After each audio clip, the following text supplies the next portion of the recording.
Hello, hello, my lovelies. Welcome, welcome in. Happy Wednesday, happy time zones. I hope you all have been having a good week so far. Ah, sorry, I realized as I was doing that, like, fluttering my fingers, how dry my skin was. It's fine. Hi, guys. Yes, stream is later than usual, but that's because I went out this morning. So, it's not a big deal. Because we're just gonna chill and work some more on my website today. Let's see who's in chat. Welcome in Green, welcome in Olivia, welcome in Kobu, welcome in Eric, welcome in Cinnamon, welcome in Adam, welcome in Elixir, welcome in Dallas, welcome in Ashley, welcome in Shrimp. Jack and Ope, thank you so much for the first time chat. I'm here from Xander to lurk. Oh, as in you was brought here. I can only apologize. Welcome in Blue, welcome in Cam. Oh yeah, for anyone who wasn't here on Monday, hi, yes. New model. Oh, you're his boyfriend. Okay. But yeah, if you weren't here on Monday, yes, I have been upgraded to actually be a GIF-tuber now, which I've been wanting to do for a very long time. The last model I meant to update, and I didn't. And then I was watching Smilky on Saturday showing off new things they'd made for their model. I was like, man, I really did keep meaning to update mine, and I never do. And then I just had the motivation to do it then and there. So, there's also channel point redeems now for the 1.0 and 2.0 models. If people ever want to make me temporarily travel back in time. Yes, this is the new look.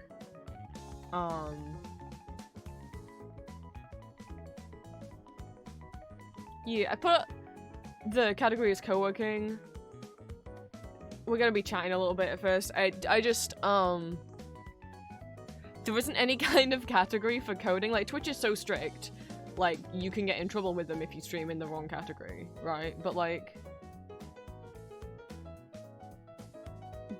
there's not a lot of categories for things that aren't specific video games. Like, there's chatting, art, I think crafting, as if, like, for, like, if you're doing, like, knitting or, like, paper crafts and stuff like that has its own thing.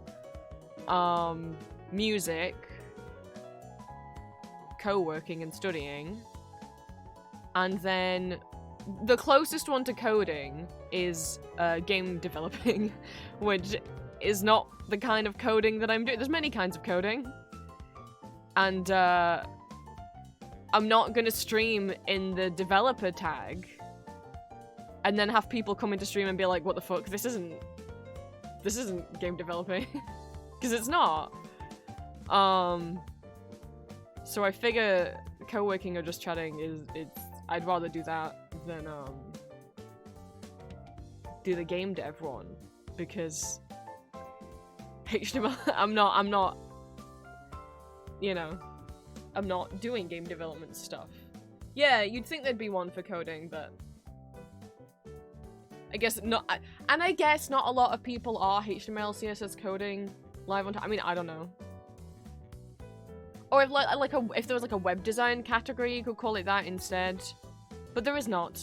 And I don't want to stream in the game developing tag and then people come into stream because they're searching the game dev tag and then be like, what the fuck am I doing here, you know?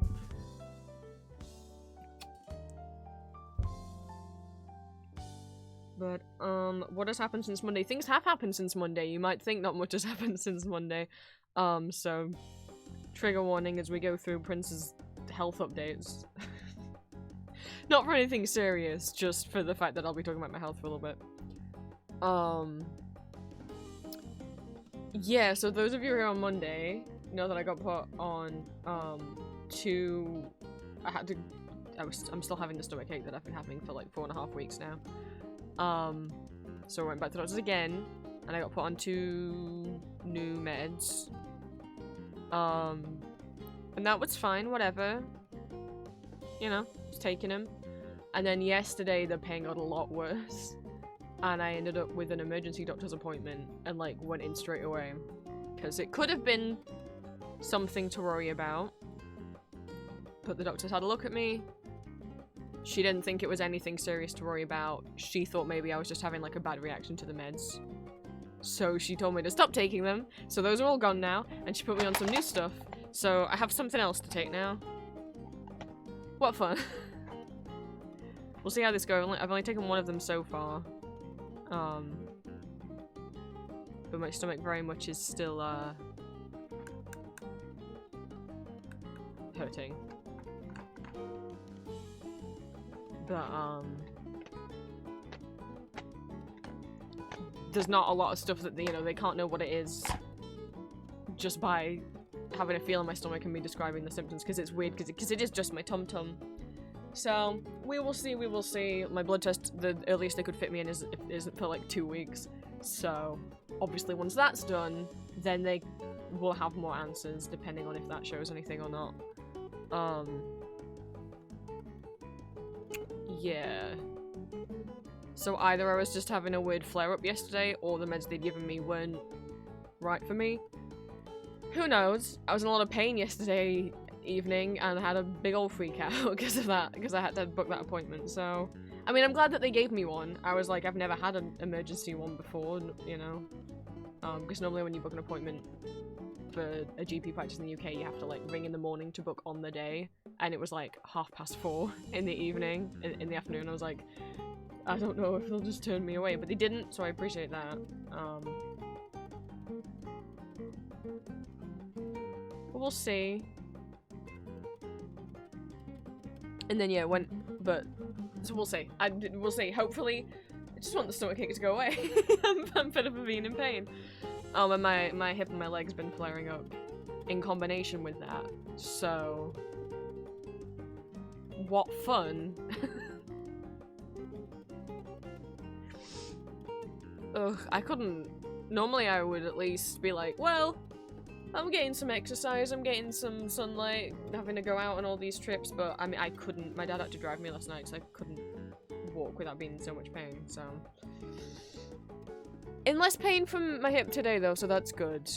My parents and my sibling were going out shopping, and I wasn't gonna go, but because I'm going out with my sibling this weekend, I was like, actually, maybe I'll get some snacks in for the trip, if everyone else is going. So I tagged along. If in my Discord you saw that I got a couple things, oops, I have a few new babies. I'm holding the biggest baby right now. I wasn't planning on getting anything. Yes, the bee. I wasn't planning on getting anything, right? I was just like, I'm just gonna get like a drink and some snacks, right?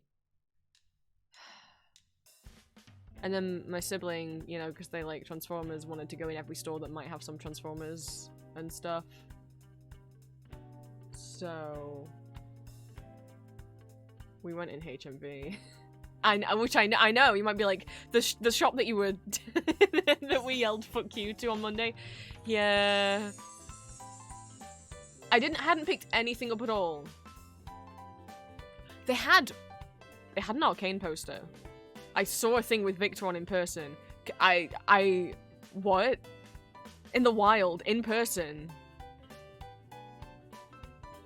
I didn't get it. Before you judge me, it was the picture, you know, the one that they released before Season 2 came out, that's like Jace, Victor, Heimerdinger, Vi, Jinx, Echo, Mel, Caitlyn, and Ambessa, like, all, like, stood in a row.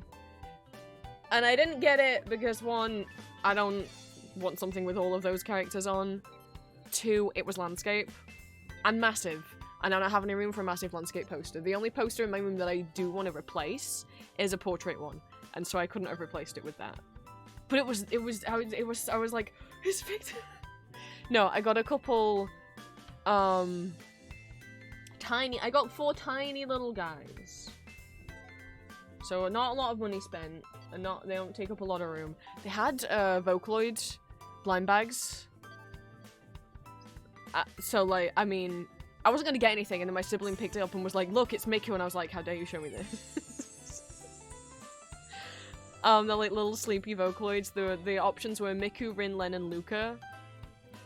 And the only Vocaloid stuff I have is of Miku. I have like one piece of fan art of Gakpo, but in terms of like figures and plushies, all I have is Miku, and I was like, it'd be nice to have more different characters. So I was hoping, I wanted Miku, but I was also hoping for Len. And we were kind of trying to feel through the bags. They'd wrapped them in cardboard, but you could still feel the top of the head. And I'm like, I'm worried these are all Luca. They feel so smooth. None of them were Rin for sure, because I can't feel the bow on the top of the head. But I got 2 and I was like, I hope both aren't Luca. I hope it's like, I hope one of them is Miku. Sadly, I don't think any of them are Len. But then I opened them and it was Miku and Len. So I finally have a Vocaloid thing that's not of Miku. They had some of those little Animal Crossing flocked figures. I already have the ones of Blathers, Celeste, and Marshall. They had Apollo, and I think Apollo's pretty neat. And then they had a bunch of Kirby figures. Some bigger ones and some tiny flocked ones. So I got one of the tiny flocked ones. They didn't have Meta Knight, and I'm so sad. Like, Meta Knight was an option that you could see on the back of the box. But they didn't have him. But they had God Kirby. And I feel like, Prince, what the fuck is God Kirby? Well, hang on, I'll put my webcam on. I'll show you. He's been added to the Kirby corner. Ow, fuck. Sorry, I scraped. Yeah, so, update. Other health thing. Last week, because I was in so much pain, I trapped myself and I bought some food to cook for dinner, and then I, like, burnt all of it, and I was so upset. And, today I bought some food as a treat for lunch, and I put it in the oven, and I was like, it's gonna be my treat, and I'm not gonna mess my treat up this time. I burnt myself. I caught the edge of my wrist on the tray that had just come out of the oven. So fucking upset. It's not like a crazy serious burn, like, because obviously otherwise I'd be in tears. But it's also not just like a, you know, sometimes you touch something hot and you're like, oh, ow! And you're fine. This is a, no, it still stings and it's left a mark on my skin. So it is I did properly burn myself, but it's not like it's like a second, third degree burn or anything. But it just sure sting, and it's right on my wrist. Which means I can't wear any long sleeves, because like anything touching it is quite painful. I'm so upset. I bought mac and cheese bites as a treat, and I was like, I'm gonna have those for my lunch. And then I burnt myself, and then also they didn't taste that good either. And my stomach is upset with me because it clearly didn't like them. Maybe the universe is telling me that I'm not allowed food as a treat. This is Kirby Corner. It sits next to my keyboard. This is where the Kirbys live. Why is that on? That shouldn't be on Kirby. And one Ghost Bear. But there's 2 Kirby Nendoroid blind bags back there. There's this Kirby blind box figure. This is a fan.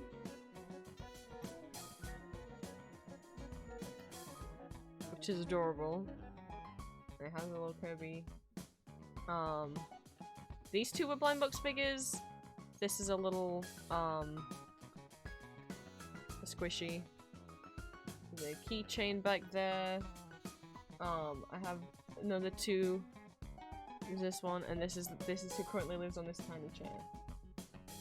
Then I have a keychain back here that a friend gave me.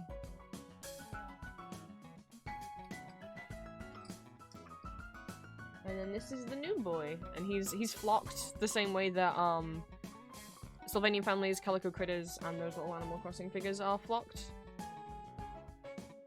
And the one's flocked as well, which is a little strange. But yeah, he's all fuzzy wuzzy. And it's God Kirby. You might be like, well, why is this God Kirby? Well, if you are a Kirby connoisseur, he's styled like vintage Kirby. So like Kirby in the 90s, which is like this guy back here, had like the little cheek lines and like the solid eyes. Unlike modern Kirby, who has just like the circle blush marks and then the blue in his eyes. And I love vintage Kirby. I love 90s Kirby. I love his little cheek lines. I love his little... He also has little dimples on his mouth, which modern Kirby doesn't. And I love his little dimples and his little cheek lines. And he's holding the Star Wand. And all that is important. Hang on, I'll also show him Apollo since Green seemed excited. There he is. With the Animal Crossing ones, they flock parts of it, which I think make more sense. So, like, his beak is not flocked. But anywhere that he has feathers is flocked. And his clothing and his beak and his legs are not. But I'll show you why he's God Kirby.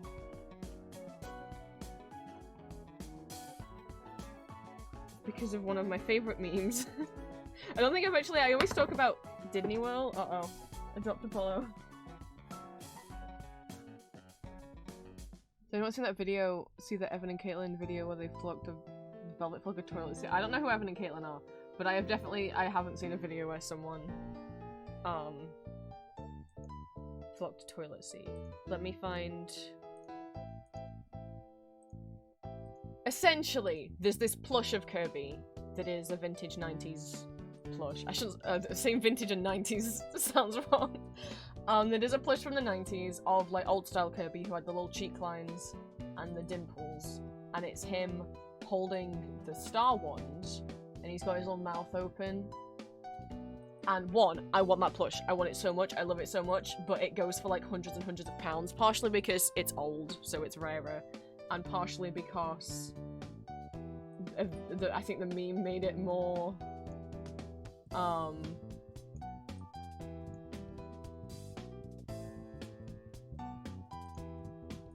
valuable. I didn't realize how many versions of this meme I have saved. Hang on.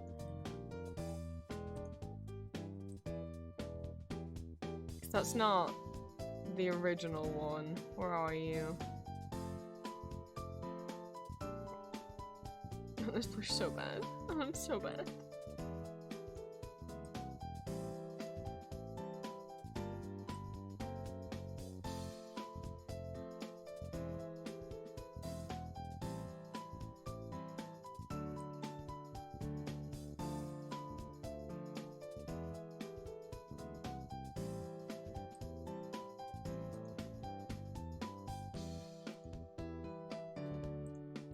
So I think this was the original silly image of him that went around, which I think is like a scan from like a magazine or something, because it kind of has like lines on it as if it has been like scanned in on a printer.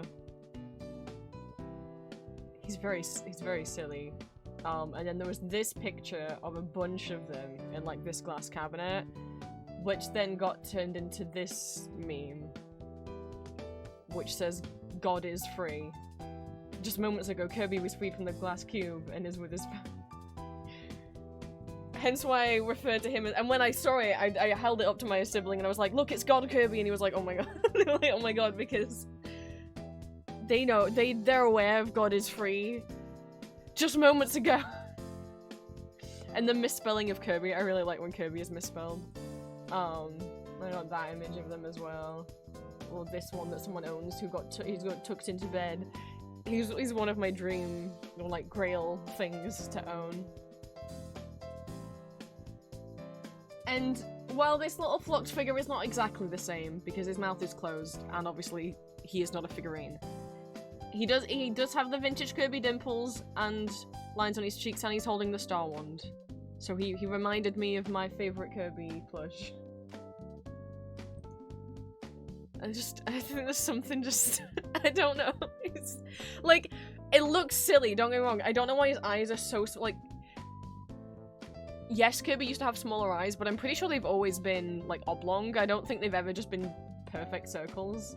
Oh, they're kind of oblong. I think maybe it's just the angle of this. I love it.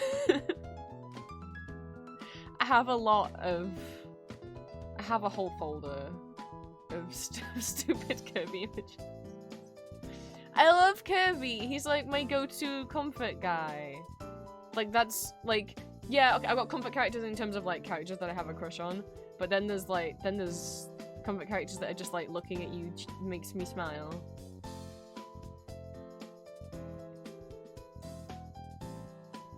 I always think vintage Kirby look passive aggressive. Barely contain cosmic power. I mean, Kirby is... it sure does have some powers to him.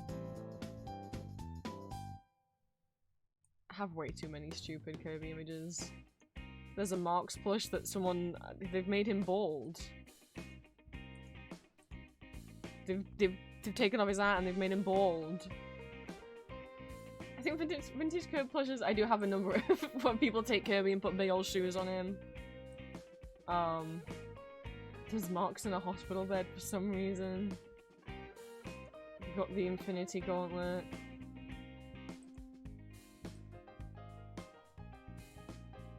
I don't really know what's in this folder. It's been a long while since I looked in it.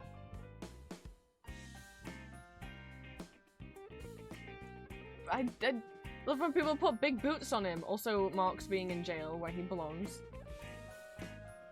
Or ones where they put, obviously the classic ones where they put Kirby with weapons. Cowboy Kirby's pretty good. His big old boots.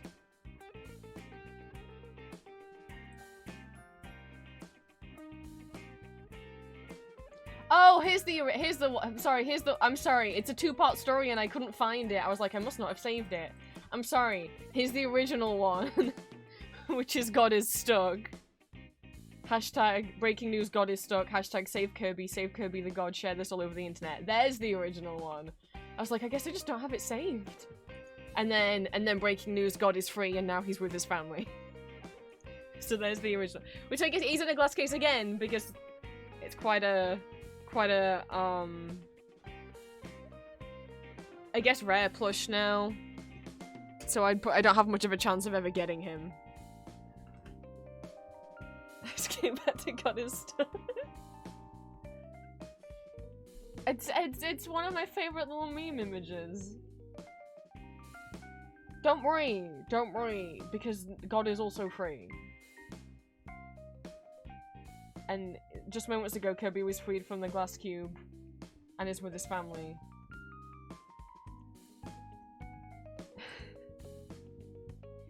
I have a lot of stupid... Yeah, see, look at the faces of vintage Kirby plushies. There's just something about them.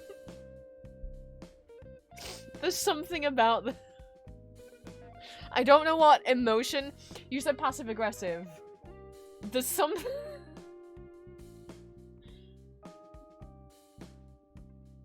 There's just some energy to them that I just find really amusing.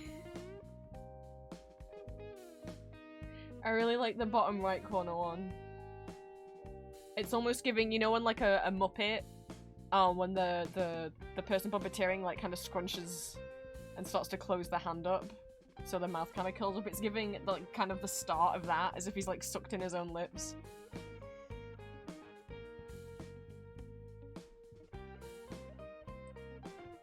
Obviously the classic Kirby meme, which again is with another vintage Kirby plush where he's got the little dimples and the little cheek lines. That's the one that if anyone's familiar with the Kirby plush meme, that's probably the one that's the most known. Or if you've ever seen a drawing of Kirby with a knife, it's almost always in reference to this photograph.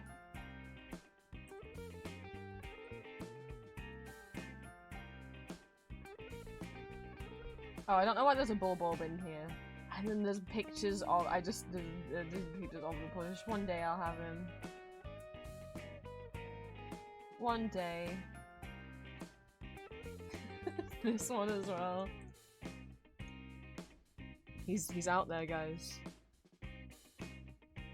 He's waiting.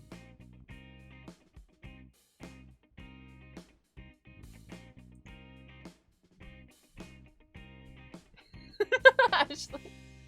Hi, Alex. I was showing people. I have a bunch of drawings. I don't know the name of this artist. I have a bunch of their little drawings saved.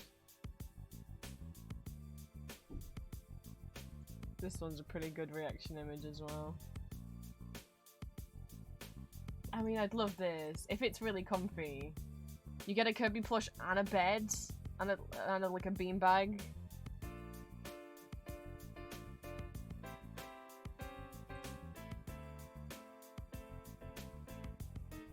had this, and then I gave it my sibling. It's meant to be,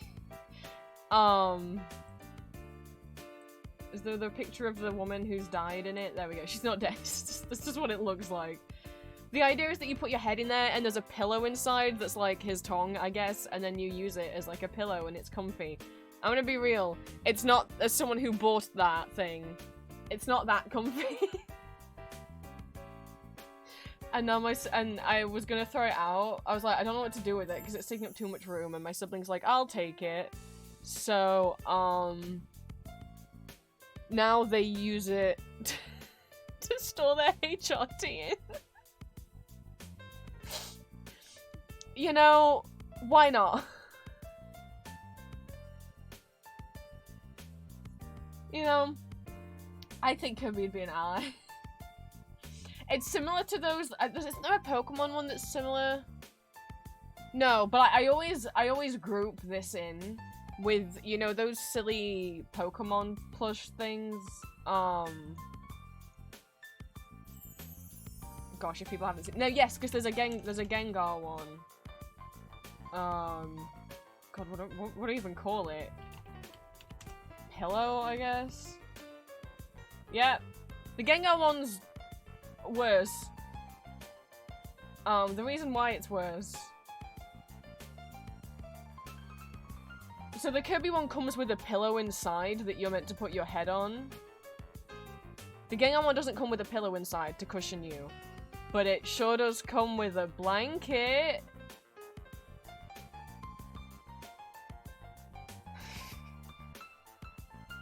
I know I've shown these on stream before, but the promotional photos of it, it really just looks like someone's died. And then you roll the blanket out, which, frankly, and use it like a futon, I guess, but it doesn't look that thick or comfortable. This is the promotional photo that always gets me. This is one of the official photos they advertised it with. I'm sorry. Who's napping at work like that?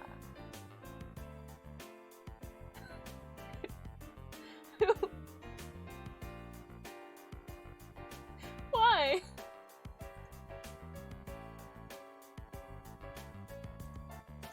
Oh, it must be a portable bed. Uh-huh. I mean, okay, you can use it as a pillow, I guess, if you roll it up, but like, I don't know.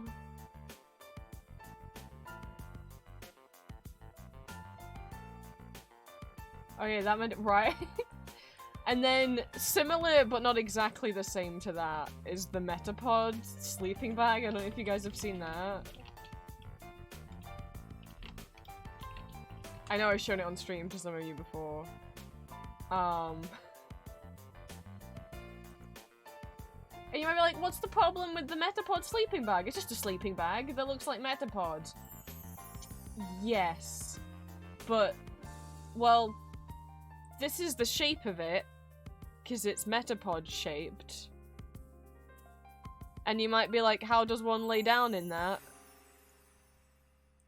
Well, I forgot about one of the promo pictures. Sorry. Sorry, one of them really took me out. Forgot about the one where he's looking in the mirror.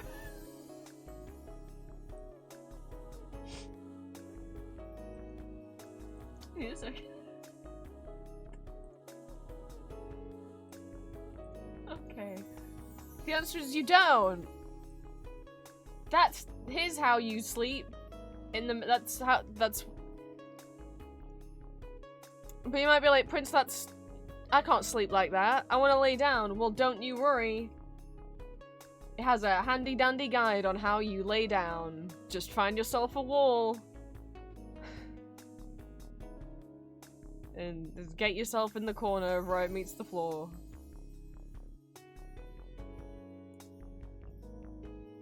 Or, you know, you can lay down, see? There you go. Just roll onto your side. And have your face with no cushion against the hard floor.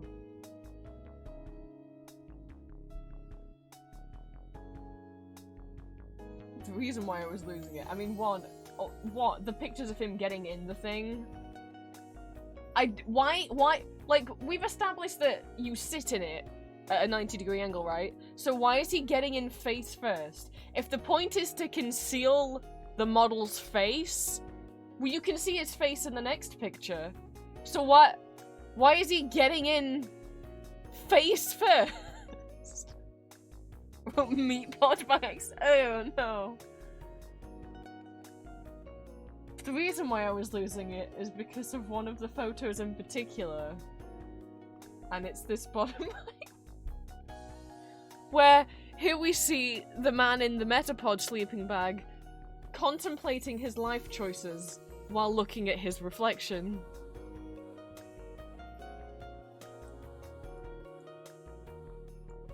Why did they need this photo? What purpose is this? How is that helping me understand how effective a sleeping bag it is?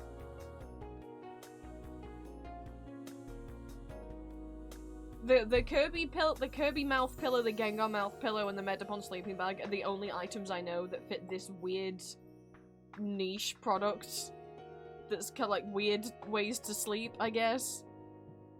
I wish there was more. I don't know if anyone else knows any examples. But these three have a little special place. I don't want any of them. Get them away from me. But also, they're very fun to look at pictures of. I'll get up.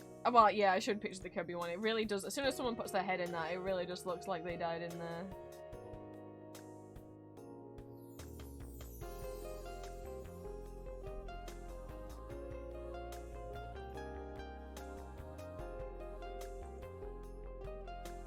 Well, that's not...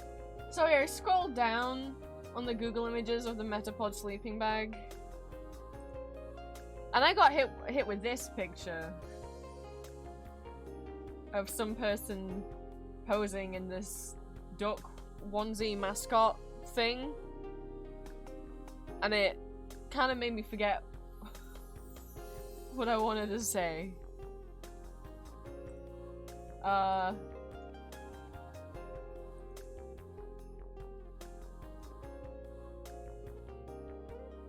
Maybe that's comfortable to sleep in, I don't know.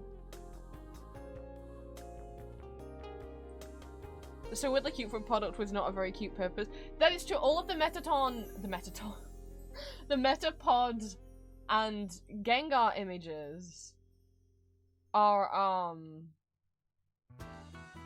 a guy like in a full suit, like at his office. Like they didn't be like, hey, should we have someone like having fun, getting ready for bed? No, full full suit at his laptop.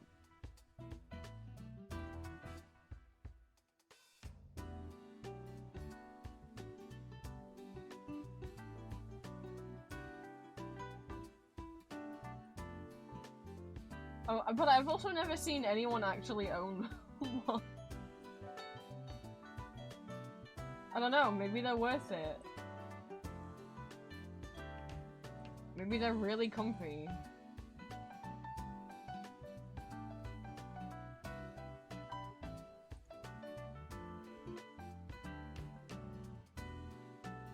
How much was... Sorry, I just saw a screenshot showing how much it cost when it came out, and now I'm gonna have to convert yen to dollars. Yeah, okay, I figured that's about how much it was, because, I mean, Pokemon stuff is stupid money. How much is that in pounds?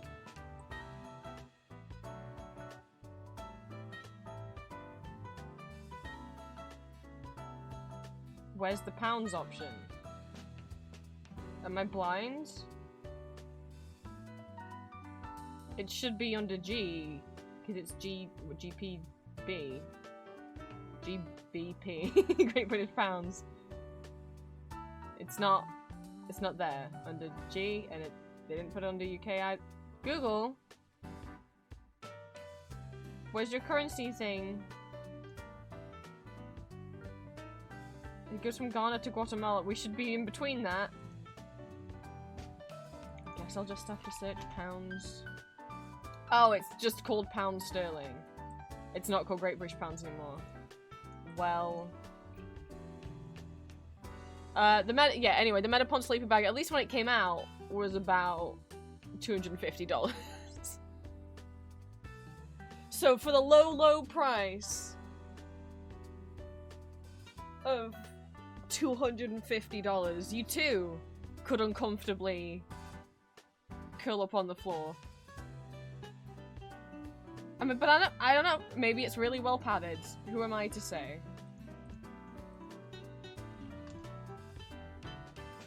How do we get- oh, because I was showing stupid pictures. I didn't show you my final baby! I got 2 babies, actually.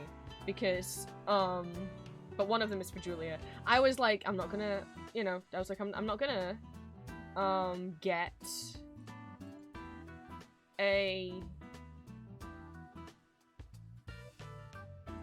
anything for Julia. Because I keep having a problem, which is that I love buying stuff for my partner, but she's like, no, not in like, she's not like angry at me or anything, but obviously it is,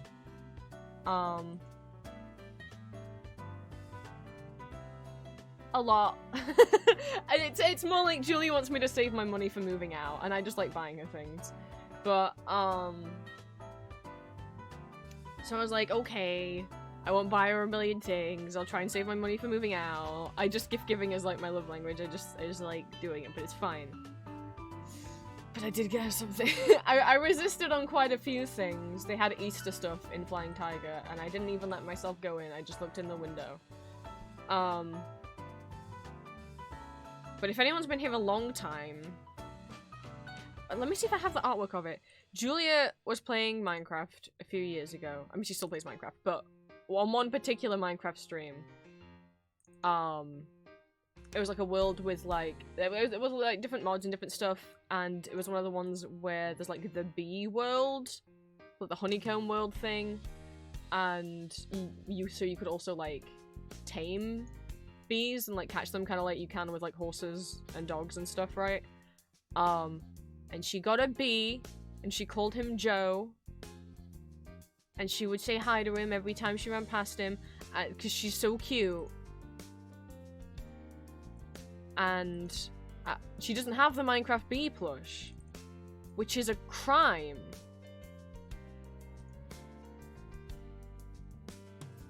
She likes bees, and she likes Minecraft. And so I've been like, right, I gotta find Joe the bee in real life. And I never have. Like, the bee Minecraft plush is hard to find in person, and I've never ordered one online, because a lot of them, like, if you look online at them, are, like, clearly bootlegs and, like, fakes. And I'm like, I don't want to get her the fake.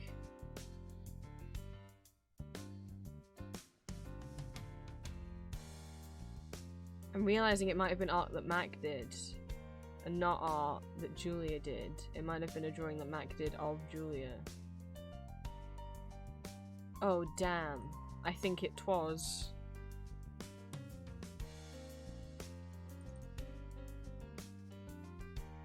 In which case, I don't think I have it saved. Oh man, it's real cute. It's just Julia running along going, "Hi Joe," and then the Minecraft bee up there. But I guess maybe because of the Minecraft movie, they had a bunch of Minecraft plushies, and they had the regular video game version of the bee, and they also had the movie version of the bee. Now, I haven't seen the Minecraft movie trailer.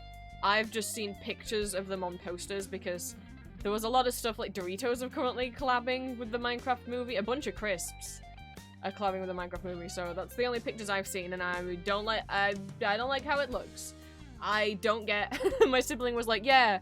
I was like, why didn't they just make it look like Minecraft? Wouldn't that be the point? Like, the Lego movie looks like Lego. Why wouldn't the Minecraft movie look like Minecraft? And my sibling was like, well, they said they wanted to do something that, like, no other movie's done before by making, like, live-action CGI. And I'm like, but a bunch of movies have done that before. And they're like, yeah, I know.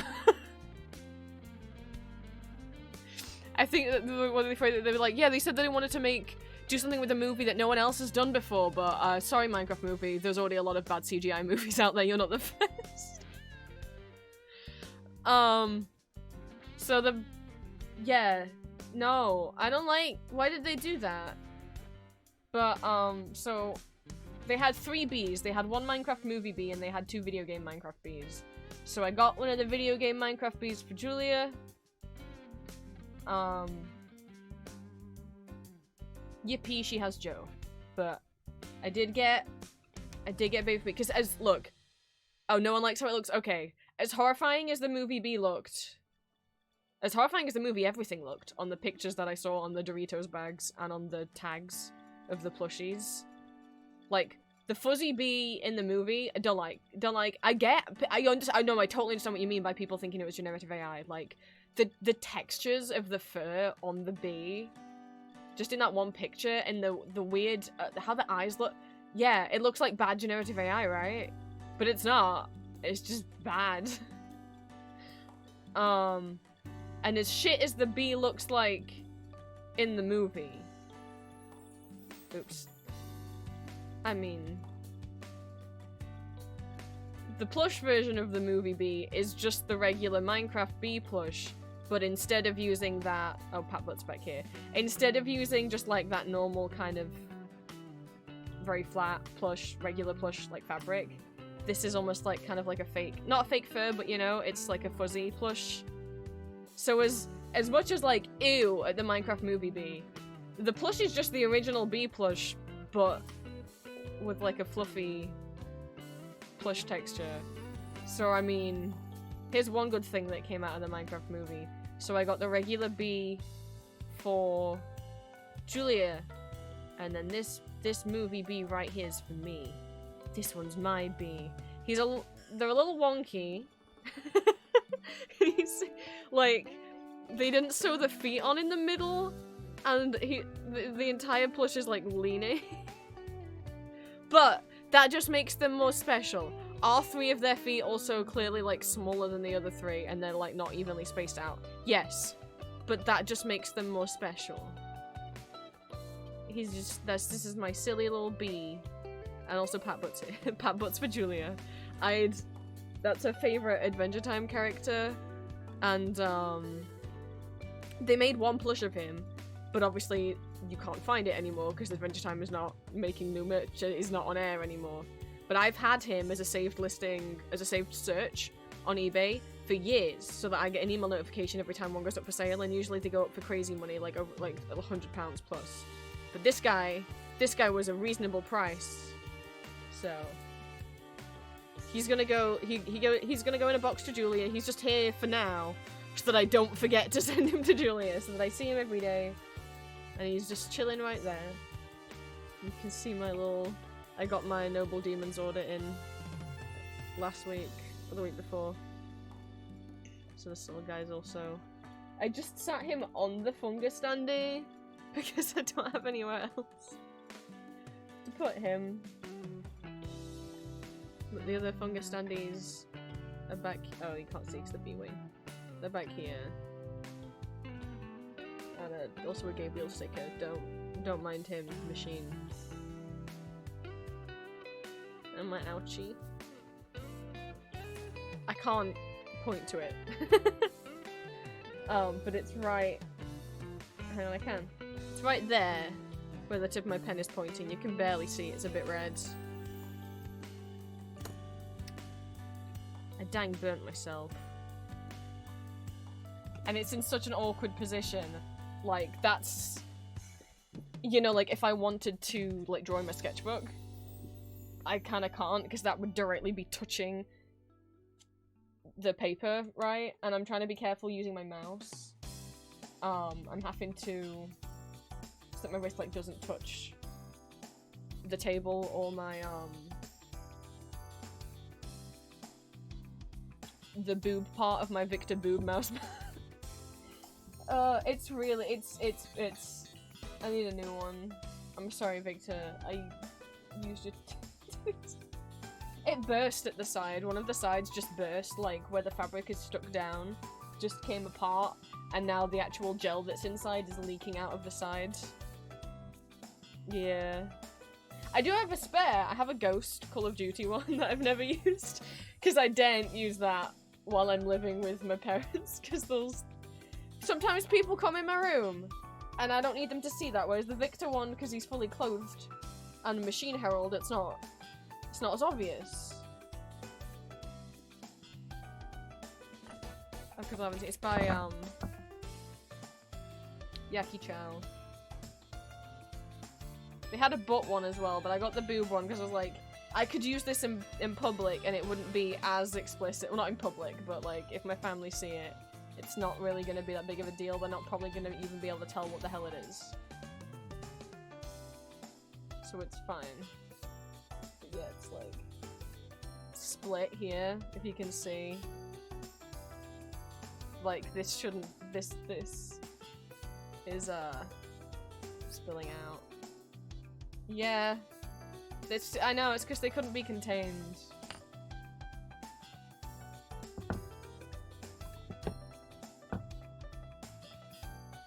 He's trying to get top surgery. I just want to stop by and say hi to everyone. Sadly, I can't stay. That's okay. Thank you so much for stopping in.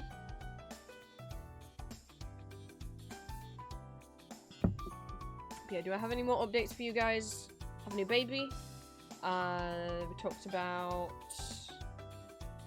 health stuff. There shouldn't be many updates. It's only been a day since I've seen you, and yet so much happened yesterday. So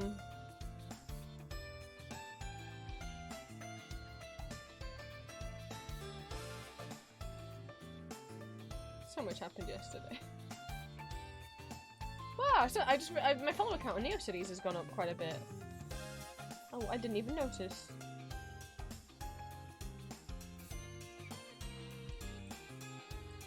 Well, I mean, I'm noticing now. Wow.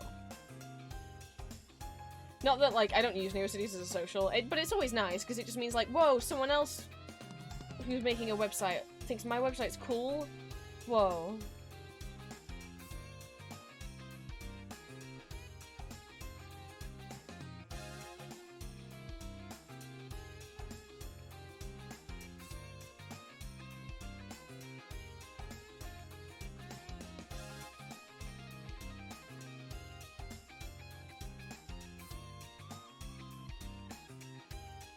Okay.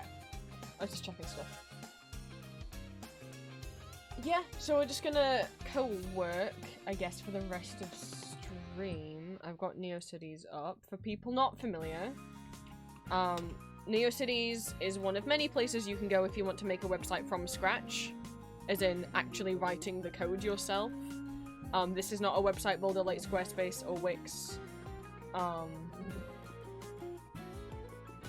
The point of hand coding and actually making your own website and like coding your own website, and the Web 1.0 revival movement in general, it's very much about making unique websites again, since a lot of social media, well, a lot of the internet is just like a few social media websites, and those don't really offer a lot of customization anymore, and also getting away from ads and pop-ups and paywalls, as in like websites where you're trying to read an article and then, oh, you only get to read a sentence and then they want you to pay or like make an account just to read the news.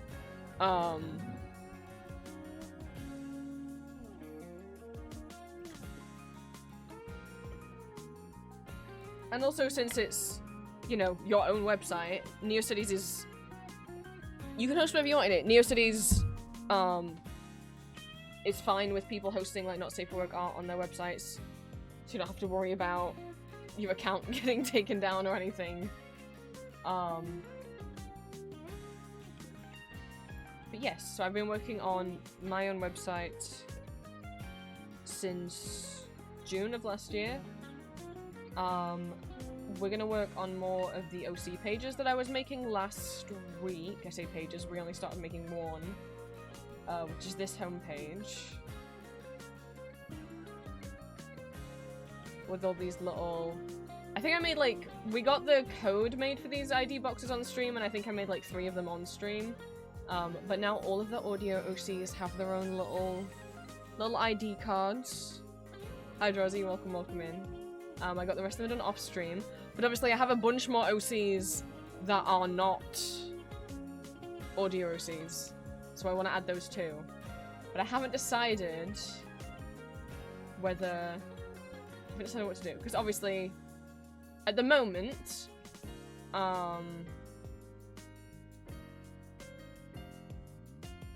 only 2 of each of these links work. So the official art button goes to the my Toy House account, my Toy House page for that character. So you can see all of the drawings I've done of them. And then the fan art link goes to the page in the fan art museum. So this is all the fan art people have done of this character. And then the page link doesn't do anything yet because I haven't made pages for them. But I would like, maybe not every single one of my OCs to get a page, but at least those that I put more time and effort into, to have their own pages.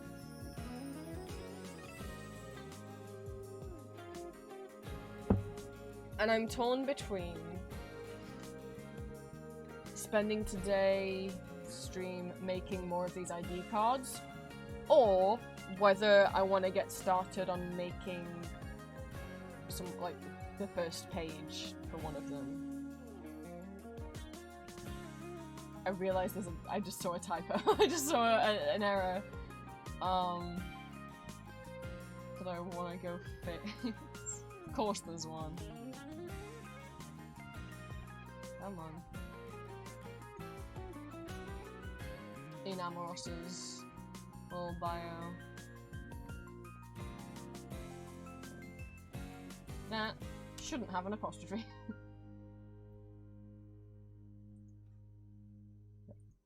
What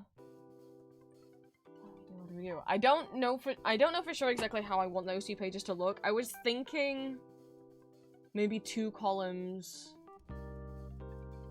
Have like a kind of basic little character bio, kind of like what I have on my...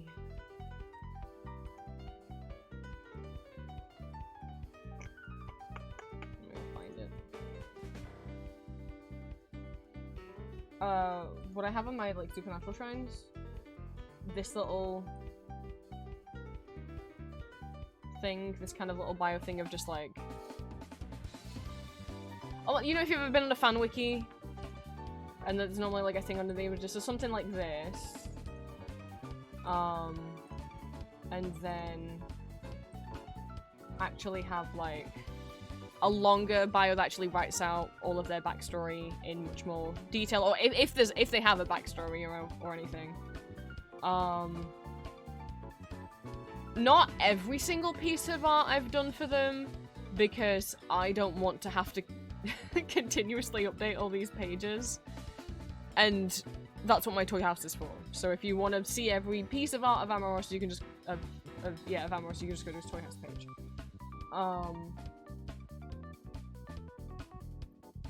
But the page would, I was thinking, like, have some kind of little basic bio like this down the side, and then one box that's, like, all of the actual story and lore I have for them so far. And then maybe another box. I guess kind of like a fan wiki, where, like, another one for, like, his relationships and connections to other characters. So, like, for Amoros, it would list, it wouldn't list every single one of my OCs, but it would list those that he actually has any kind of connection with in any way. So, like, Valentine would be listed there since Valentine worships him. I don't know if Amoros has ever met Valentine, but regardless, like, that's still a character that has strong feelings about him. So Valentine's name would be under there.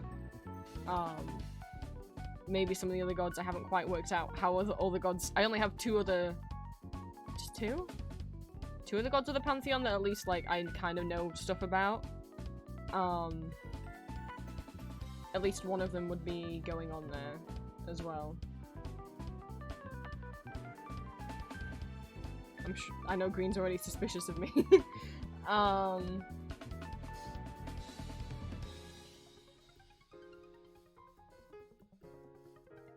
I don't know what else.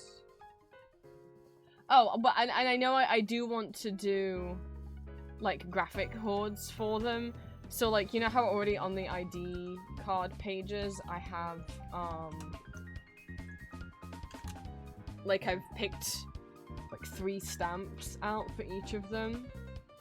I would love to do sections like, I don't know why, I really like assigning stamps and blinkies and stuff to certain characters, so I would also love to have a box that is like, here's like every stamp I have that I think suits them, and another box that's like, here's every blinky I have that I think suits them. I think that would be fun. I think main inspiration wise, I didn't have my, let me get my text document open. I'm kind of thinking a mix of like fan wiki pages, like when you're looking at a character's page on there. So I don't know, get me something. I'll get like the Ultra Kill wiki, which, fuck fandom wiki, right? Like, for people who aren't aware, the reason why a lot of fan wikis are moving to wiki.gg is because fandom,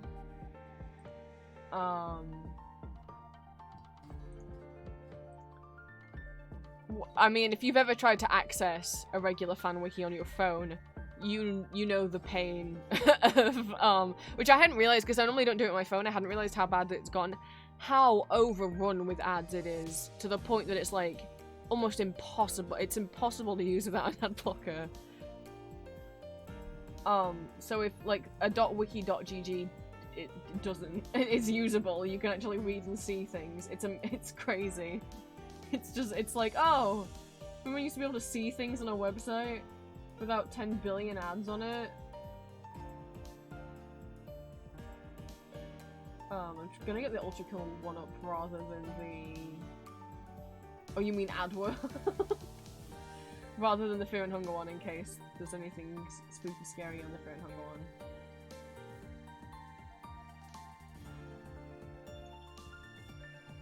So, like, this is gameplay page on the ultrakill.wiki.gg. So kind of like how there's this kind of little column where it's got the picture and then like 2 kind of columns of information. And then also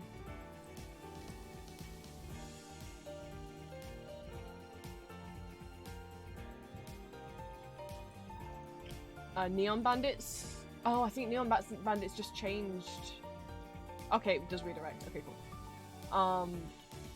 Neon Bandits OC pages, which obviously this is very much styled to look like a character wiki, with this box underneath.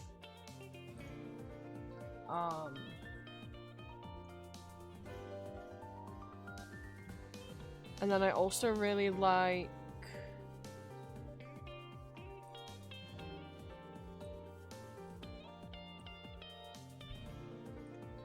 Vampire Nests OC pages.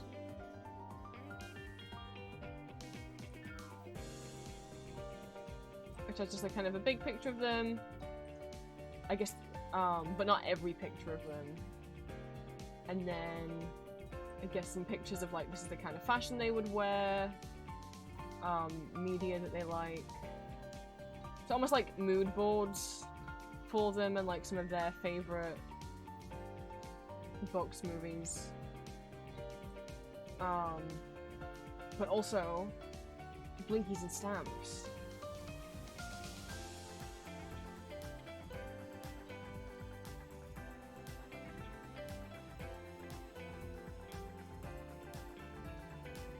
And I really do like, you know, I've got too many blinkies and stamps, so I might as well go through them and use some of them.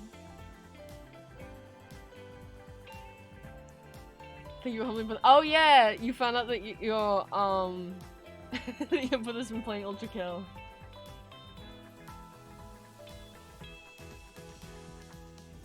Oh, speaking of playing games, that's the other thing. I've got back into VR chat a little bit. I hadn't booted up VR chat in a couple of years. Like I'd like fully uninstalled it.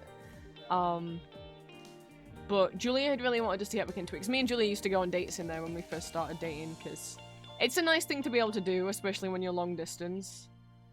But we just both kind of fell off playing it, and we moved on to other games. But she's been wanting a VR headset so she can try and see if she'll enjoy it a lot more with the VR on. And so she got one. And she's really enjoying it. I'm really happy she's having a lot of fun. So I reinstalled it, and I've been popping back in there. I forgot how fun it was, to be honest, as well. It's been really nice. It's been really nice that, you know, she can move around. And she keeps grabbing hold of my dang face. But yeah, I was going like avatar hunting again the other day and just like looking through, trying to find different worlds that would be like fun dates to bring her to. We only got through one because she had to leave call pretty early, but I found a world that was a replica of Snowdin from Undertale, and the moment we landed she's like, "Whoa, Snowdin," and I was like, "Yeah, Julia, do you know who lives in Snowdin?" And she immediately gasped and started booking it down the street. Because for those that don't know, Julia's favourite Undertale character is Grilby. She loves Grilby. She's got a big old crush on Grilby. She just started running. Like, where is he? And then we had a little dinner date inside Grilby.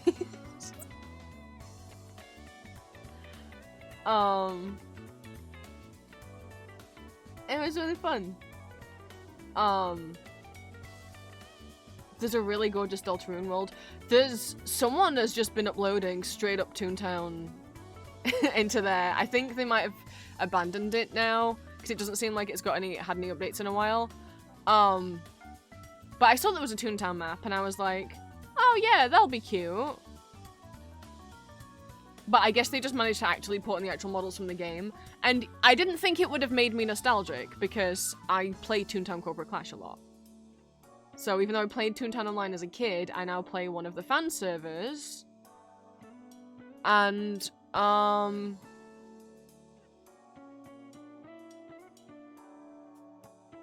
so I'm used to seeing Toontown and still being in Toontown. No, it hit different. Because Corporate Clash has its own music.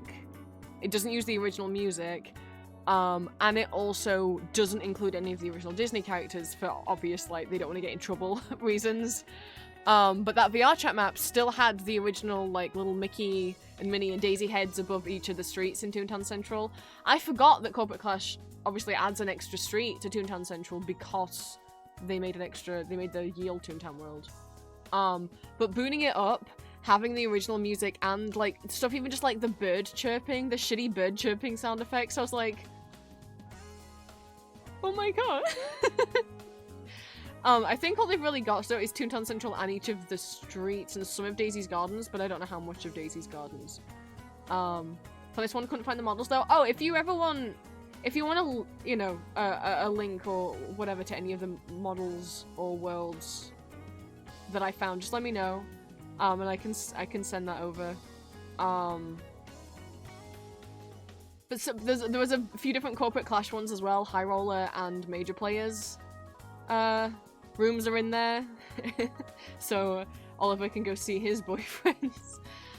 But no, all I did is I typed in Toontown, and you know when you are, well, like when you go to search worlds, or you just go to the search bar, type in Toontown, and there's like a bar across the top, and you can click worlds or avatars or like people, like users, and it'll show you like worlds that have the word Toontown in it, users that have the word Toontown in their username. But if you click on avatars, it will show avatar worlds or worlds that their creators have labeled as avatar worlds. So that's all I did to find them. I just hit the world tab. Yeah, no, you want to check the avatar tab.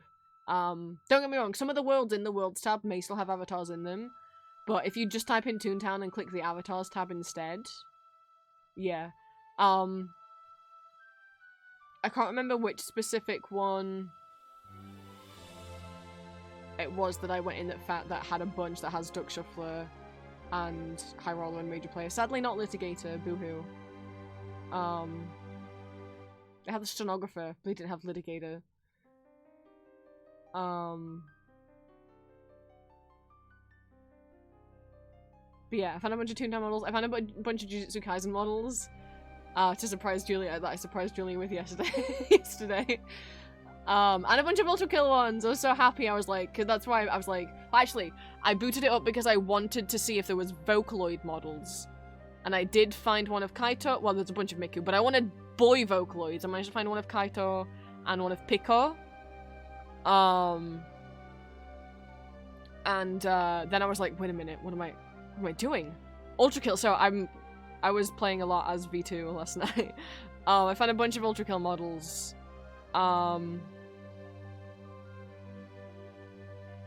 The first world I found that had, you can be Gojo. I've got a Gojo model saved. I can send you the link if you want. Because I went through like a bunch of them and was like, which one do I think is the best Gojo? So I've got a Gojo, Sukuna, Nanami, and Chozo.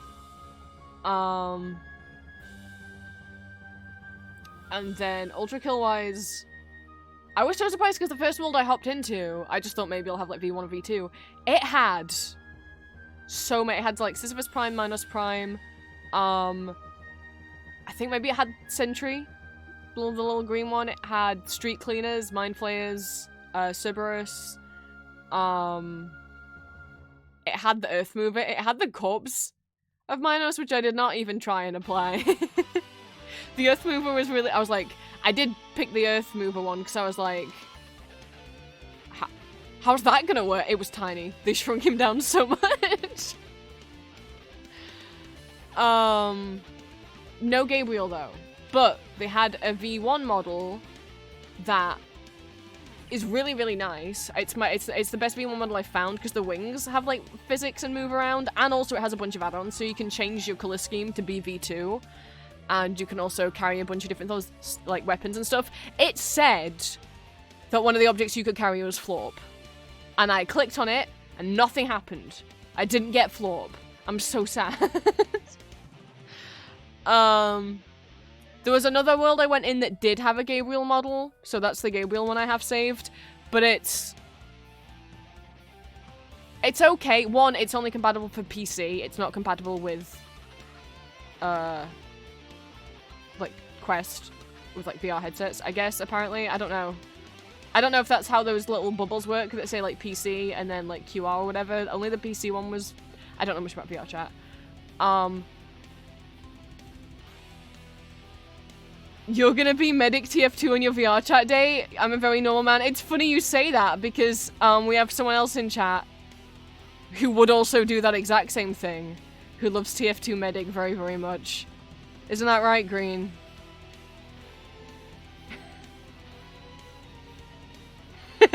Oh my god. I've done it! I've done that!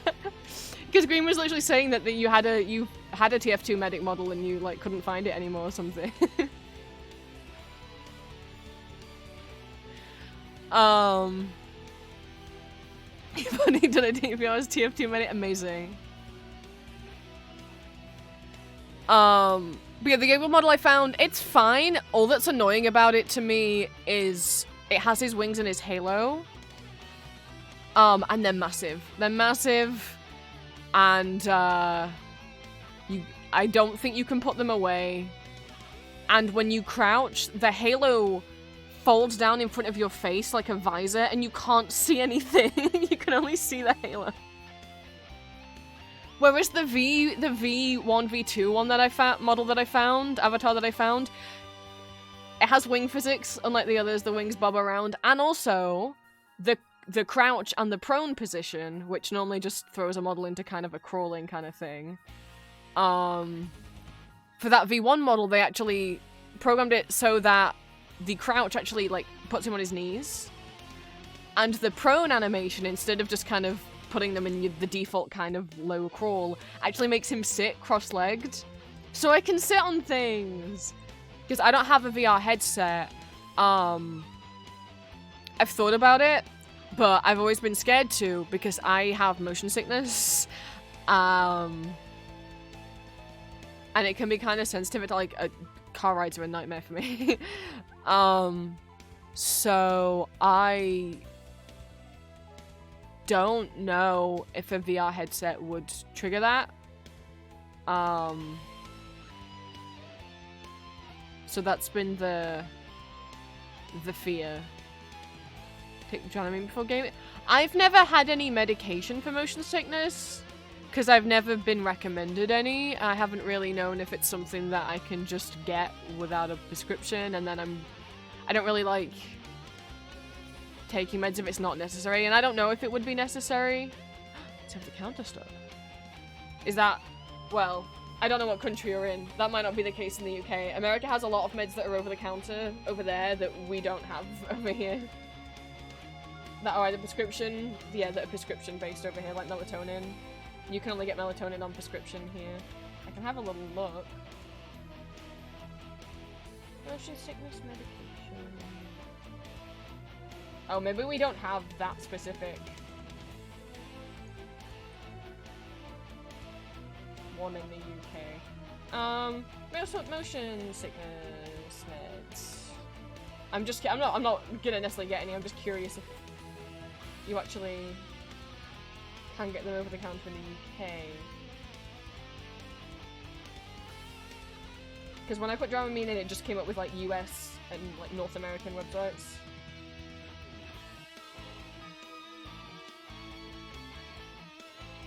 Okay, so we don't really do- I mean, yeah, there is stuff. Maybe not Dramamine, so. I've never thought about it. Because I don't know how... okay. Yeah, it doesn't look like we have Dramamine, but we do have other brands of stuff. I do have I have like compression bands that I wear on my wrists. When I travel. Trains are fine. Because I guess they don't move around as much. But trains absolutely fine, but cars and buses... my tummy is unhappy with me. But I do always wear these like kind of pressure point wristband things. Which genuinely do help, even if it's just a placebo thing, I don't know. But I used to sometimes get it on trains, but when I put the compression bands on, I don't get motion sickness on trains. But even with them on in cars, I still get upset tummy in cars. Like, went out with my parents this morning on like a 10-minute drive. Like 10-minute drive, and halfway there, I was like, oh no. Oh no. So, I don't know. There was... because I'm like, the only times that looking at a screen have, upset me, have made me be like, oh god, I can't look at that. Example. I only had one example, but now I have two. Detenshi, the song by Booktick. The song Detenshi by Booktick. The music video for that. Don't watch it if you have motion sickness. Oh my god. That's a constant, fast-moving camera that's just whip panning every single 0.2 seconds.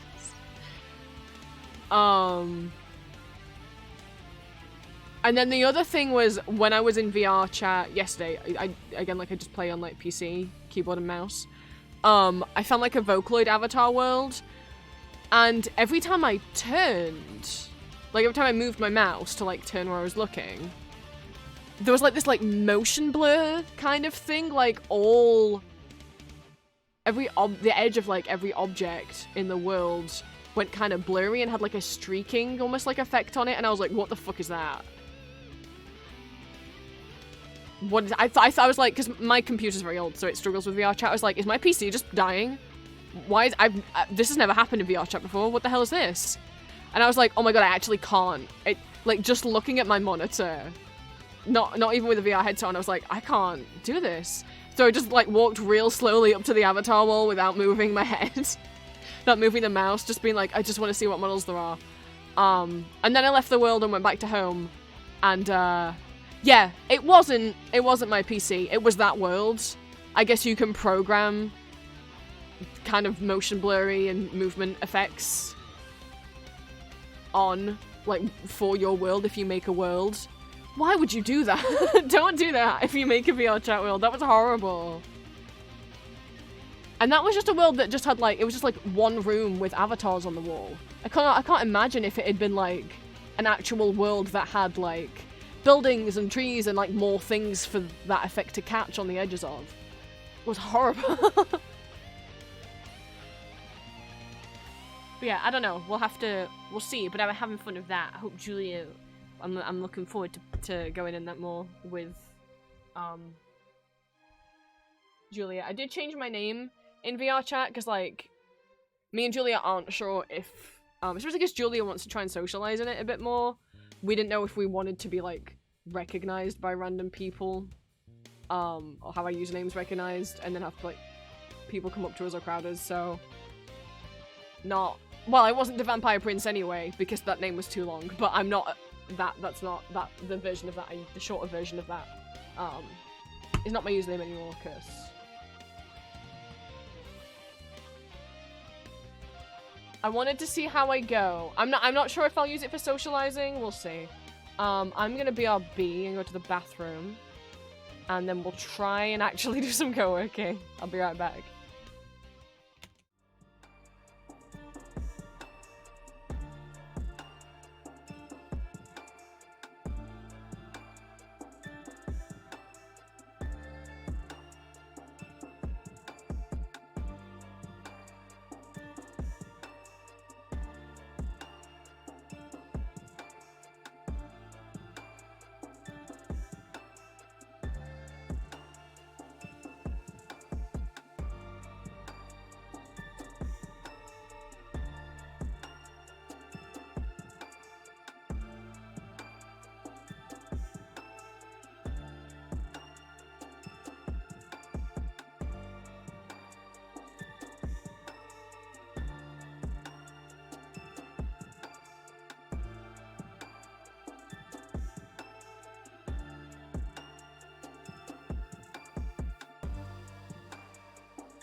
Hi, chat.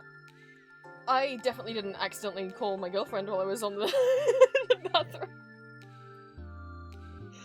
Oh no. I went to her Discord DMs to check. I wanted to double check what time she finishes work, because she resends me her work schedule every week. And I had a brain malfunction where I went up to the top corner, because that's where the search button is on PC, and I just went instinctively up to the top corner. I think that's where the search button used to be on mobile before they updated it. So I went to the top corner thinking I was gonna hit the search button, and I just hit call, and it started ringing, and I was like, oh no, she's at work, and I'm in the bathroom. I hung up immediately, and then I was texting it like, I'm sorry. Oh no. Also, put more cream on the burn. Fuck, it stinks. No.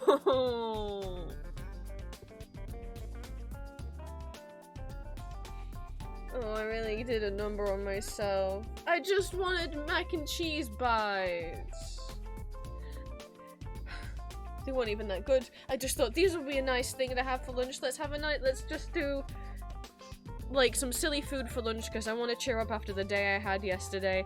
Yeah, Drowsy, I caught the side of my wrist on a tray that had just come out of the oven when I was making my lunch.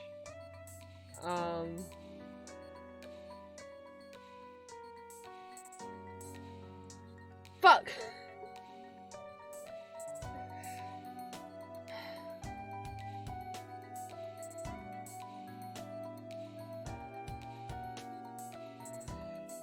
I'm so upset.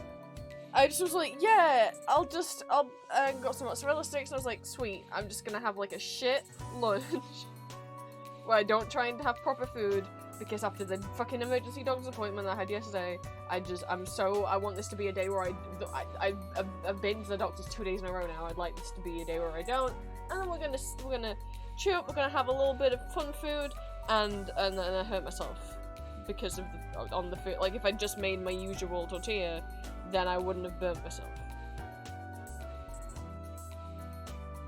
And it's right on my wrist, so like I can't wear any long sleeves. Because like anything touching it hurts. Oh, my arms are cold. I've warmed up a bit since I started stream, but at the beginning of stream I'm like shivering. But I can't cover my arms up.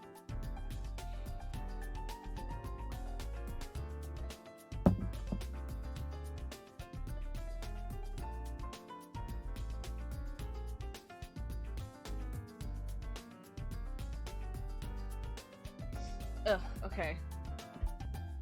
Website building, co-working, that's the point of this stream.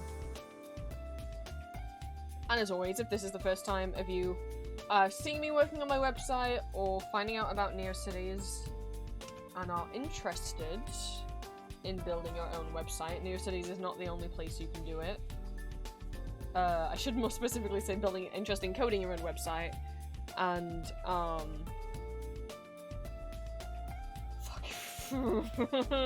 sure stings. Last time I burnt myself was when I was making fish bones. I was making my giant Jinx shark cosplay gun that then I couldn't even bring to con because it was too big to fit on a train.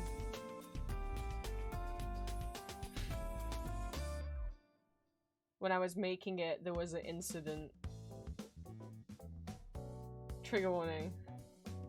The incident was I was shooting hot glue on or something out of a glue gun, and it just slipped off the thing and just fell directly onto the side of one of my fingers. I'm fine. I wasn't fine in the moment. It was 3 years ago now, but no. That hurt worse than this. That was a big... I mean, I've had a worse burn than that when I was a kid. In school, during, like, cooking class, like, food tech, whatever they called it.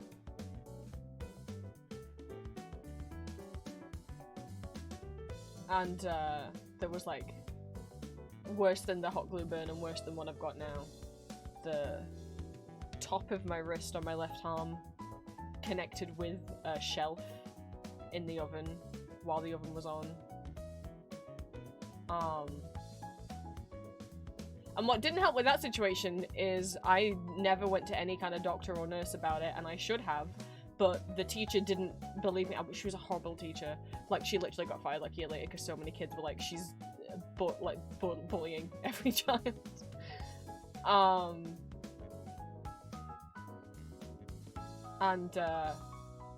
I'd only been at it was like a couple weeks into high school, so I didn't know where like the nurse's office was, or if we even had one. I wasn't used to the concept of that because my primary school didn't have one. So I didn't even know that was a thing. Neither did any other person in my class. And I was 11. And the teacher didn't give a shit and ignored me. And I had like another, I think like 4 classes that day, and I just sat through them in pain, and then I went home and I told my parents and they didn't believe me. I could have asked an older kid at the school, like in the hallway, like, hey, do you know where the nurse office is? But I was too scared of talking to a stranger. So I just was in pain the rest of the day, and then I went home and I told my parents, and they just didn't believe it was that serious and didn't ask to see it, and I just had like a giant, and then eventually it just became like a giant scab that was on my arm for like, it took like, I got it in September, and I remember I still had the scab at Christmas.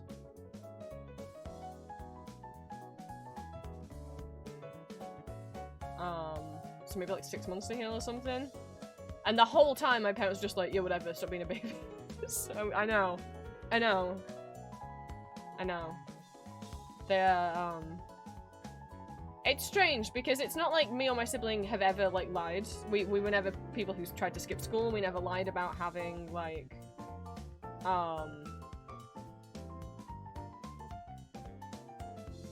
being ill or anything like that, but what do you mean your primary school didn't have a nurse's office? No. What happened if a kid got sick or hurt? I don't know. Oh, actually, I had an incident of getting hurt once, so what happened to me, when I was like 7, I want to say, I like fell over in the playground while I was running. I remember the incident actually very well. I had this like giant Beauty and the Beast like sippy cup thing that was on like a lanyard around my neck, and I think it fell, somehow I tripped, like it fell off and then I tripped over it. Something happened with it.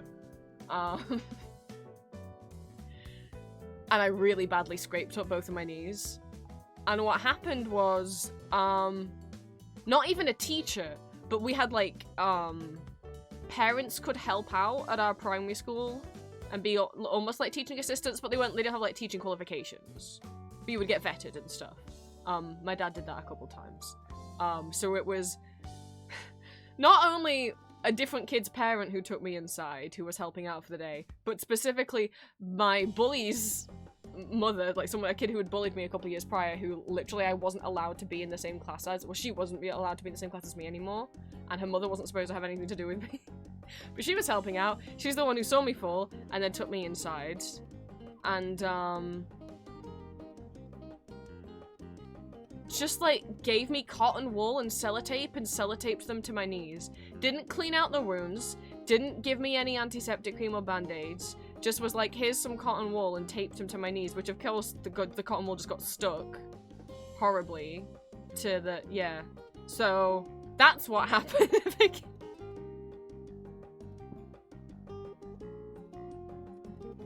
Yeah. Not having a nurse isn't normal? I don't know. I thought not having a nurse's office was the norm, because having one at high school seemed so strange. I don't think we had one at college, and then and I don't know about university. I mean, there was, well, there was like a GP's office on campus on university though, so I guess you just go there.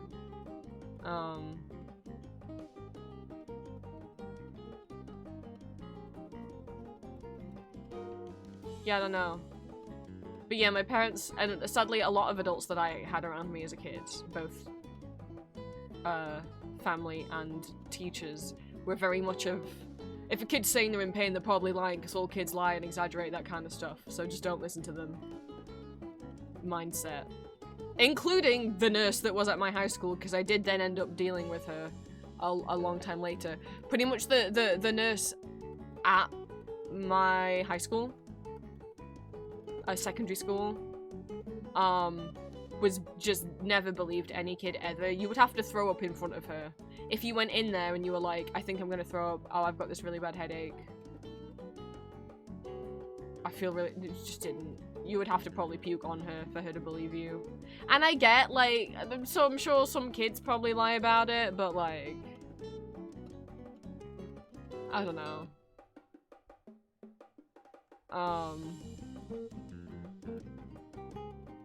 I don't know if she was, like, a qualified nurse or anything. It was just, like, she had her own little office, and that's where you had to go if you felt sick, to tell her, like, can you ring my parents? And then she'd be like, no. And that's how that went. Or if you were leaving school midday because you actually had, like, an appointment somewhere. So, like, if you had to leave school in the middle of the day, like, if you were in your final year of high school and you had to leave school in the middle of the day because you had an interview at a college, then you would also go to that office to sign out.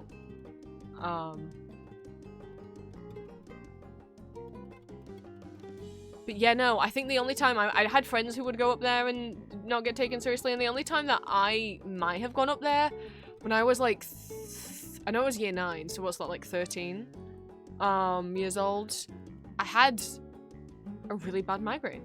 And of course my parents didn't believe it was a migraine because my mum doesn't believe that kids can get migraines or cramp.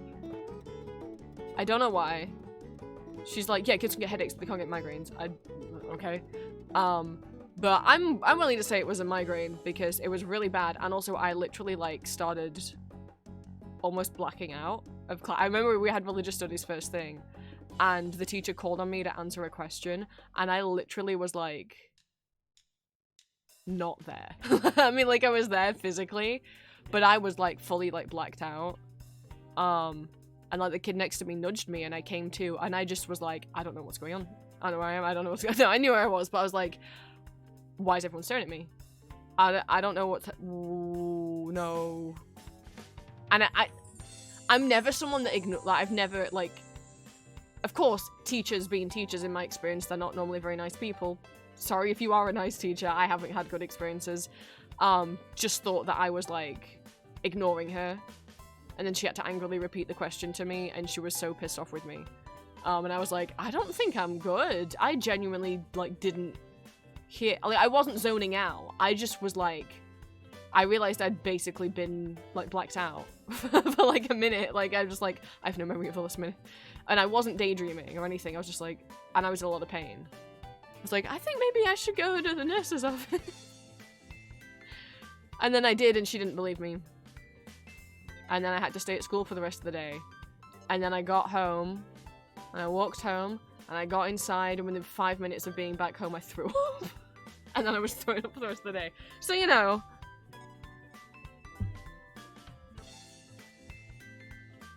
Maybe, like, I get that some kids will, like, fake being sick, but from my experience, the kind of kids who would lie about being sick so they can skip school are the kind of kids that they just leave. They don't bother going to the nurse's office and getting an official sign out. They will just leave. Like, they will just walk out of the building. Like, the kids at our school who wanted to skip school would just wait until lunchtime when we were allowed out on the sports fields. You could, like, stay inside, or you could go on the playground, or you could go out on the sports field. And, there was, like a hedge around the field that obviously at some points had some gaps in it, so they would just go into the field and then they'd just squeeze through the gap in the hedge and then they'd be off. Like, that's what kids will do if they want to skip. They're not gonna bother going to the nurse's office, because, like, if they do that, then the nurse is gonna ring their parents, and then the parents will know that they've skipped school, whereas if they just run away at lunchtime, parents might not find out. So, I don't know, I think maybe believe kids more. Anyway, hi Hill. Sorry for that. Sorry for that little conversation. I'm trying to catch up in chat. What?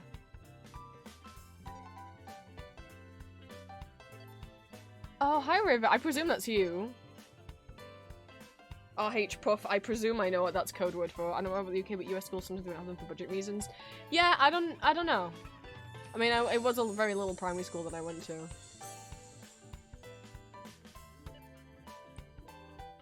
That's also concerning. Kids go missing. Call you. I don't. Dude.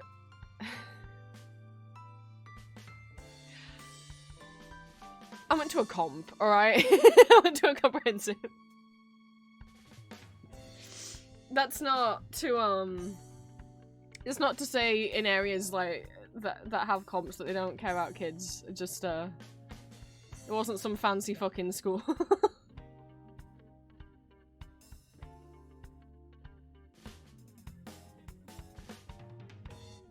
Hi, Hills. Welcome in. I'd rather believe the liars and send them home than make every poor kid send back to class, honestly. But just, it was just like a known thing of like, sorry, we were talking about like school nurses, and the one at my high school just never believed any kid ever.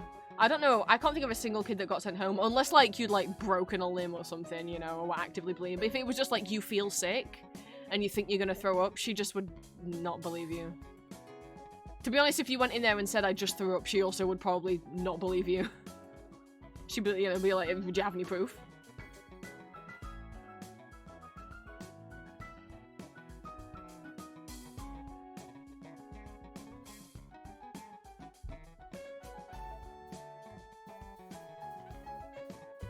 My teacher had a bad experience, but I had to leave because of health issues. Oh, I'm sorry, Hills. I'm glad you enjoy what you do now, though. And like, don't get me wrong, I had a couple nice. It wasn't like every teacher I had was shit. It's just a shame, when there are like the teachers I had that were the worst, that I genuinely had unpleasant experiences with, or would borderline say they were bullies, were typically like older teachers, like kind of in their 50s plus, who just acted like they despised children and were very, very strict and didn't like kids having fun. Kind of personality. I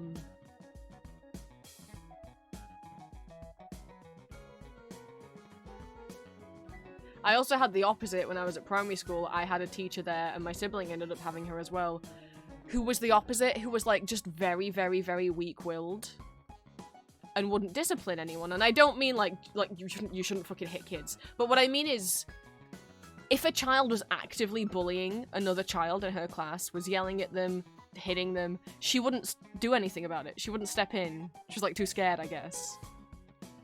She like had, I don't know, self-confidence problems. I don't know. But like, you gotta be able to, I feel like as a teacher, you gotta be able to tell a kid to stop doing something if they're misbehaving. And she just couldn't. And like, don't get me wrong, like, I'm scared of conflict, but that's also why I probably wouldn't take that job.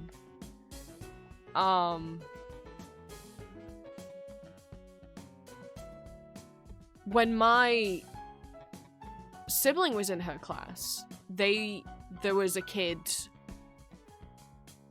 in that class, and he was bullied, and my sibling's best friend in that class was autistic, right? And there was a kid in that class who was bullying the fuck out of that autistic kid. And my dad used to help out at my local school. Like, they would have parents come in and help out, almost like teaching assistants, but also when they did school trips, all the kids would be sorted into like groups of about 5 or 6. And one of those groups would be with the teacher, one of them would be with a teaching assistant, and the rest would be with parents. Like, parents would, they'd have to get parents in, to help out. And my dad came on like all of our school trips, since he's already like a music teacher in his own right, just not at the school I went to. So if he could, he would come along, because obviously, like, they trusted that he was going to be fine with kids, and help out. And while my dad was like chaperoning kids on one of their school trips, again, that kid was I don't remember the name of the bully kid, but he was just like yelling. I think got to the point where he started like physically assaulting the autistic kid, and my dad had to yell at him didn't like swear at him or anything, but was like very firm and was like, stop. Because the teacher wasn't doing anything about it, right? And so I don't know if she was there, if she saw what happened. My dad didn't lay a hand on the kid. It was just like, I don't know if it was just very stern talking or if he yelled at him, but it's like, there's a kid getting beaten up. Like, what do you want my dad to stand there and say nothing? And so the next day, teacher comes over to my sibling and goes, hey, Princess sibling, can you ask your dad to come into the school because, the bully has, you know, I know what happened, but, and the bully is willing to apologize, but only if your dad apologizes for shouting at him. So I want your dad to come in and apologize to him. We're gonna, like, tomorrow at lunchtime, we're gonna have the bully come in with his dad, and I want your dad to come in and apologize. My dad said no.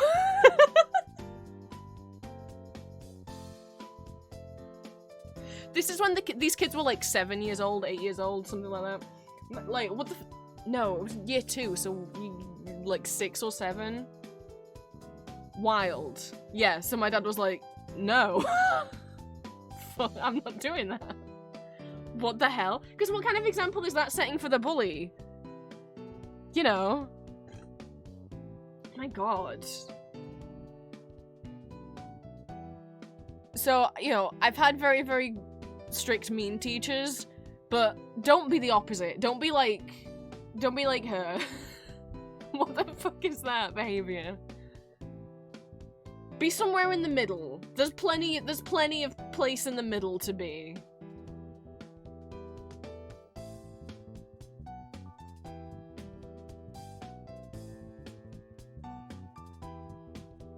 Because there's plenty of places to be in the middle. The teacher I had when I was in year 5,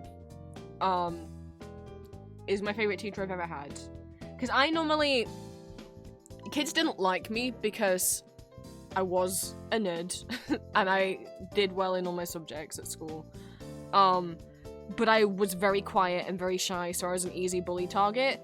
But I had all the makings of like a teacher's pet, apart from I wasn't confident, and so I never applied for any extracurricular stuff. I never answered questions. I never put my hand up to answer a question in class because I could not talk in front of the class at all. So while I was always very well behaved, the teachers like a lot of teachers like ever barely remembered me because I was so shy. So the fact that my year 5 teacher actually noticed me and was nice to me and remembered me and like clocked that I was being bullied and actually like, and he was never like, he never screamed at any kids or anything, but he just made it clear. And again, and I don't know if this is sadly possibly could have been because of misogyny, because he was the only male teacher at that entire school.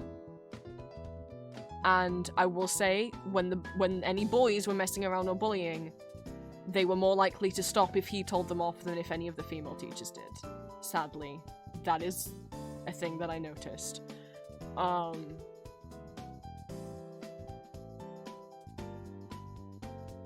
But that was the only year at primary school I didn't get bullied, because he wouldn't have stood for it. Like, he would have actually, like, one, I felt safe to be able to tell him if I was being bullied, but also, like, he would have made sure that it stopped happening.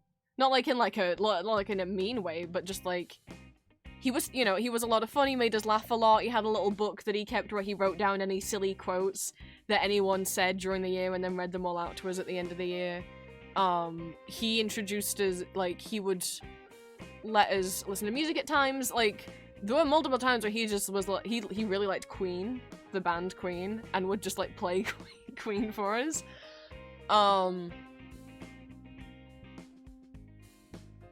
And we had some like running jokes with him and that, and it was really sweet. But also, like, yeah, he would tell you off if you were like bullying someone. So it's not the only year I didn't get bullied. So like,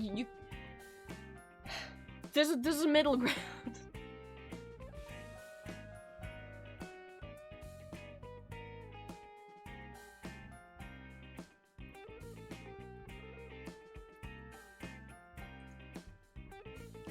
They got along with teachers because some didn't believe I was autistic. Oh, I'm sorry about that.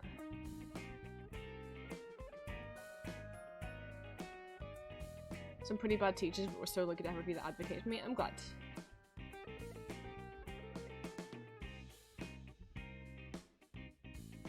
Had this teacher that used to shout at people saying bless you. What when someone sneezed? That's wild.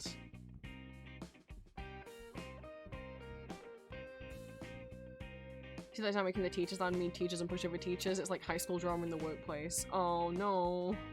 Some people really shouldn't work with kids. Yeah. Yeah. And it's like, I don't know, if you really like the idea of being a teacher but you don't like children, maybe try going for like college level or like here, like 6th form. Because here in the UK, our primary school is when you're age 4 to 10, and then high school or secondary school is 11. Sorry, this is England, by the way. Scotland and Ireland, I think, do differently. 11 to 16 is high school, and then 16 to 18 is college or 6th form, and then 18 up is university. Here, university and college are 2 different kinds of schools. So like, just become a college teacher and teach 16 to 8-year-olds, and then you're not really, by that age, no one's bullying each other and messing around anymore, you know? People have matured, people just want to get their work done.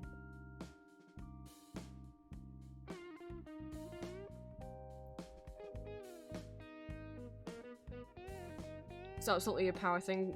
Some teachers don't like kids, but like having control of people. I guess so, that sucks. Yeah, but that's a good point, Elliot. Like, I mean, having one mean teacher can ruin your love for a whole subject.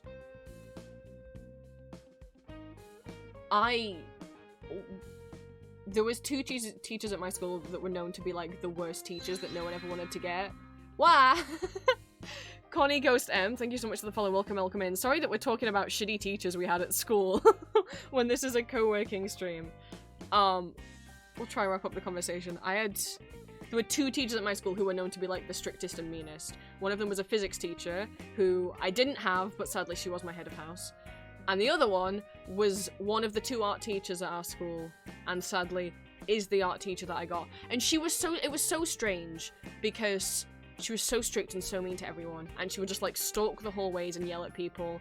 And she was the teacher in charge of monitoring film club, which I went to and some of my friends were in charge of when I was at school, which was every lunchtime in the main like assembly hall was film club, and they would put on a movie in there every lunchtime, so you could go watch a movie in there every lunch if you wanted.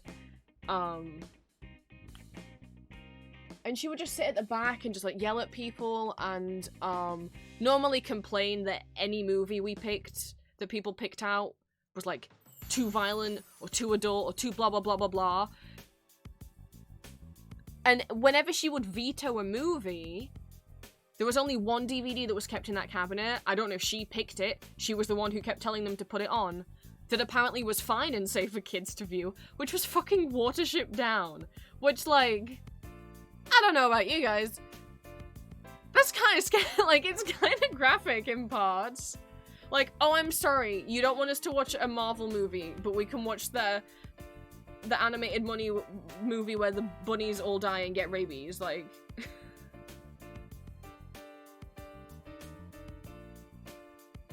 Why was that the go-to default one that was kept in the...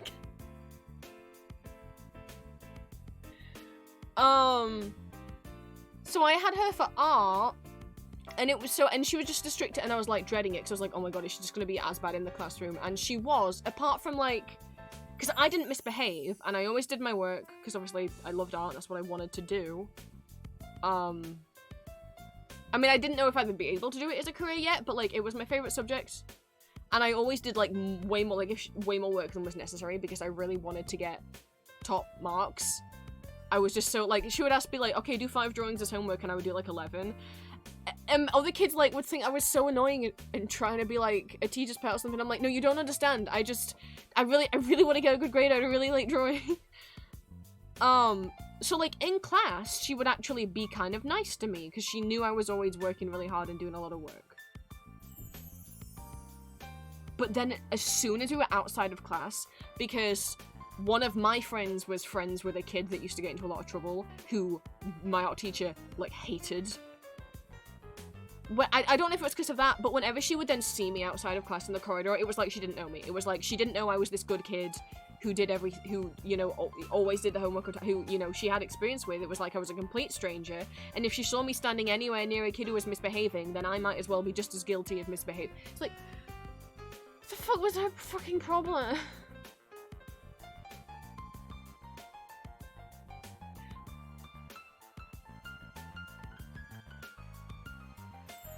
Maybe don't watch Watership Down if you don't want to see sad things happen to bunnies. It's a bunch of it's an animated movie based on a book about a bunch of rabbits, like not anthem rabbits, just actual rabbits, but they do all like talk in the film.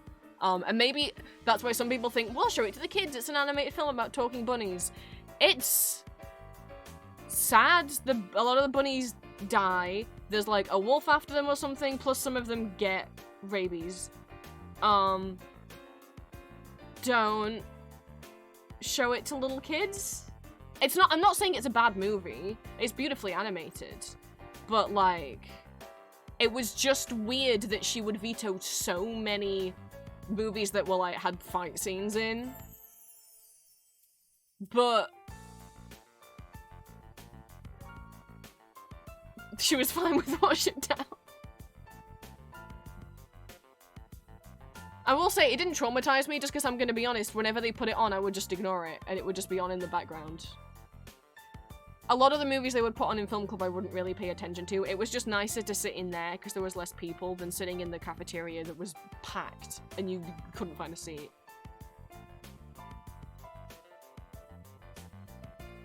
It's a good movie, it's just very upsetting and heartbreaking, and maybe not the thing. It's just weird that that would be fine, and so many other movies she deemed not fine. Oh god, the only other time I remember film club being different, this was so gross. They put one of the like live action, I think a couple of the live action Transformers movies on, and so many boys who normally made fun of film club and called us old nerds and stuff, just like filled half of the room and loudly were just like catcalling Megan Fox the whole time. That's the only other, like, strong memory I have of anything that happened in film club. Because it was gross.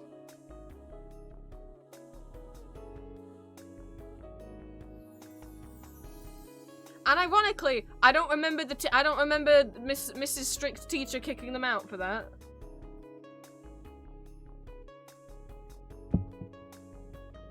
Weird.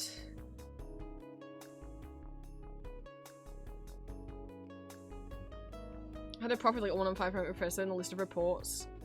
Oh my god. I was gonna say I had good experiences at uni, but I... with my teachers, I mean. But I remembered someone.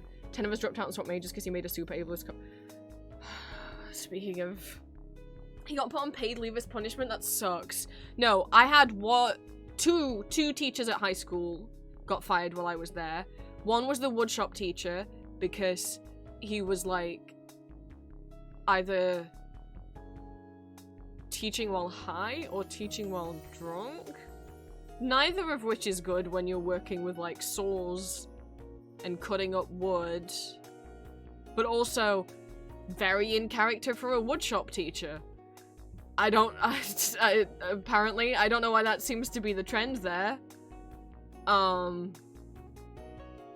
He got fired. And the other one was the food tech teacher who was there when I burnt myself, who, like, ignored me and just, like, didn't believe.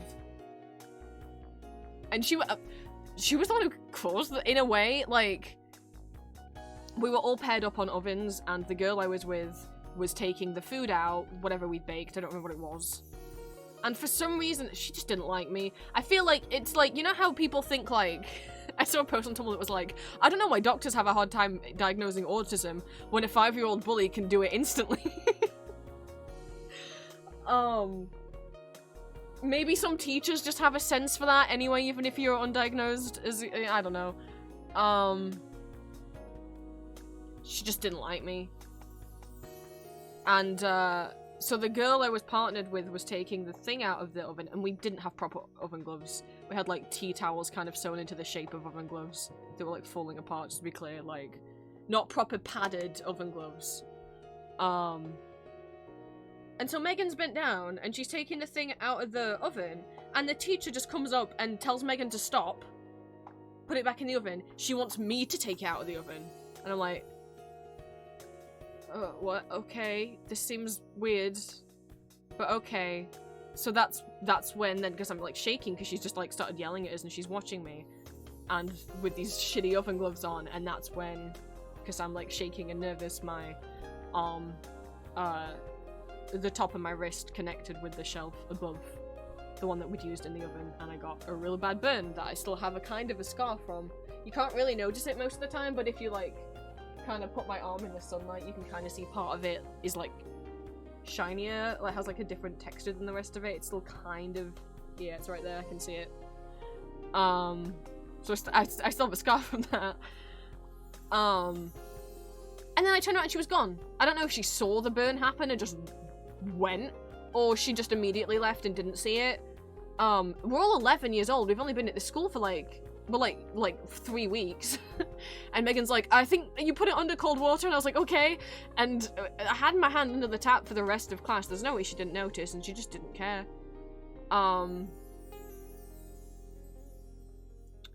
But she was horrible to so many kids, and older kids. I had a friend whose older sister had taken food tech as like a GCSE option and was getting her high school degree in it. And so I'd hear all sorts of horror stories about how she treated the older kids who'd chosen to do a fucking subject. And so like, one day she was like, yeah, so my sister, on parents' evening, my sister and all of the other kids in the class have said they're all gonna tell their parents, like, how horrible, you know, they've all been telling their parents how horrible she is. And, next parents' evening, they're all gonna come in and complain about her. And, they did. And let's just say, who knows if it was a coinky-dink, but she sure wasn't working there a couple weeks later.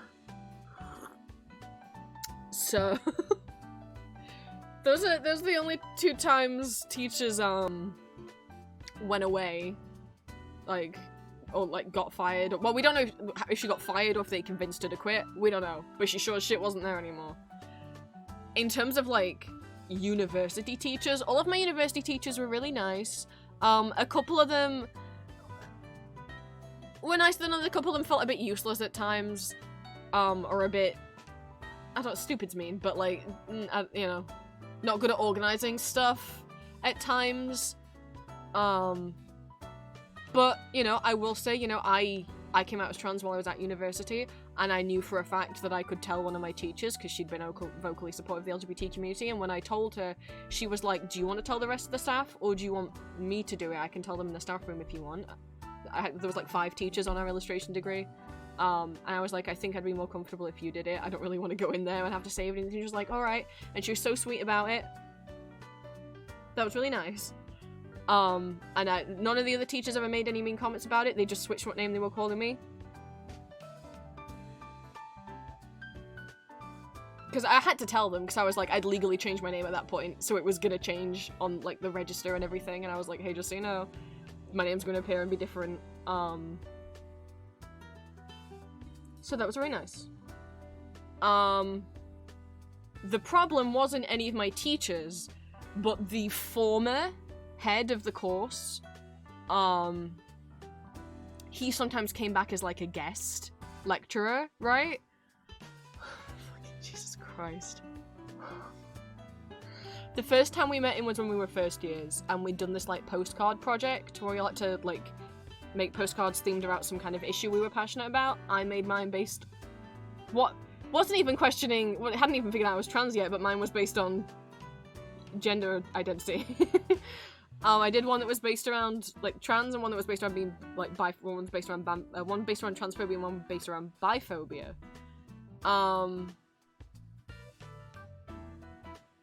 And I don't remember if we'd had a guest lecture with him right before.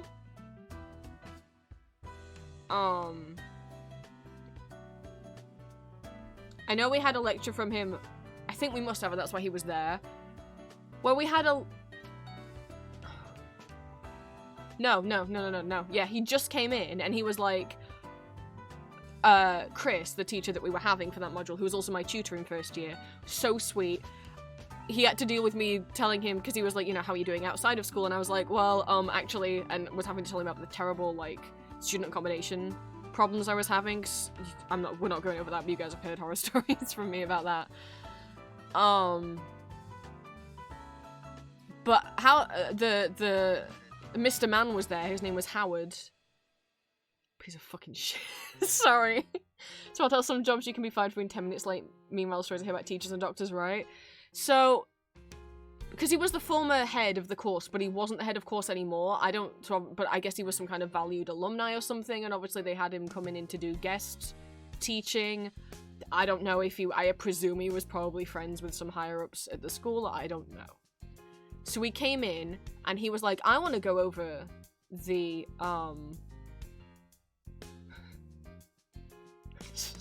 the postcards, right? And again, this is a postcard project where we got to make them about issues we were passionate about.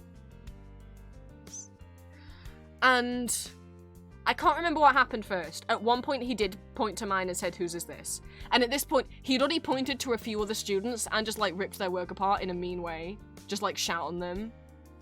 Like, not constructive criticism, just shout on them. And then I pointed at mine, and I'll never forget the look Chris gave. Bless him. Because, you know, at that point, like, he knew I was really shy, and and as soon as Howard pointed and was like, whose is this? Chris turned to look at me and was, like, shaking his head like, I'm so sorry. Because he was like, Howard had, like, he was like, I'm so sorry, he's gonna fucking tear you apart now as well. And he just said some shit, and he did not understand what I had drawn. I had one that was like saying that like clothing has no gender, and it was like boys in skirts. But he did not clock that that's what that was at all. He thought they were still girls, and I did not fucking correct him. And the comments he made no sense because he didn't understand that it was about a trans topic. But I was like, I'm not gonna correct you because you seem like an asshole. So I was just like, yep, okay. Because the other thing that he did, and I don't know if this happened before we looked at mine or afterwards, I can't remember the exact remarks he made, but he was like commenting on someone's postcard that was about, I don't know if it was about like immigration or just like being from another he was being racist. Let's just say he started making shitty fucking remarks. And they weren't like, he wasn't like dropping slurs or anything. They were like vaguely racist, but like, you know, clearly fucking racist. Or just xenophobic. I can't remember if racist or xenophobic, because I remember what ended up happening is he got into an argument with a girl in our class who was white, but she was from Norway. She was like an international student from Norway, and she just started, because she was, so maybe he was being xenophobic, not just in general and not specifically racist, but I just remember they got into this argument because she was rightfully so, like, standing up to him. But we were all just like, oh my god, this is like a proper argument. And bear in mind, because he slowly wanted to, like, talk about every card, he kept us there, like, we were meant to go home, and then he came in and wanted to talk to us, and he kept us there for, like, an hour or two after we were supposed to be allowed out. But, so that was my first day of experiencing Howard, and I was like, my god, I hope we never see that man again. And which is why I was like, I'm not correcting him that these cards are about transphobia, because if he's already going to be kind of racist in front of all of us, he's probably going to be transphobic too. Like, I'm not risking that. So then we didn't see Howard again in year 2, thank god. And then he came back in year 3. And to be clear, like, yeah, he was like an old white man. He was like older than any of the, I guess he was retired, but just popping back in. And we saw him again when we were in 3rd year. our final year. And he, like, did this lecture. Bear in mind, we're in 3rd year of our art degree at this point. And he did a lecture where he taught us about the colour wheel. And what primary colours are, and the difference between, like, primary colours and secondary colours and tertiary colours. And, like, the difference between, like, a JPEG and a PNG file. And we're all just there, like, what the fuck is happening? We're all, like, 21. We know what a primary colour is. Why are we wasting... Do our other teachers know that this is what his amazing guest lecture is? I don't understand. We don't understand what's happening.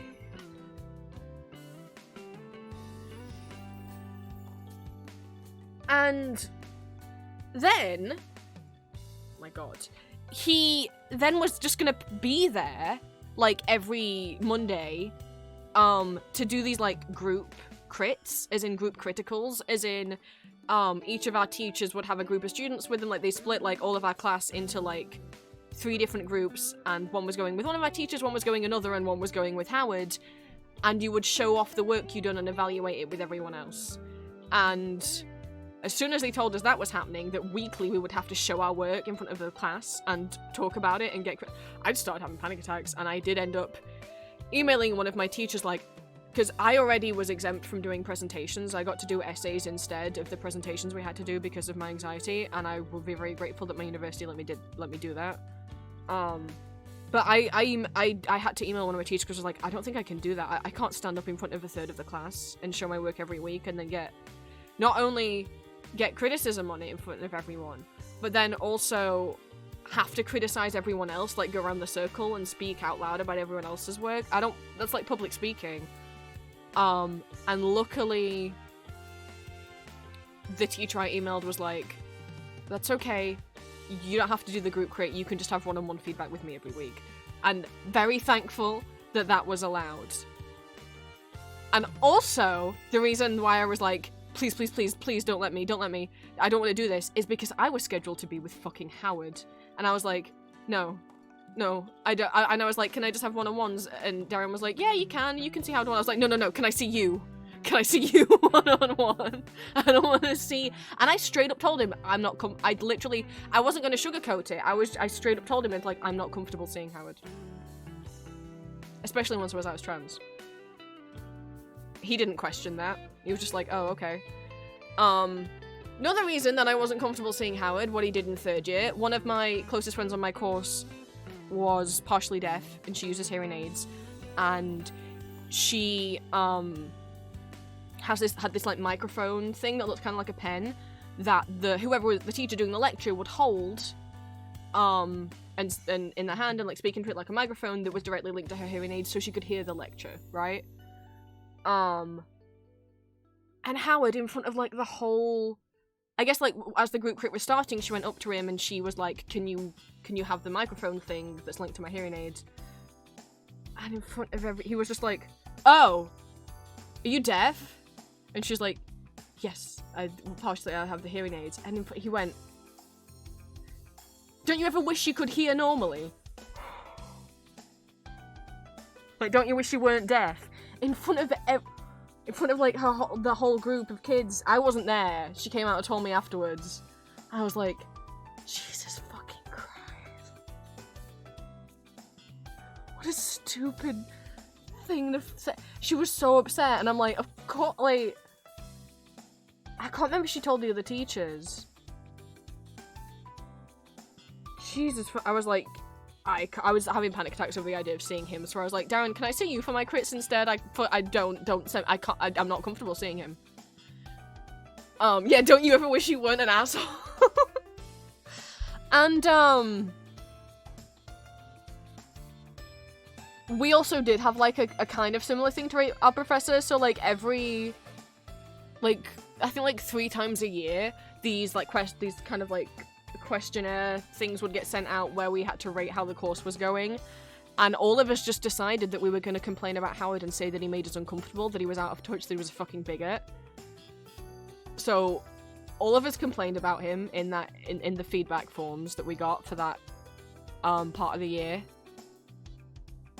And just like with the food tech teacher at high school, how she was just mysteriously not seen again after that parents' evening. After that happened and we did that, we never saw Howard again. He just never came back.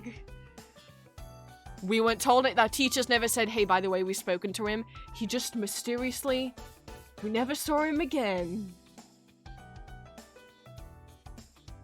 So, like, I don't know. If you, like, don't be afraid to fucking complain about a teacher. Hopefully they will do something. I mean, again, I guess they didn't have to fire him because he didn't actually work there. He was just, like, some guy who had retired and then couldn't stop fucking hanging around.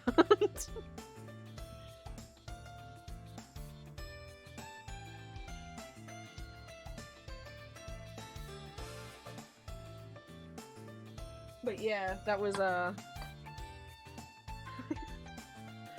know, no, what could have happened? Who knows? And I'm so glad. I was a bit worried that he would show up to our final year exhibition, but he did not. Never saw him again. Good riddance. Thank fuck he wasn't in charge of the course anymore. I would not have been safe to come out as trans if he was still head of the course.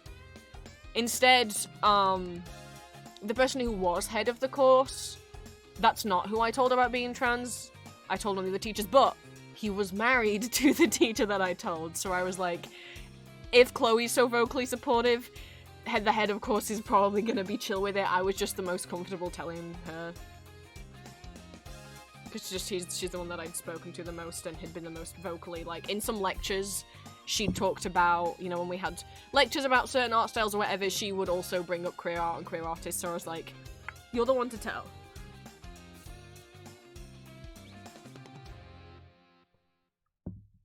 There was a couple times where, because we'd have a break in the middle of the lecture, where, and I feel like it was always her, she would forget that she had my friend's microphone that was linked to her hearing aid, and she'd take it with her into the staff room. And my friend would be like, oh my god. I genuinely, like, I have, like, a vague memory of that maybe one time when she took it in, the teachers, when my friend's mic that was linked to a hearing aid accidentally got taken into the staff room. Because I think that you could just, like, clip it to your shirt, and I think the teacher just forgot. Oh, it was on, like, a lanyard, it was on, like, a necklace thing. That's what it was. So they just forgot they had it on.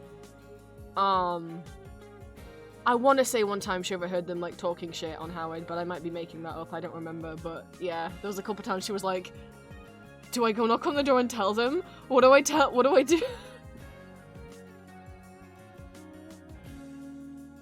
So we just sat there awkwardly and she was like, do I take my hearing aid out? I don't know, what am I supposed to do in this instance?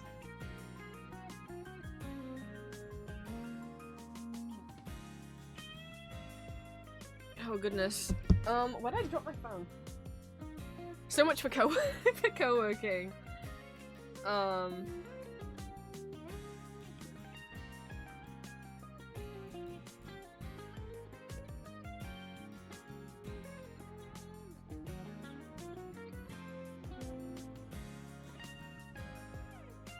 just trying to check when Julia is... Okay. Sweet. Let's do some work! Let's do that. So the question is whether or not I'm gonna do... Whether we're gonna make more of the little OCID cards or whether I'm gonna make a whole page. Whether we're gonna start making the separate pages for the boys. For those not familiar, this is my website. I coded it by hand. Oh right, I was gonna say, if anyone does get interested with the idea of coding your own websites, and I will say, a lot of my pages are using Sad Girl's layout generator as a base, so I did not make the base template to every single one of these pages. But if you do have any questions, or you want more information about NeoCities, or about making your own, coding your own websites, HTML, CSS coding, about where to get, like, free templates, or tutorials, or, information on why people make NeoCities, and, like, little guides to the Web 1.0 revival movement, or just other fun sites, internet groups, and, like, art tools. I have a resource page on my website that I will post in chat. If anyone gets curious at any point. I need to update this part because there's been so many more cool websites that I've found that I want to add here. In green, as soon as you make a button for your site, as soon as it, you know, you and if anyone here does end up making any NeoCities, feel free to let me know. I know some of you have. I know Green has. I've already got Green, Julia, Plan, and Apple to start making NeoCities websites. I didn't tell them to. I've just infected them. As soon as you make a little site button, it's going up here. Same for Julia. Or any of you guys. Button. Yeah!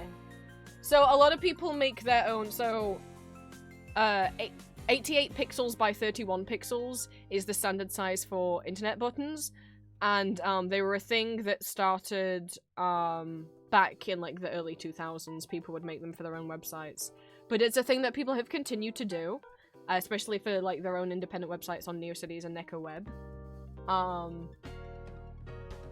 And you can have buttons that aren't advertising websites, like some people just make buttons for fandoms they like and stuff.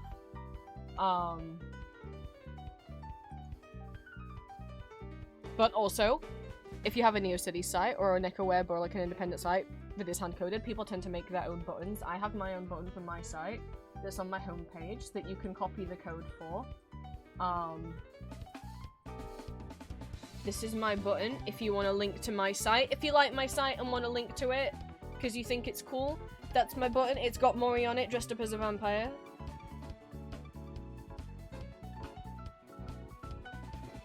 Wearing my my VTuber, my 2.0 VTuber clothing. Because who else was I gonna put on the button? So that's my site's button. And the code is underneath here. But obviously just don't hot link the image. And then these are links, these are buttons for a lot of other sites that I think are cool, but I need to update it because there's more sites I found since then that are also cool. But these all link to the websites. I got all the buttons obviously off each person's website.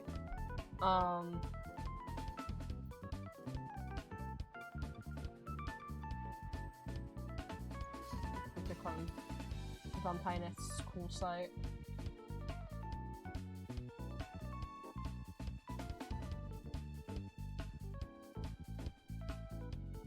Vampire Nest site, and obviously then they have links to other NeoCities sites that they think are cool.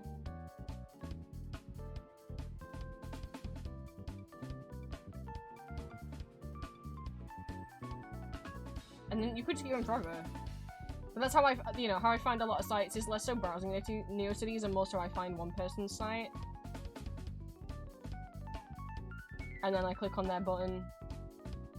And then somewhere on their page they link to other... Oh, is he an engineer? Oh, are we? That's so small! And you zeroed in on that, huh?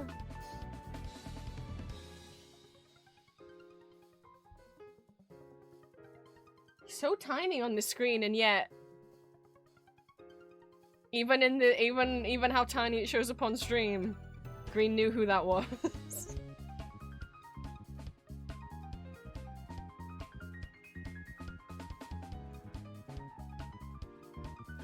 It's only happened like maybe once or twice that I've actually seen my button on someone else's site, and it's always like, whoa, someone else liked my silly site? Oh my goodness. I think.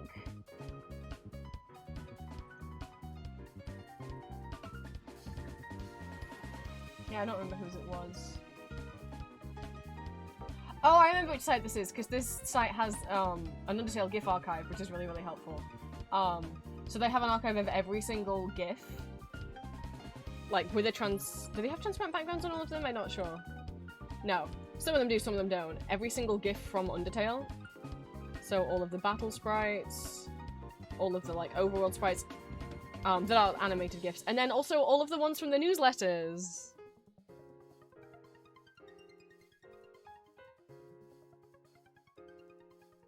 which obviously includes the Deltarune characters.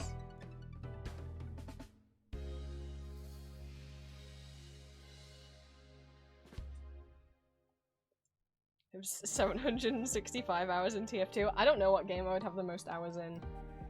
I don't normally play games that, like, can last a long time. Green, you are being asked if you want to be TF2 buddies.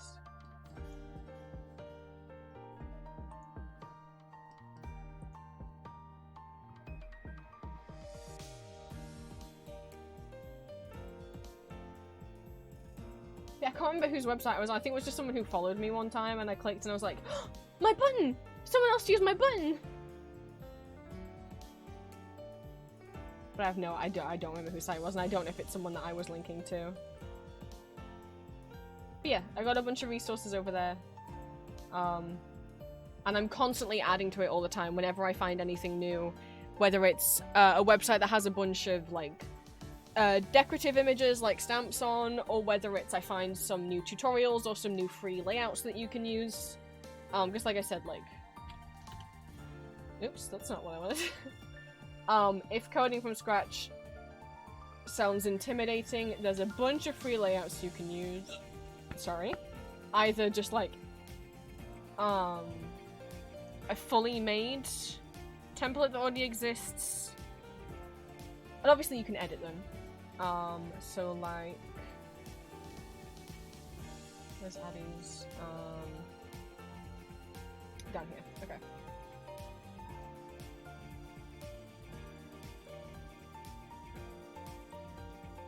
So like this is one of Idlen's free codes.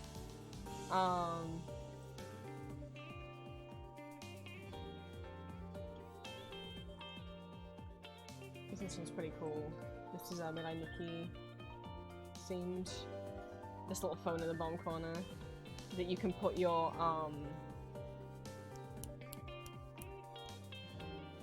guest book, that's the word, in it. Or whatever you want in it.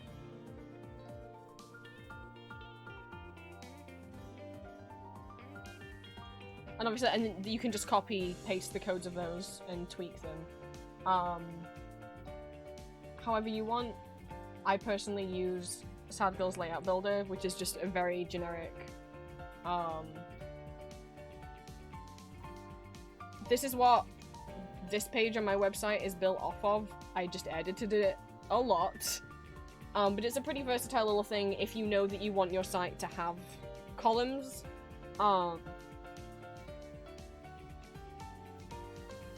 It's a good place to start off.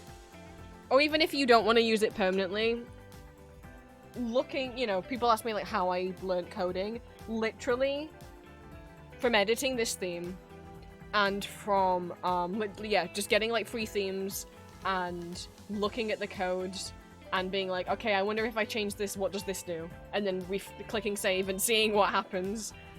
And looking at other sites' code. You can go on any site, and you can right-click and click View Page Source, and it will give you the code for the entire site.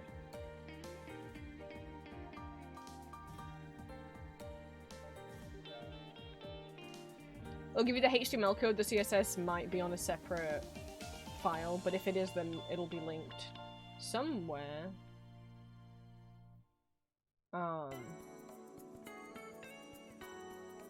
Look at you, precious thing. Ah! I star 5. I will switch to Baby Dragon time. Oh my god, I should have a gay wheel sound ready. Most of them are still Astarian. Oh, I don't have any sounds for the 1.0 and the 2.0 redeems.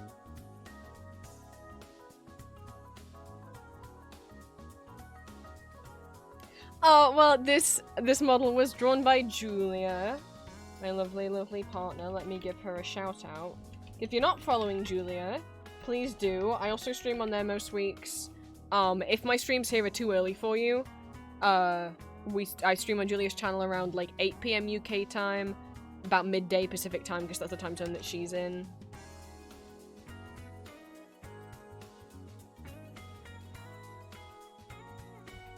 if you want to go follow her on Twitch, that would be appreciated. And also you could go subscribe to her ASMR channel on YouTube.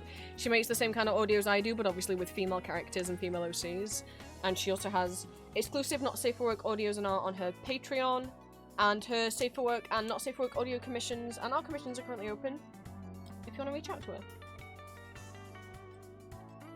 Huh? What did I didn't know that was gonna link me to something.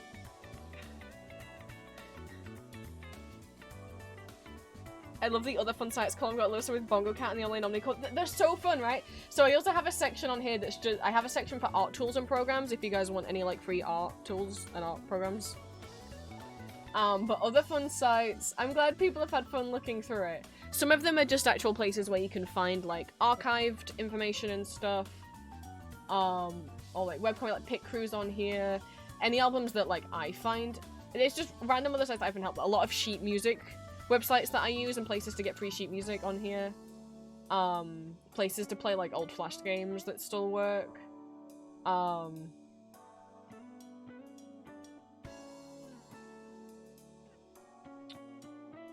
Encora's on here, which is where you can look up musical bootlegs. But like AC Patterns is on here, which is a website that replicates New Horizons or New Leaf if you want to switch to New Leaf. Pattern editor. You can just make you can switch to New Leaf. But I normally keep it on New Horizons because the QR codes aren't editable on New Leaf. And what you can also do is you can import. So I have a bunch of posters in my New Horizons house that are screenshots from Elizabeth Das Musical and albums that I like. Because what you can do is you can click this import button in the bottom corner, which I don't know what's going to open if I click on that. You can open QR code, open from image, and then it will be like image to convert. So I'm going to go drop an image in. I just don't want you guys seeing all of my files. What image should we pick? Why don't I pick... Oh, it's not really going to be square. Oh, we could have this. We could have... This is square. It's right here. It's the screen. It's the Moon Knight comic where he says, I know you're here, Dracula, you big fucking nerd. Where's my goddamn money? Let's pick that. And then how much of it? I want all of this, please. Crop. Obviously, it did, yeah, you know. It's a lot of text and detail. And you click convert, and then you can get it in your game. Put it on the pattern. And now it's on the pattern. And then you can get the QR code if you click export. And then scan that with your Switch. And then you have any image you want as a poster in Animal Crossing. I did this a bunch of times. So I have a lot of screenshots from Elizabeth Das Musical and also a lot of album covers of my favourite albums as little posters in my New Horizons house. This obviously was not the best example because obviously it is so, because it's an image that had so much text on it. Let's try and find something better. If I have an album cover that's recognizable. Let's see.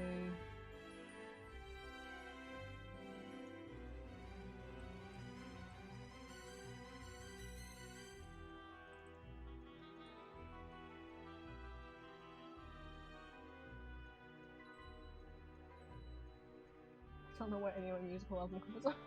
Well, the whole individual folders. What's a thing that people in chat will know?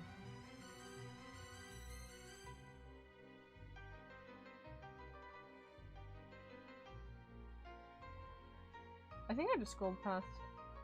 Alright, here's the Be More Chill album cover. It's probably, it might also be more colours than it can handle, but let's see. It's I think if you saw that, you'd know that it was Be More Chill. You can fiddle with the saturation a bit as well. I'll make it grayscale or whatever. Lock it on the pattern. And then you can also edit it to clean it up.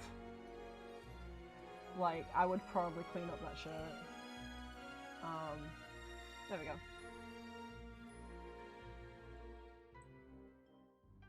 Make it all like the same color. It will automatically also get a color palette from the image. There you go, it's a bit cleaner. Oh no! Oh no! I didn't mean to draw everywhere. Oh no. Of course it's inverted. But yeah, you can also, there's the New Leaf color palettes, or there's also the New Horizons little color sliders. And then you can click export, and it should... Yes, you can export as a New Leaf file, or you can export it as a QR code. And then it will, and then it'll save you the QR code, and then obviously you can scan that. Sorry, Connie, when you made the first time chat, I did mean to actually do my whole intro. We got distracted by conversation. Do I look at my TikTok often? I do not use TikTok. I stopped using TikTok, Instagram, and Twitter about 6 months ago, and my life has been better for it. I also don't know which TikTok account you mean. Or why. I don't know if I've been tagged in something or if something is happening on my TikTok page. I haven't even logged into the Vampire Prince one in a long time. But I got off TikTok because I would just scroll it until I eventually saw something really upsetting and triggering, and then I'd be upset for the rest of the day. And I got off Instagram because of the AI scraping and also Meta's statements about trans people and and its support of transphobia, and Twitter obviously for its AI, Elon Musk, and its transphobia.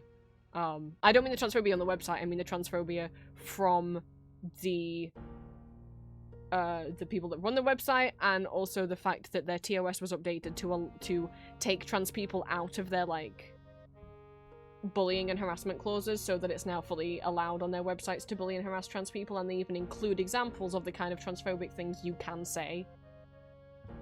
Almost like, hey, here's some fun things for you to say to trans people. Fucking hell. Like, no. And I've been mentally much better for it.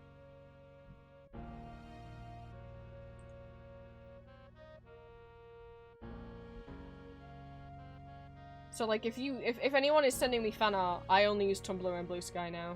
Obviously, if you're in my Discord server, you can send it over there.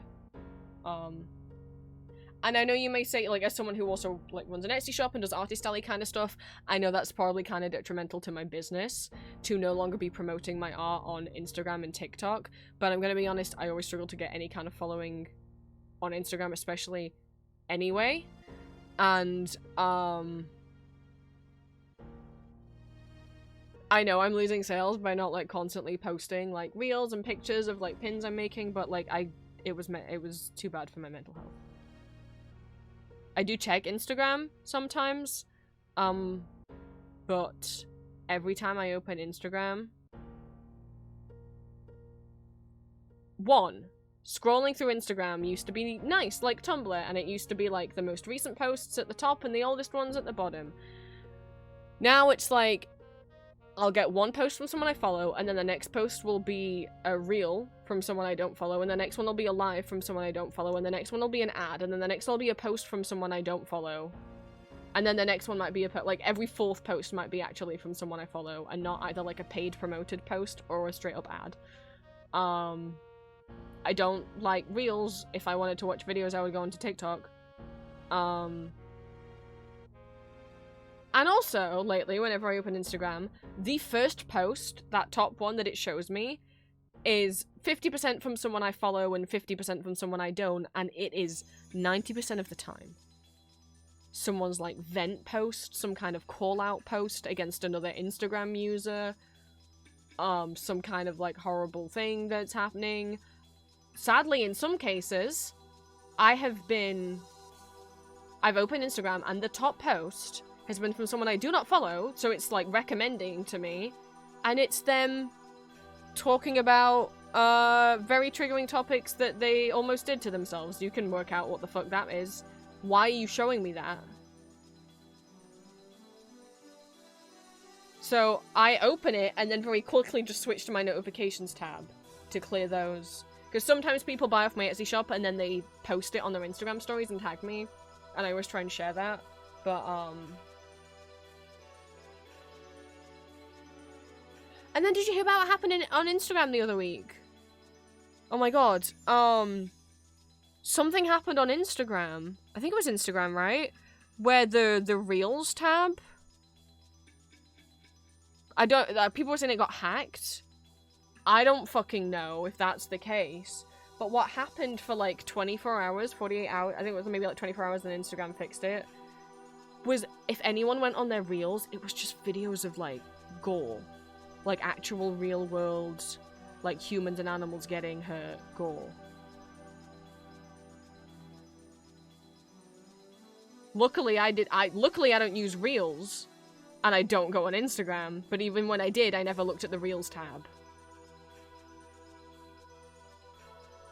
So I don't know what the fuck, it was like a couple weeks ago. I saw someone else posting about it happening and I was like, what the fuck is going on over on Instagram? How are those, like... One... why are those being recommended to people, but two, how did those make it onto the platform? How did Instagram not flag that content? But it's because, like, I mean, really, social medias don't really care what you post to it, as long as it's more content for them to make ads on. It's really hard to get posts taken down. I heard of that, I was scared to use the app for like 3 days, right? I mean, because even if you don't go on the Reels tab like me, I still could have maybe got them recommended on the homepage, I don't know. I'm glad I don't scroll on Instagram.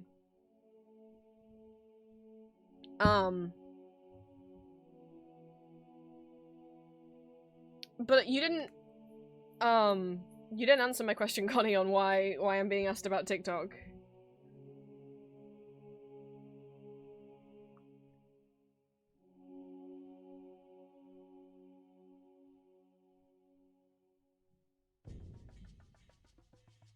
But, thank you for the first time chat. Let me do my intro thing. Because I meant to do that when you popped in and I just forgot.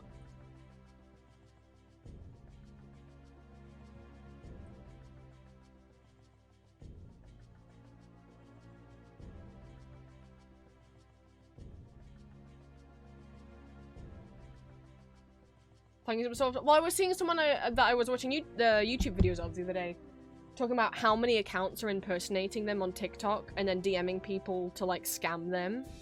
Like, scammers who are impersonating them on TikTok. And they reported all of the accounts, and none of them got taken down.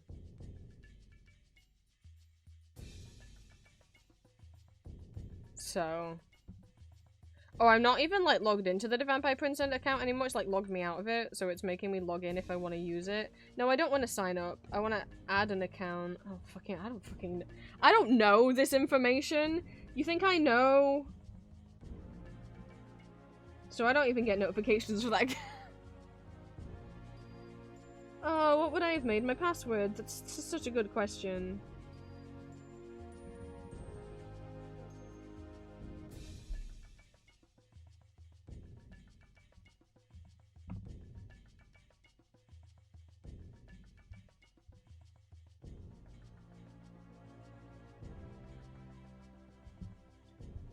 I'm running out of attempts. What my password is. Oh no.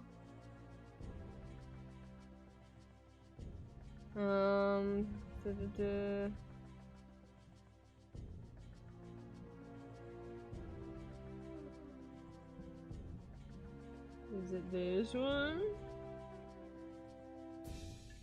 Hey, it was that one. Is anything happening on it?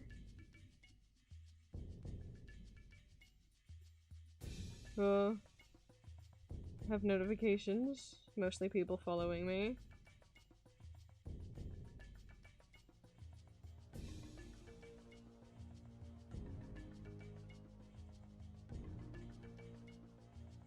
These are all people following me. Is this just a list of- oh, this is new followers, that's why.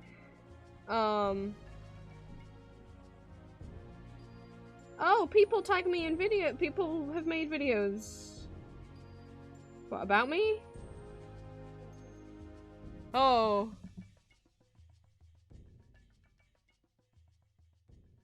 One of these is from, June last year. This is how much I don't check. I'm scared. I've never wanted to search the Vampire Prince on TikTok because, like, I've seen people make TikToks being like, the worst ASMR artist on YouTube. These guys have ugly voices, and I don't want to feature in one of those, you know? I don't want to know if I'm in one of those.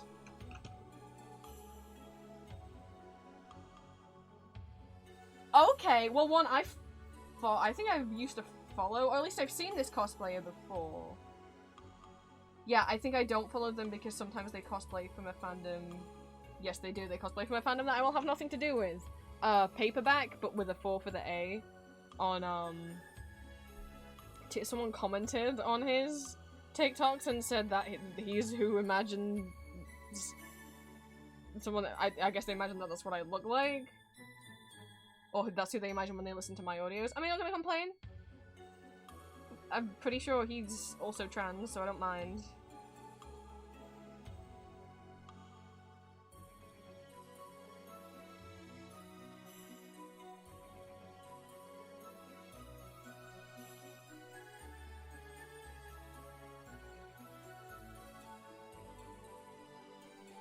Oh, someone made memes about wanting to be part of my Patreon. I will say, something that I will never reply to. Because it's parasocial, it makes me uncomfortable. Please don't tell me that you love me, unless you're literally like my fucking girlfriend or one of my actual friends, like in real life. You can say that you love my audios, you can say that you love my characters, you can say that you love watching my streams, you can say that you love my drawings, or that you- whatever, right? Or that you love listening to my voice, that's fine.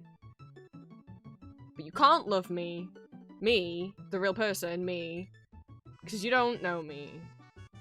And whenever anyone comments on YouTube like, oh my god, I love you so much, thank you for making- I'm like, you don't! And that's why I never say anything, like, so many creators will say that they love their followers. I don't say that, because I don't know you guys, and I don't want to encourage parasocial relationships. But I really appreciate you. I am really thankful that you're here.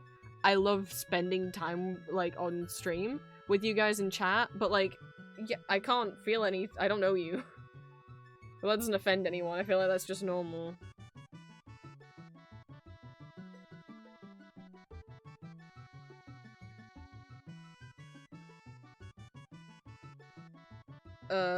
Okay, someone commented on someone else's TikTok saying, you look like Ambrose.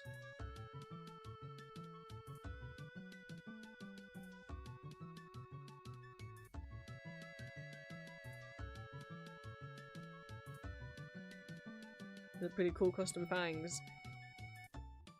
And then someone mentioned me in a video one day ago.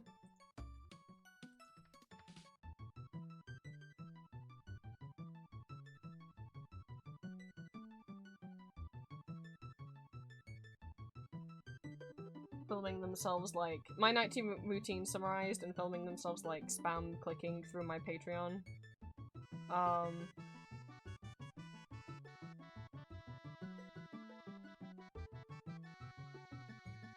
Which is, it's fine. You know, they're not leaking any exclusive Patreon content, they're not playing any exclusive Patreon audios out loud, so I don't have a problem with that.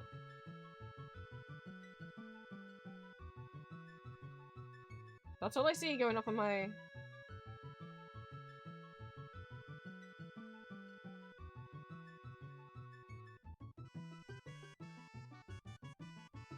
Don't. Oh, I'm so- no, I'm starting to type in my own name. We don't need to do this, do we?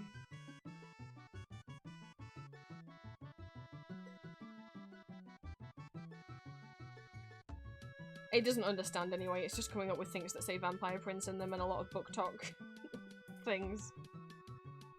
It doesn't sense that it's all one word that is a person.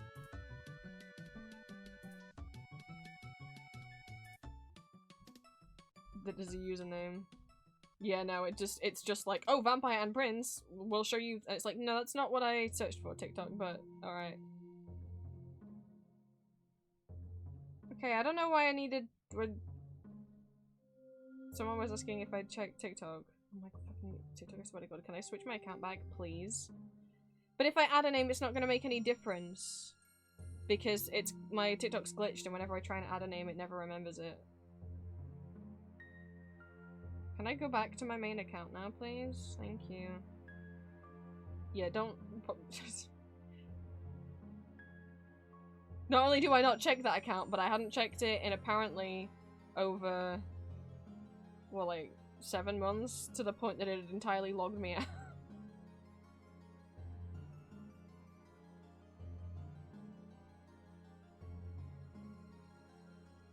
Okay, put the phone away. Let's make your attitudes towards parasocial relationships and setting boundaries. Good, I'm glad. I feel like it's just healthy for all of us, you know? Like, it should weird me out if I said that I loved you, you know? Random person in chat. But obviously I do get a few people in chat who I am actually friends with. Who exist in my real life. You know, Green and Mac pop up in chat, and Julia pops up in chat. And obviously the way I talk to them and about them is going to be different. Because that's different. You know, I've hung out with 2 of those people in real life. Soon it will be all 3. Watch the fuck out, Mac. One day.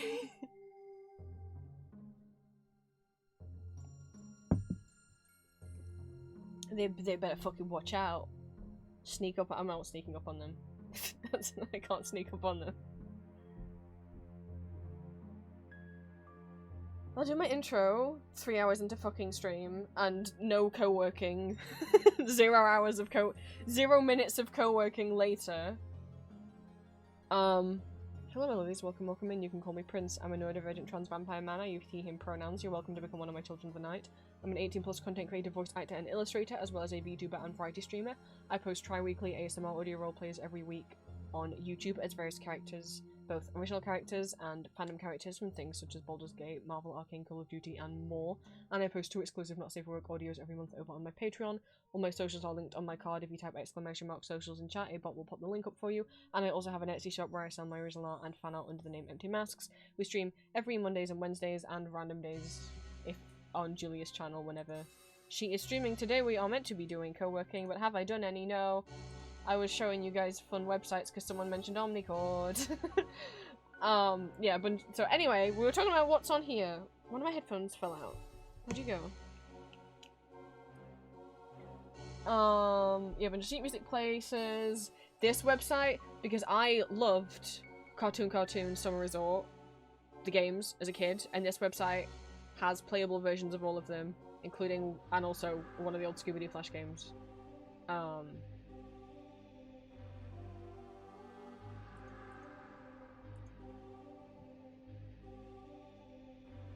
Like Digital Planet, Egotistical Go, which turns a Tumblr blog into just the audio posts. There used to be a website that did this called TRNTBL. Yes, it got closed, it went down, so this thing cloned it. So essentially you can type in the name of a Tumblr blog, so if I put my European Musicals side blog, click listen, and it will bring up every audio post that they've ever posted and reblogged. And you can just click play and listen to them, or you can click play at the top and it will play them like in a playlist. So here's all the audios I posted and reblogged onto that blog, but you can do that with any blog. You could do it with your own blog if you're trying to find like an audio post that you once made and you're struggling, like you're like, oh, I know I reblogged this song but I can't find it.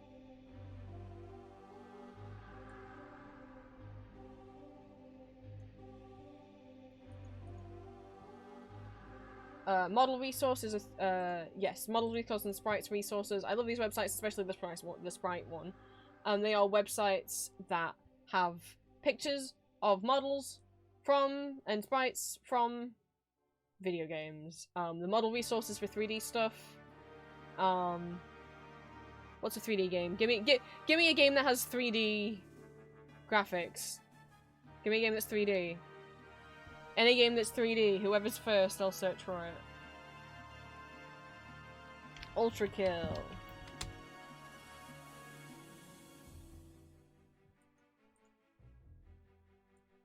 Not that many things uploaded, but we do have some stuff. Gabriel is uploaded. There he is. I don't know how it works downloading the 3D model, obviously, but I guess you can download a zip file and then maybe you just have him. I guess then you just have him. The V1 plush is here.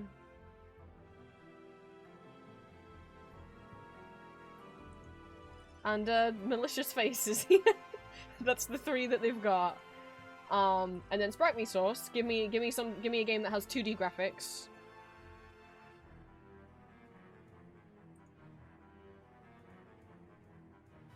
Give me a game that's got 2D graphics. Pokemon Ultra Moon.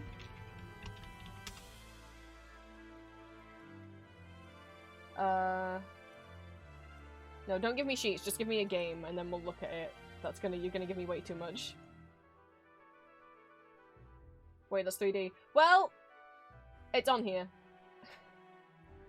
I think maybe the difference is maybe this is the sprite resource is just pictures, even if it's a 3D model, whereas like the model resource I guess is actually giving you the 3D file. But yeah, I think because it's 3D, maybe there's not as much on here as there could be for something else. Quagsire's here though. Here he is. Oh! No, that's all the Pokemon. Oh! No, they are all here. Okay. First generation, second generation, third, fourth. Okay, you click on and then you're there. There's... But these are just sprite sheets. Like, there's nothing to download other than the picture.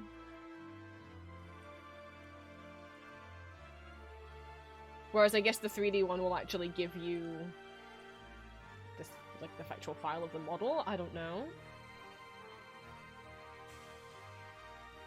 But obviously, I mean, there's 2D assets in the game. Where's my... Like, there's all the trainer portraits. But like stuff like the little Pokemon icons, like what appears, you know, when you have them, when you open up the Pokedex or the PC or whatever. They got all the little guys.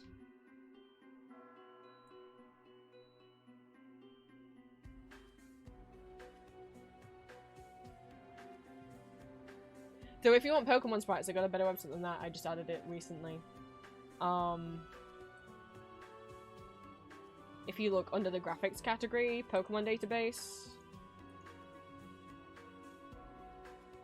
their sprite archive, you can go to any Pokemon, like, I don't know, Charizard. And it will give you every sprite from every game. So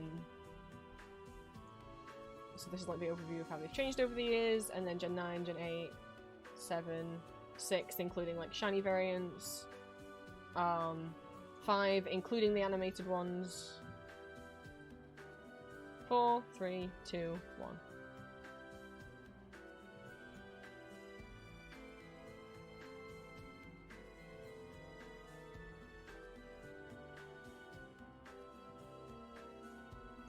There's my pretty boy.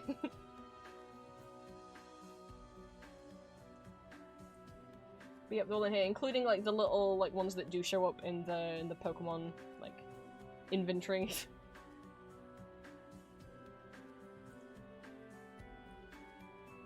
I feel like I should know what Green's favorite Pokemon is, and I don't.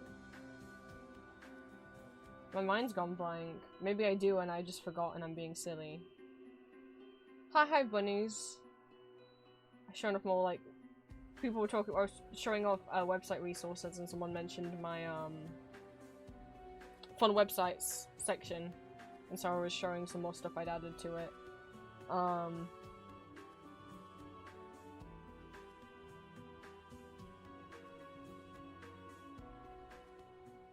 Bye, Ashley. Thank you for stopping by. I don't know if Queen's gonna tell me your favorite Pokemon. I just feel like my mind's blanked. Or I've never been part of the conversation. Just normally those combos happen with a Warwer. It's Charmander! Oh my god! You like the baby version of my favorite Pokemon. Let's go look at Charmander's page. Look at all these dang Char-Chars. We got his little shop sprite. Oh, and it's also giving you like the HTML code. If you don't want to host it yourself, they're instantly giving you the HTML code, the BB code, and the markdown. If you want to copy paste it. No, don't. That's what they get nicknamed. Well, that's what they say, isn't it? That's the noise they make. We got Gen 9, Gen 8, 7, 6. Party hat! Oh my god. Every single Charmander game is called Char. Aww. But he's got a party hat, Green. Why doesn't Charizard get a party hat? Gen 5, Gen 4, Gen 3, Gen 2, Gen 1.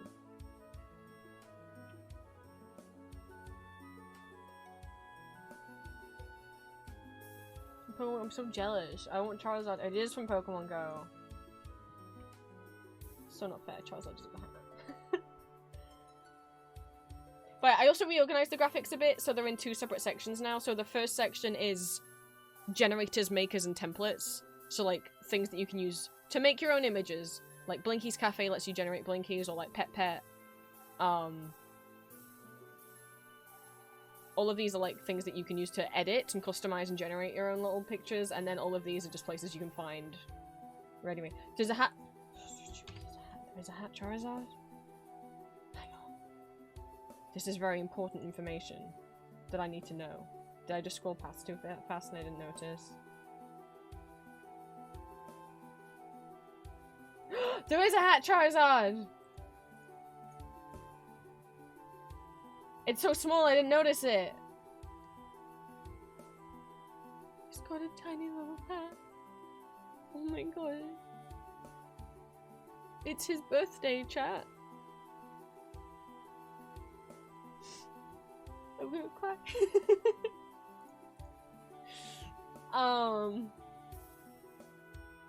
But yes, other fun sites. What else did we add? Let's go on Sprite's resource again, and actually I'll just put like...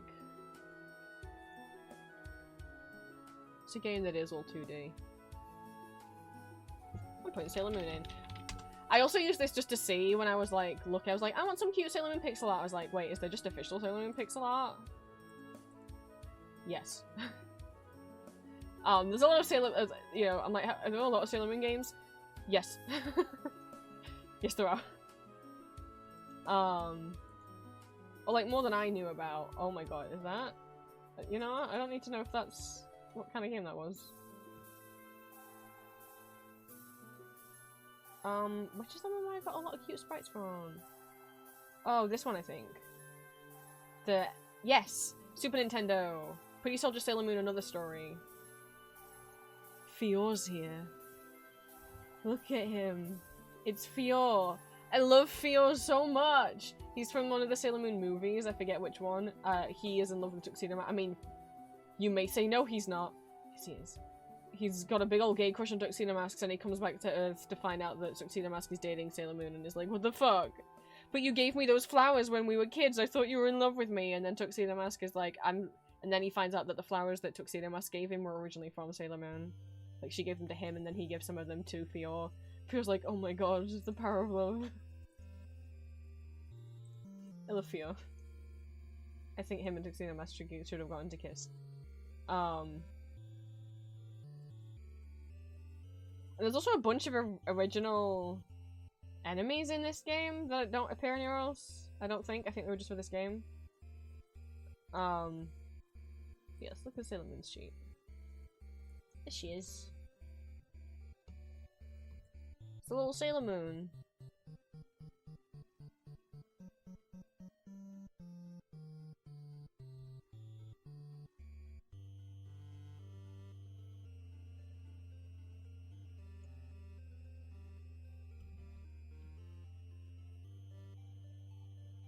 I'm so silly with the music we're listening to. Hang on.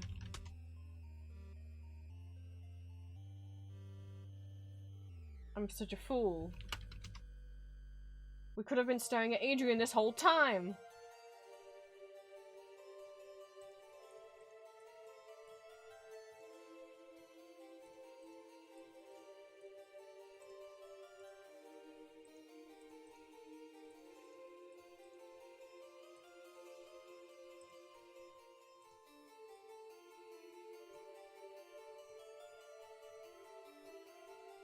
Look at how many Alucards we can have. This is his sprite from Castlevania Dawn of Sorrow.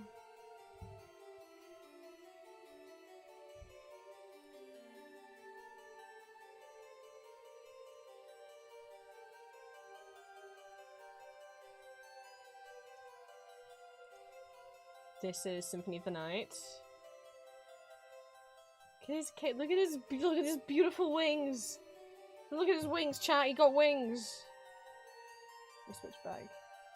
That, like, his cape can, like, become, like, bird wings and then goes back into being a cape. There's his attack. He does that in Nocturne. In Season 2. Well, you see Dracula do it and then Alucard gets to do the Hellfire attack in Nocturne Season 2. I was so excited when he did it. I was like, oh my god, he's doing the thing! This is from Card Sagas Wars, which is not a Castlevania game, but I guess Alucard's like a little guy that can appear in it.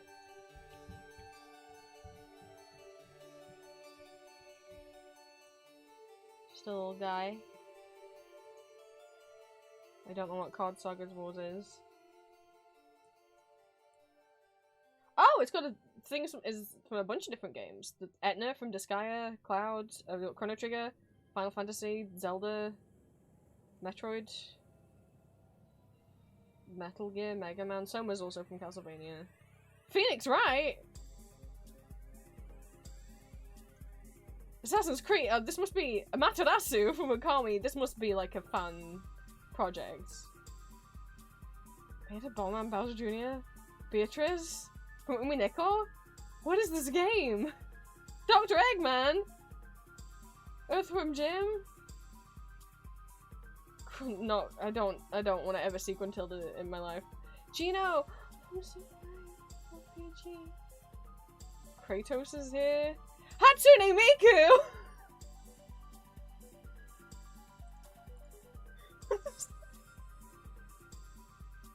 She's got a lot of sprites! What are you doing here? Prince from Katamari? Nidorino? And no other Pokemon? Simon's here too as well, but in his Chronicles X outfit.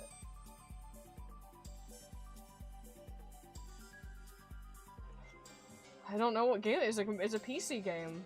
I guess it's like a fan-made thing. Anyway, this is some of his stuff from Castlevania Judgment. We don't need to talk about Castlevania Judgment. Vampire Survivors. Castlevania 3. This is how he originally looked. This is the game with Cypher and Trevor. For people who haven't seen. I don't know what I just clicked on. Ah! OG Alucard. He looked like this. Had short black hair and like a widow's peak.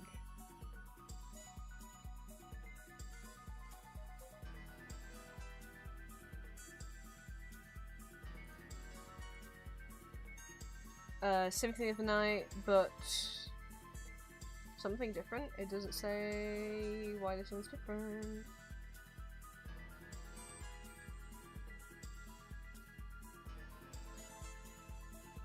I'm sure it does if I go on the Symphony of the Night page, but it doesn't say it while I'm on the Sprite page. Don't know, it just says Alucard again. Okay. This is someone's custom Alucard sprites that they just made for fun.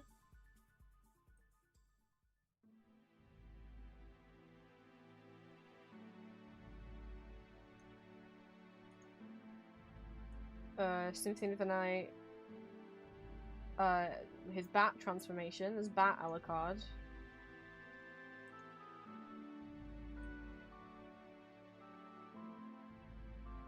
And then, is it called? Does it have a specific name?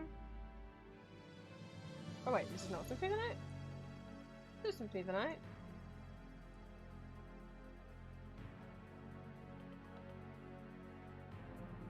I am confused.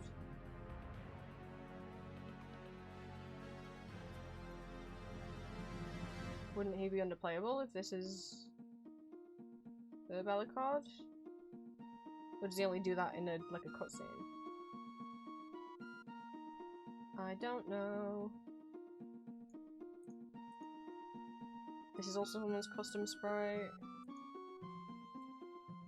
This is also someone's custom sprite. Oh, this is cute. And then when he becomes Mist in Symphony of the Night.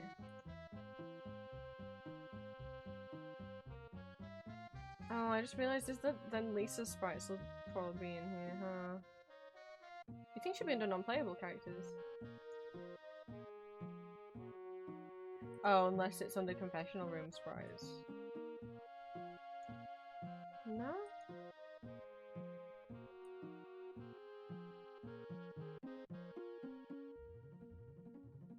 Oh, unless it's under Succubus. Because she dang does pretend. Don't know.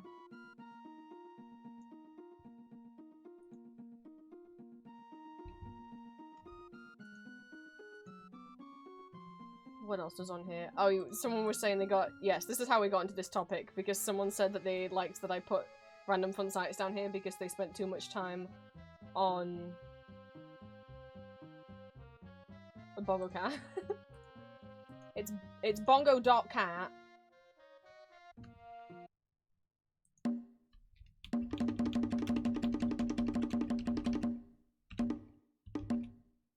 You can be Bongo Cat. Oh, sorry, it's kind of loud. I didn't realize how loud it was.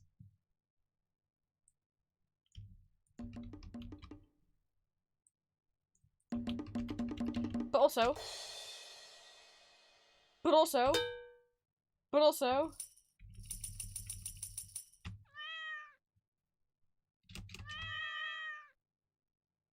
But also...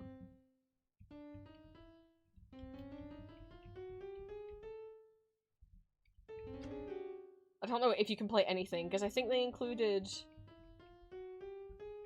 the black keys.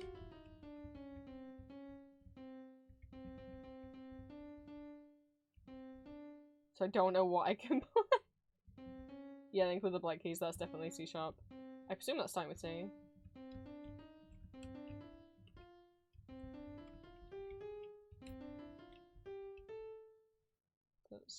What could I play with that? I don't know.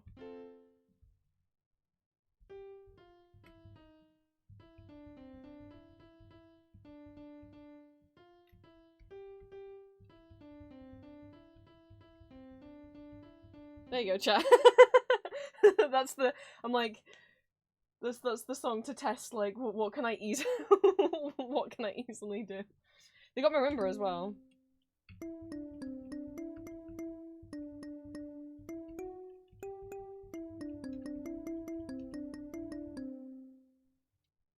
I can't play piano for reals. There's just not many keys to work with here. They've literally got how many white keys? C. 1, 2, 3, 4, 5, 6. Not even a full octave.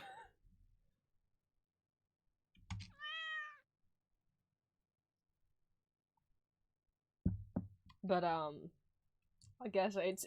I can drop the link, but it is literally just bongo.cat.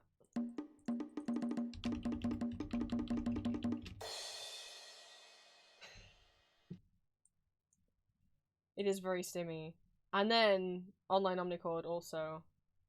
Turn that on. Nope. Oh fuck, I forgot how this works again. Come on. Oh, there we go. Okay, it's the keys. Turn memory back on. And that way I'll keep playing it until I switch. But I don't remember. The chords are set to different keys on the keyboard. I think, yeah, E flat is. So this is Q, A, Z, W, S, X. But then you can also leave those playing. And then this isn't working. Why isn't that working? Oh fuck. I forgot the controls, hang on. I forgot the controls. What do I do to strum? How do I strum? Oh, it's using the number keys. Okay.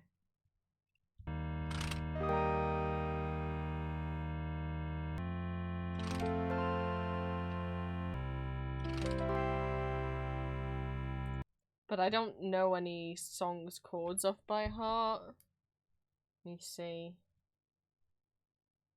I can get Ultimate Guitar up on my phone, but Ultimate Guitar tab, the app, will pop up with about 10 different adverts before you can actually fucking...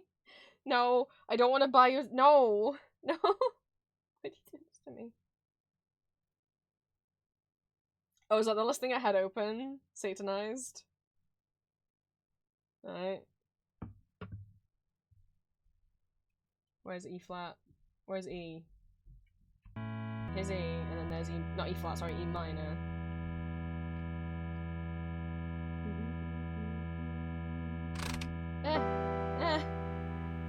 And then where's F?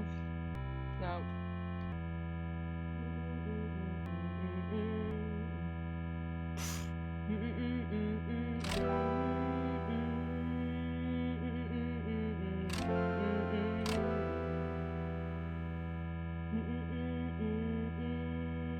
Nope.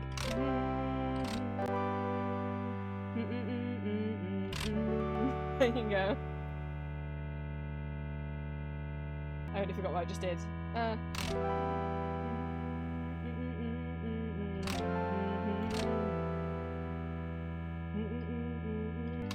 Nope.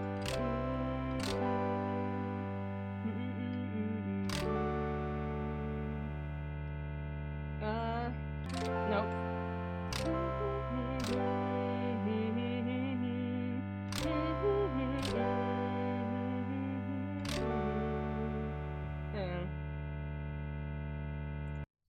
You can play an omnichord, because boy, are they hard to find. It's a real musical instrument that exists. I don't know if they make them anymore. So people sell them for crazy money. They got kind of popular. Some people on TikTok had one and would sing like Adventure Time with Steven Universe songs while playing them. Oh no, was I doing that while there was an ad break? Oh no.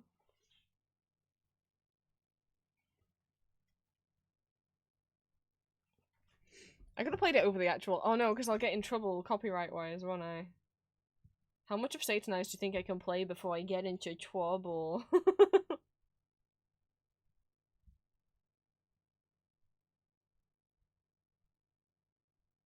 I don't even know where it is. Where are you? If anyone is lurking, by anyone I mean green. And then this comes on. Oh, I've already lost.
right chord for this.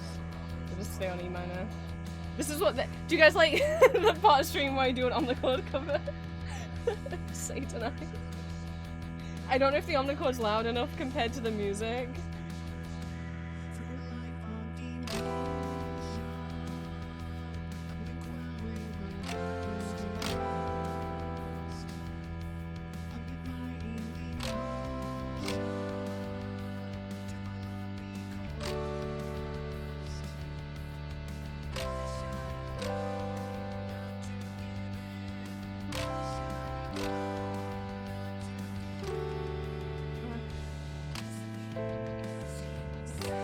B minor is. Oh, it's here.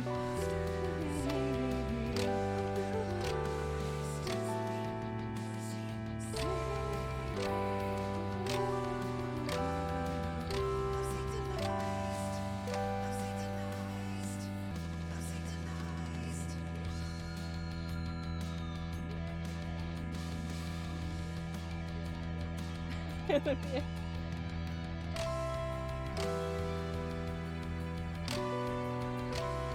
Playing.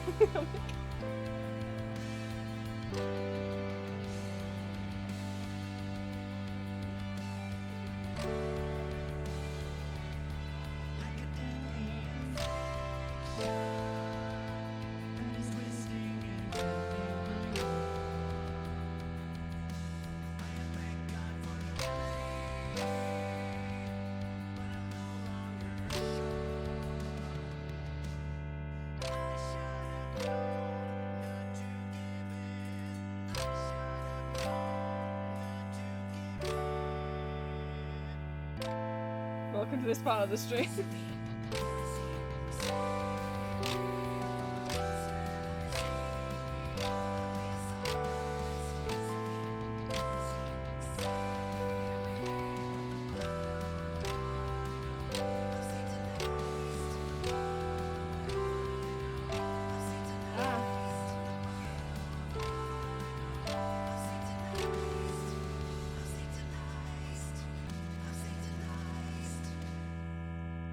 Hi. That was a thing that we just did.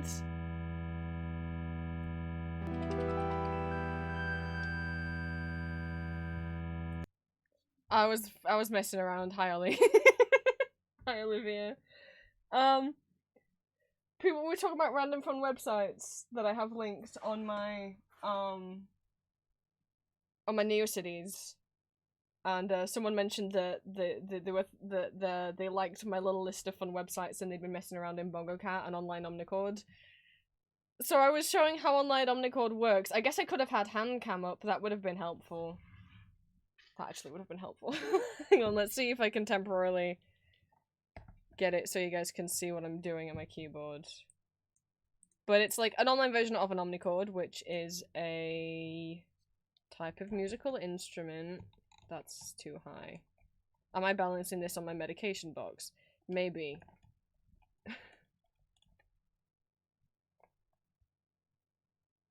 I don't know how else to get this at a height where you guys can see my keyboard. Aha! Maybe. The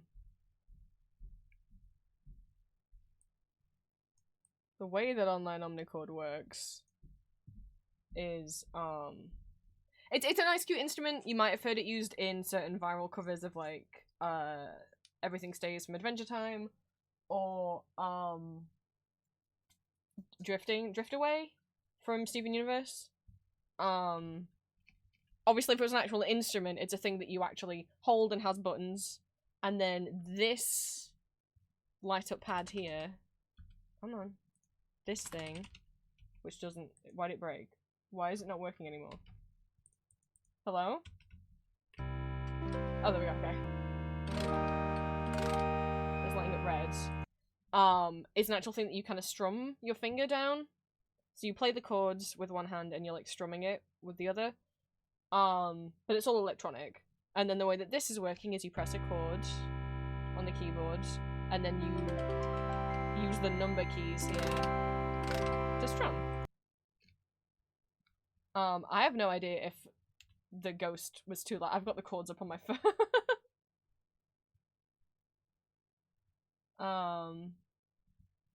And then it literally is me just trying to remember the chords of and what note is what, which was why I was messing up. Oh, you can't see my hands at all. Oh no, you can't see at all what I'm doing. Let's rethink this while the keyboard player falls asleep on the F chord. Maybe we'll just do the usual. The usual probably will work, right? Which is normally I'd have my thing up here.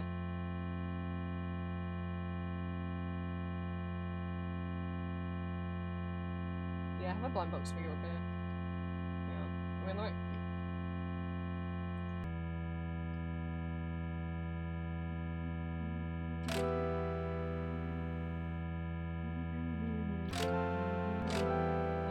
This is so stupid.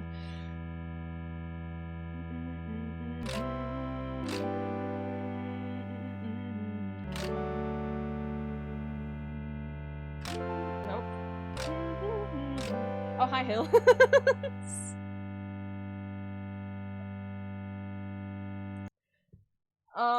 This is just change it. We're changing it. It's not co-working. I'm not getting any co-working done. This is the part of stream where Prince shows. Someone asked about some of the websites I had in my fun random websites part of my website, and they were talking about Bongo Cat and Online Omnichord, and I was like, Online Omnichord is so fun. It's a digital version of an Omnichord, just how like there's websites that are digital versions of keyboards, you know, and when you play a certain key on the keyboard, it will actually make the piano sound like digital piano websites, right?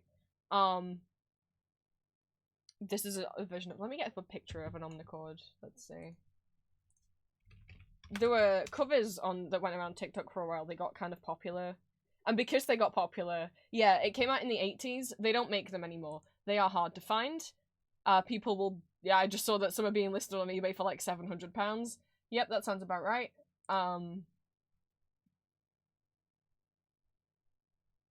Yeah, there's a picture of like someone playing it. Oh, are they bringing them back? It makes sense if they bring them back because they were getting really popular. So you're pressing the buttons with one hand and then you're strumming down that strip with your other hand. There were covers of, like I say, like Steven Universe and Adventure Time songs that got really popular. Yep. I think this is the one.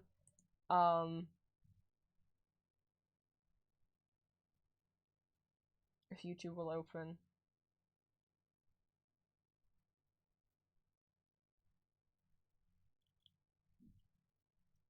I think this is the one I remember. Where this is the one that I saw when I was like, what is that instrument? I'm so curious, I'm so interested. And I wanted one. I did have a phase where I like hoarded instruments as a teen.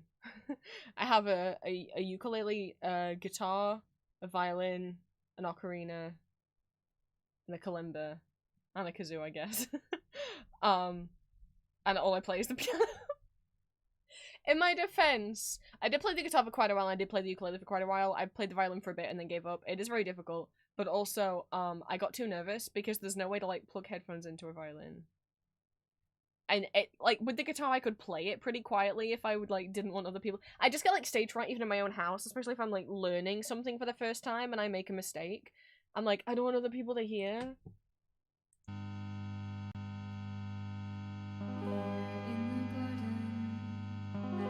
Yeah, this has got 3.5 million views from 4 years ago. I don't know if I'd be able to play it without looking at the chords.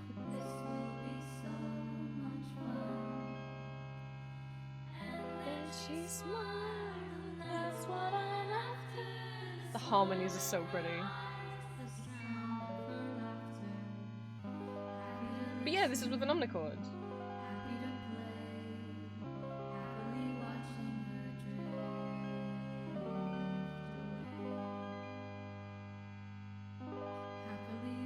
I mean, she might have played the chord. Sorry, I don't know the pronouns. They might have played the chords in advance, and this is just them miming for the video. Because it's just like, I would be so confused playing it like that. But there's a website that is an online version, and we were being silly, and I got up the chords to Satanized by Ghost. And I don't know see, how loud is this coming through? That's gonna be kind of loud. I don't know how loud this is coming through compared to the music. And I was, we were being silly. But literally the only way to play this is just to remember what note on the keyboard corresponds to what note on the website.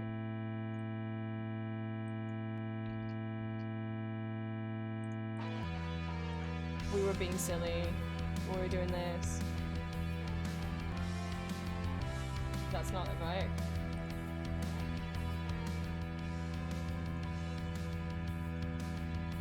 We're doing it. I say we, like Chat as Henny saying it.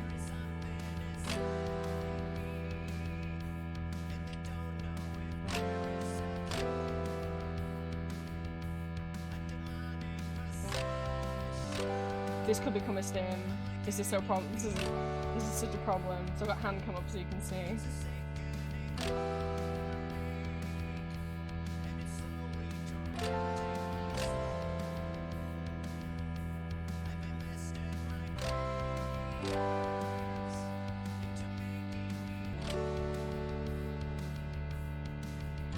Nope, that's the one.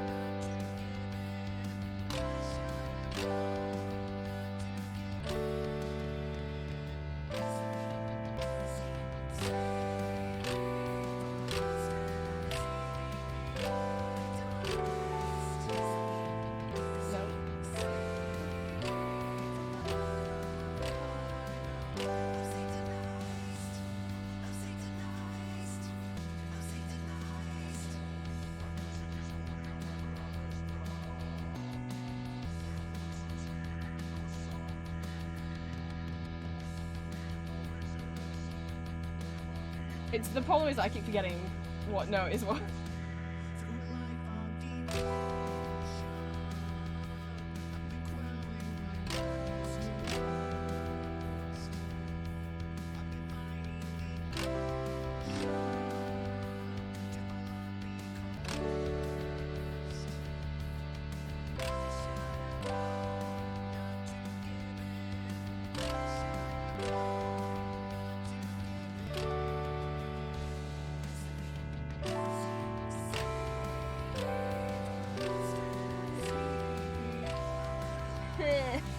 Whatever.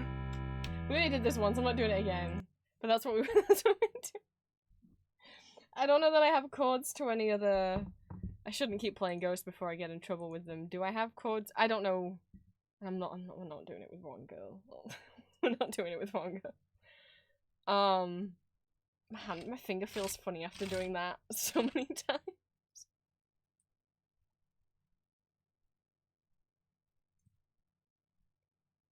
I don't know what Vocaloid songs I even have. Like, I don't know if there's a lot of Vocaloid songs on here. I mean, this is not the only place to get chords. Also, yeah, no, they wouldn't be under Hatsune Miku, would they? They'd probably be under whoever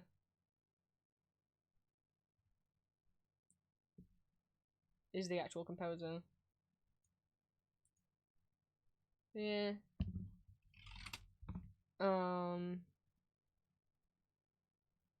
Where's Drift Away then? Well, that's not how you spell the word drift, so for starters.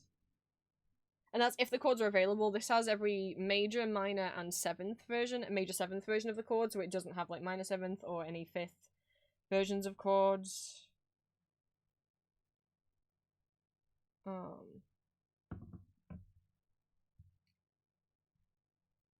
Oh yeah, this has a lot of like, this is like D2/C. We can't do that. I can't do that. Does it have like a uke version of the chords that's more simplified?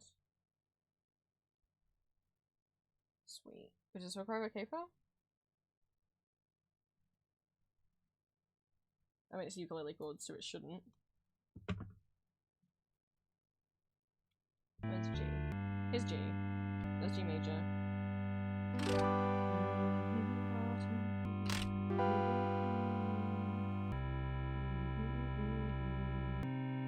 That sounds right. In the garden, let's play a game. I'll show you how it's here in the garden. Stand very still. This will be so much then she smiled. That's not my good. That's what I'm after. Fuck, this is hard. And then she smiled. That's what I'm after. Smile in her eyes. The sound of her laughter. Happy to listen. Happy to play. Happily watching. There you go. It's not difficult to play. It's just difficult for my brain to remember what note on here is matching.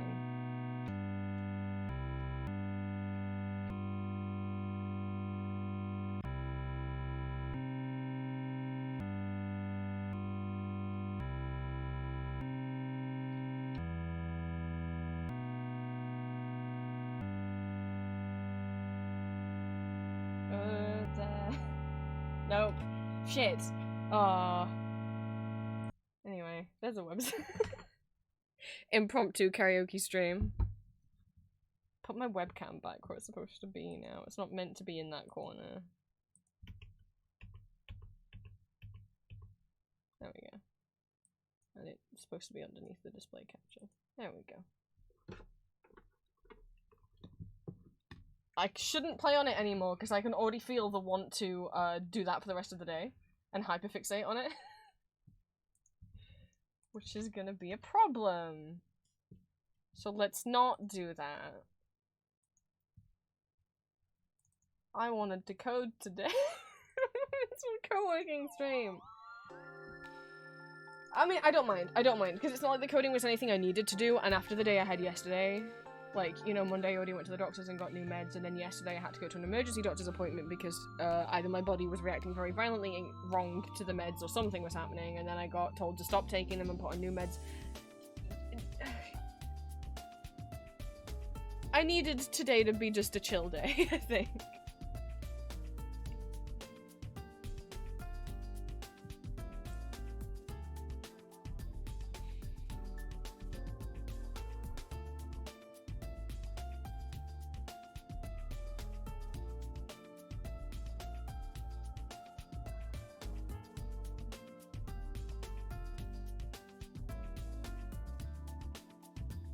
So Julia left me a voice note and I wanted to listen to it.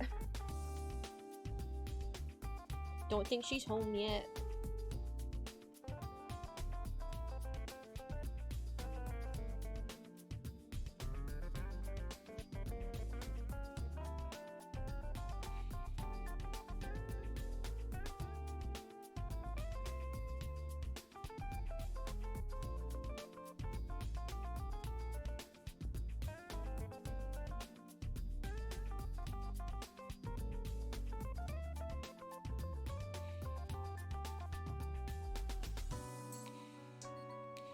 No, I can read chat. I can read that after stream.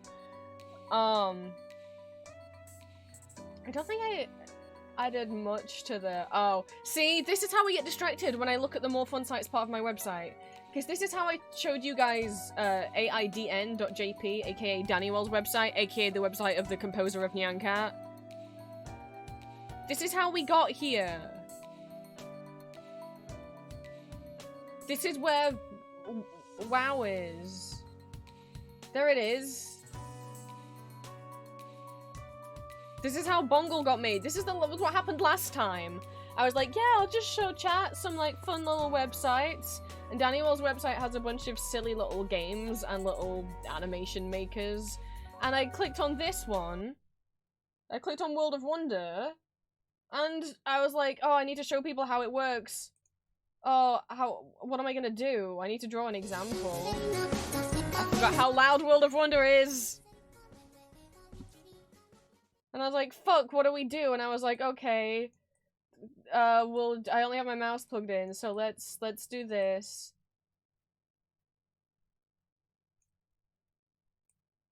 And give him a body.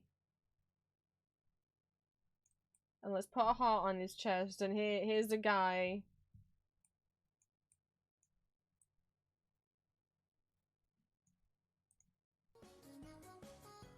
And then whatever you draw dances.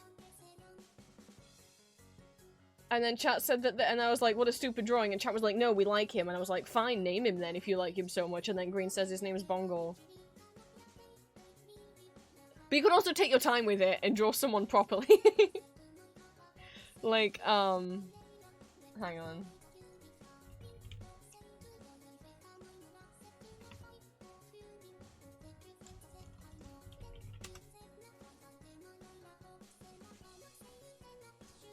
I can't bring up Satin's fan art museum page because there's not safe for work art on there. But I'll do it off screen. Green made this.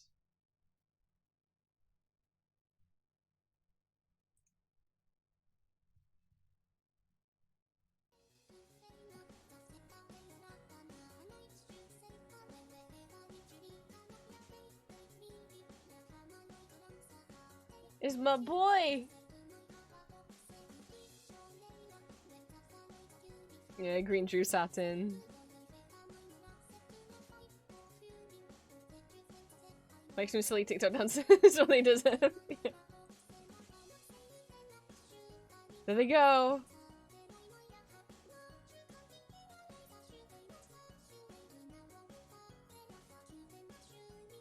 I'll find the original. I should have the original Bongle linked in my art gallery. Apparently, he's worthy of being in there. When was Bongle born? Was it a couple months ago on stream? Oh, I can show my art gallery. All the Not Safe for Work art is previewed out. I updated the Not Safe for Work previews, so they look like this now, so you can see a little bit of it, but then you have to click on the art to see the actual spicy part. Here's the original Bongle. I forgot I did Victor as well. They're so bad because I just drew them with my mouse really quickly. Here's the original. Here's the origin of Bongle. Missing part of his leg. There he goes.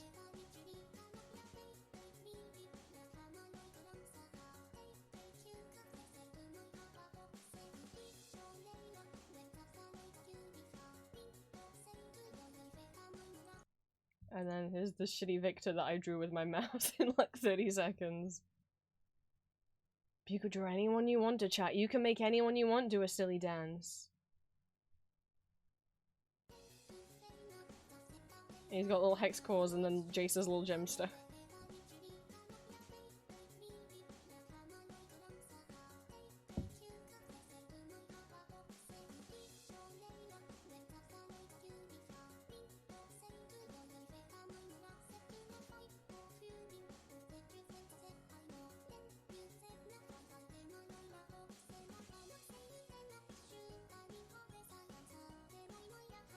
Oh, maybe I turned it too far down, sorry. I turned it down a lot because this website's loud.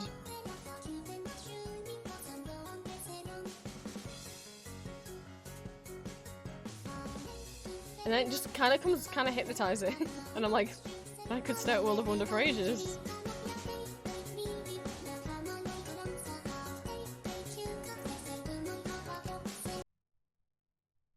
But yeah, there's a lot of, if you click on contents on the site, some of them are more like games, and some of them are things that are like things you can edit with your own art.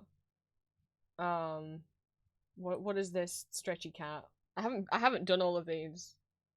Select an image I want to stretch. Who should we stretch, guys? That won't be scary. Do you do it with the Hollow Knight characters? Do it. I'll link. Let me drop the website. There you go. And then if you click on content, and then it's the, well, I was gonna say it's the one that looks like Dancing Hatsune Miku, and then I'm like, wait, all of them look like that. I don't know if I have anyone I want to stretch. Oh, there's this, I have this gif of for it. Alright. I was like, what's one of the, alright, what are we gonna do? Should we stretch for it? Oh, that wasn't the right place to do that. Oh no, you can stretch him. I was trying to undo, but it just stretched him again. Can I? Oh, I can't undo the stretch that I did. Oh no. Oh, I can. There's no undo button.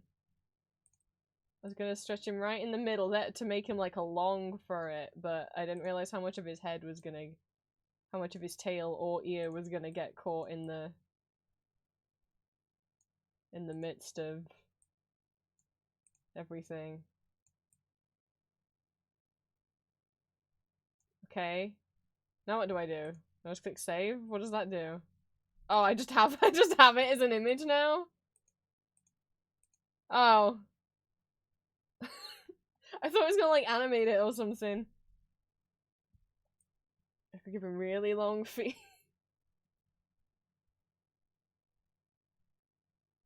Well, this is a thing that's been made. So it's gonna like animate it or something. Nope. Okay. Anyway. What's this thing with Rin and Len and they got little flags? Oh, it's a game. What am I doing? Quickly animate Len's pose by controlling Rin. Oh, I do have to imitate. Sorry, okay. Raise or lower her flags with the arrow keys. Alright. Get ready. Ah, all the way up. Oh, it's wait, is that wrong? Okay, it has to be the same. It's not mirrored. See, it's how fast you can do it. Ah, no! I got it now. No! Fuck! How do I keep getting the flag that's going down wrong? You switched! Son of a bitch!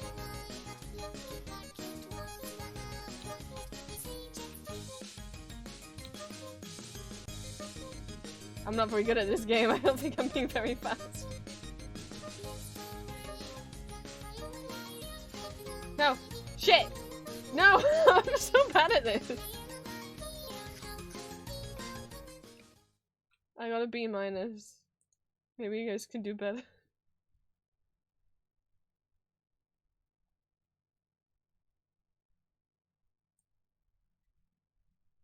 I don't know if World of Wonder's the best thing.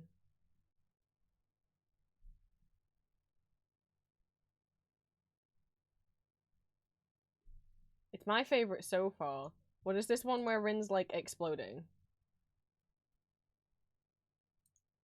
Rinlen, raise the volume and enjoy? It's gotta be interactive in some way. That's what this section of the website is.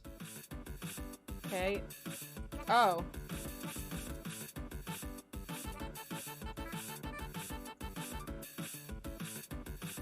Well, that feels... So she makes noises when and glitches out when I click her.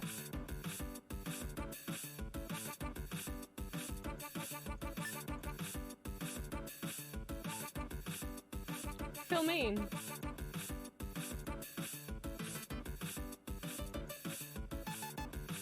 Oh no.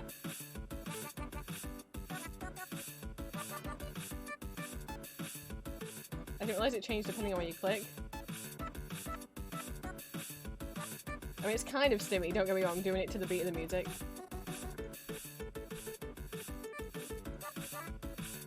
I guess that's just it, you can just click.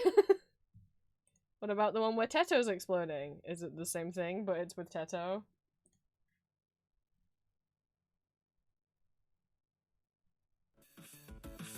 Yep.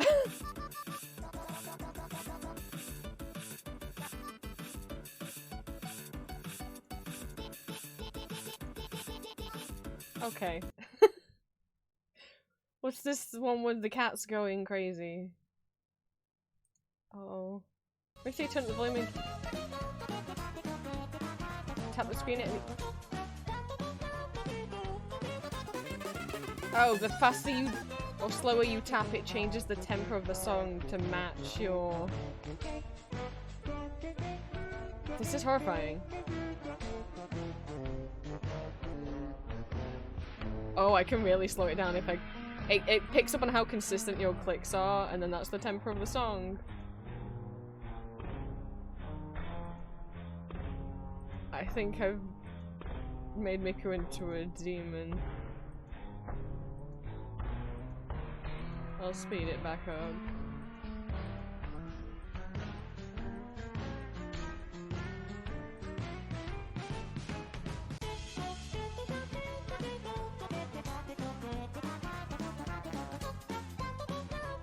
We're trying to get it to like normal Miku sounding.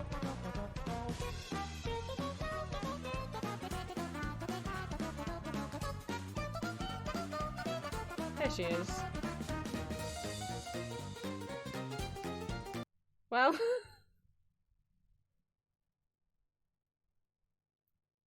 You never know what to expect with what is this? Where there's just like a block dancing around. Oh, there's another block dancing around. Is this one of his OCs? Should I be scared? Oh, it's Tofu! Virtual Tofu-san. What am I creating? Am I drawing on Tofu?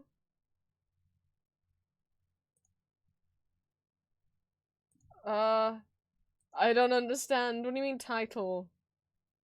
Not required. Enter a title that describes Tofu's line. Example, Tofu. Okay, I'll just use the example. Oh, I can change the color of Tofu? Okay. Well, he's blue now. Matcha back and then lines? What do I... Hello. Create. Okay. Oh, I clicked create new. Oh. I deleted Tofu. Oh no, all my hard work of making him blue, saying that the background will be matcha, and then I guess writing hello. Let's put hello chat. I don't know. Okay. Hello chat. Oh god! Hello chat. What have I made? Hello chat. Hello chat. Oh no, that's the only line I gave him. That's all he knows how to say. Hello chat. Hello chat. Hello chat. I don't like what I've birthed. Hello chat. Hello chat. Hello chat. I think I have to kill him now. I think he's an affront to God. Hello chat. Hello chat. I don't like him.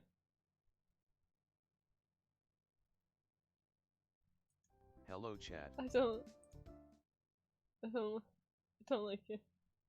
It's going away now. I don't like it. And you can make other fun things like you can make your very own tofu if you go to aidn.gps.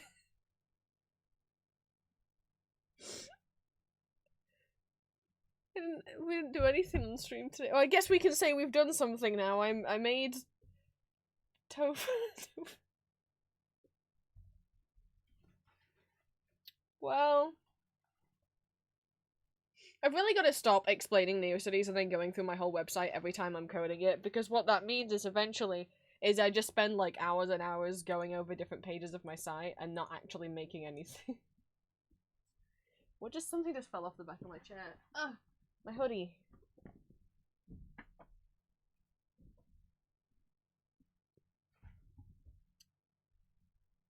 I think maybe I should make something before we stream. Oh, I gotta put the volume back. There we go. I'm gonna close my curtains until my light on because the sun is setting now. Or maybe maybe tofu means making tofu is a sign to end stream.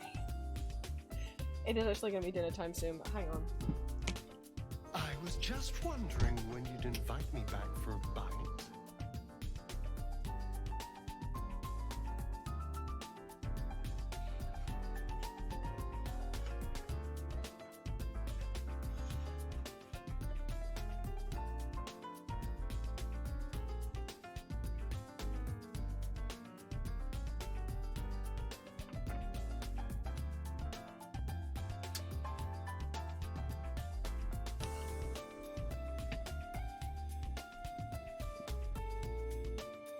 I forget how many head parts I have set up. I think it's everyone's so spaced out now because I moved everyone.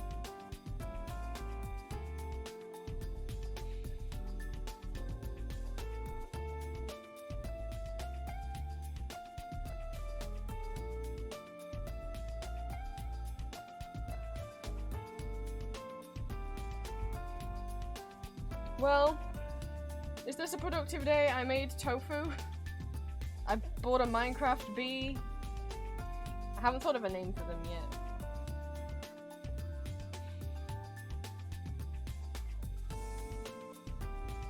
They're so wonkily sewn, but it's kind of endearing. But they are literally like... I don't think this is how it was supposed to be made.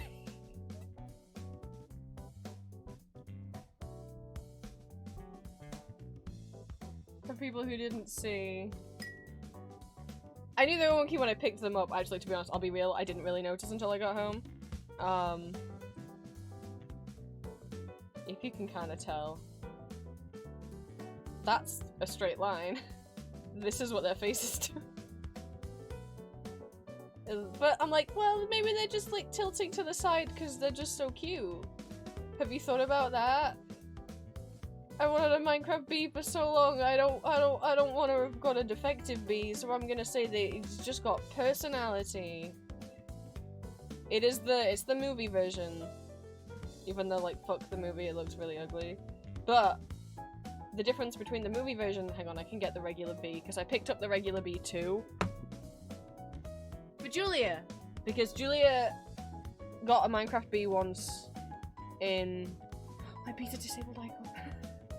Julie got a Minecraft bee once from playing Minecraft on stream a couple years ago, and she called him Joe, and she's like, hello Joe, and it was the cutest shit ever. So they also had regular Minecraft bee, so I picked up the regular one for Julia.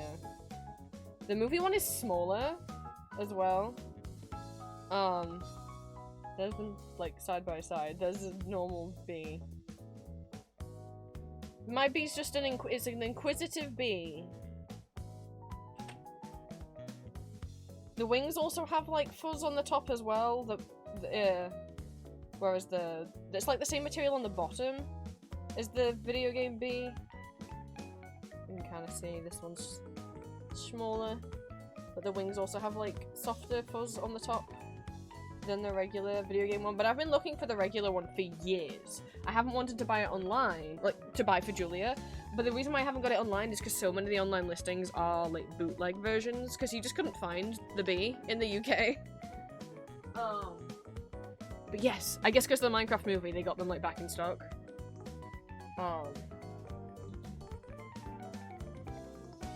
So I guess thank you Minecraft movie for making a bee plush that is fuzzy. So the fuzzy one's for me, and then the regular one's for Julia. And that way, when we move in, you know, once we live together and our plush collections, you know, will be combined, we won't get confused about whose bee is whose bee.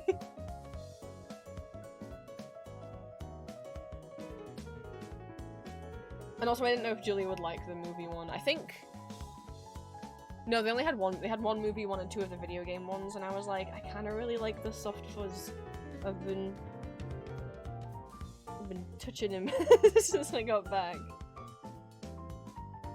There's something like nicely kind of stimming about like running my fingers, like slotting my fingers between his little legs, like interlocking them like I'm holding hands with him.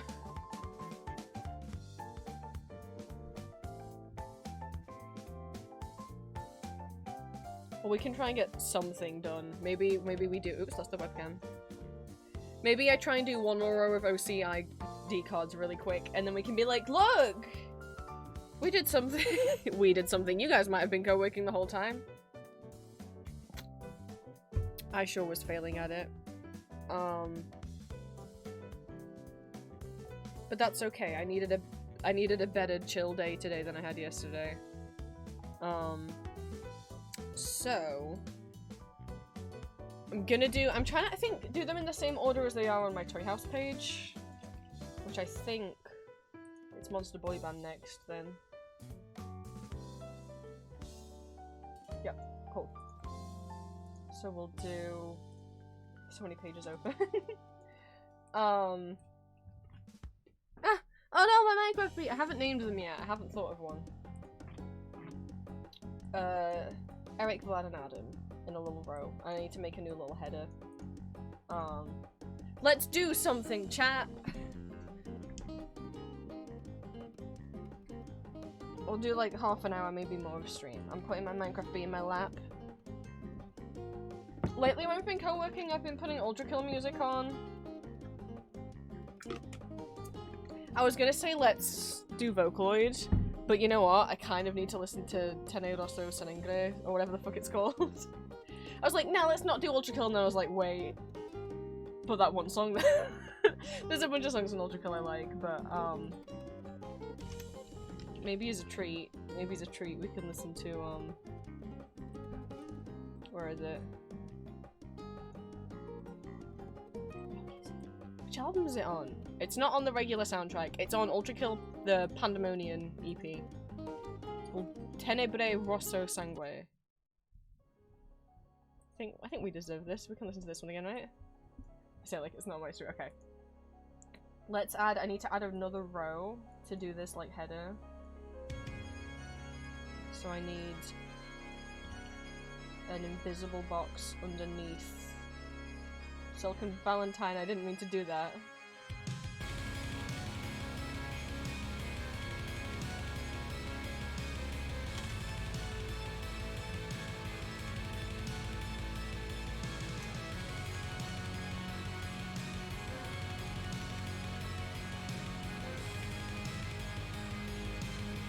Too early, expected another tag.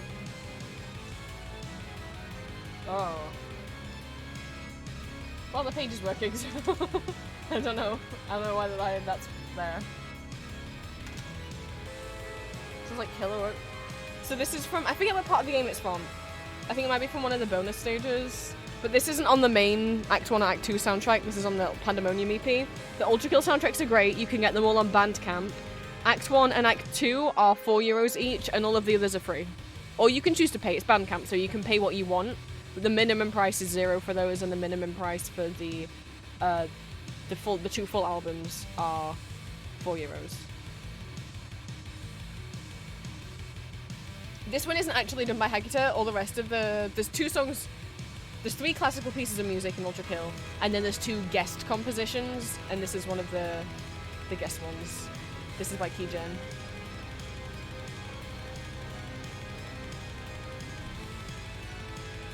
This is why I've been listening to Ultra Kill when I've needed to focus on co-working lately. There's a reason for it.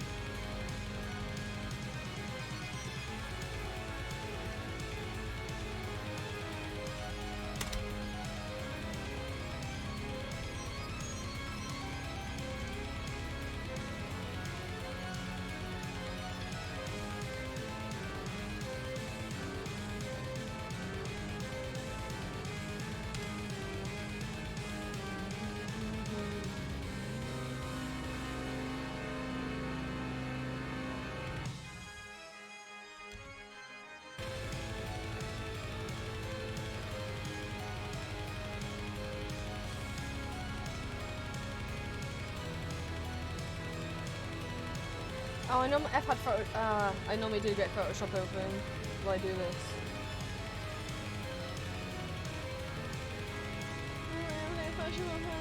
It's killing my PC so much. We can, hang on.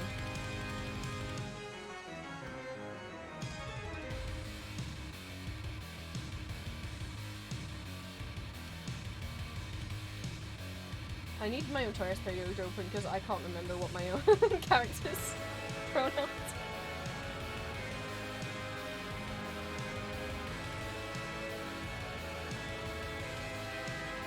I forgot I updated Eric's design. Oh, yippee.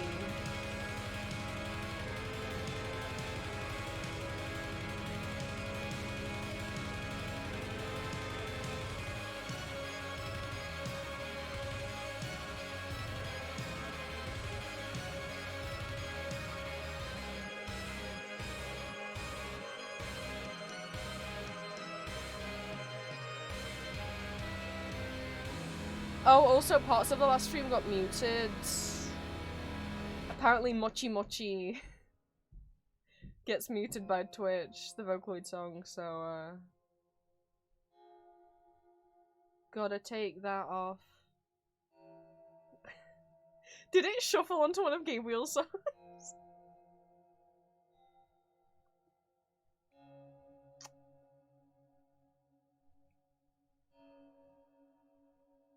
What are the chances? It sure did. So I gotta take Mochi Mochi off the Vocaloid playlist, the stream, because something else got muted and I don't remember what it was. I thought maybe it was one of the covers of Fatal, which makes sense. I think it was. I don't remember what the other one was that got mute. I could tell what it was because, you know, I'd put the,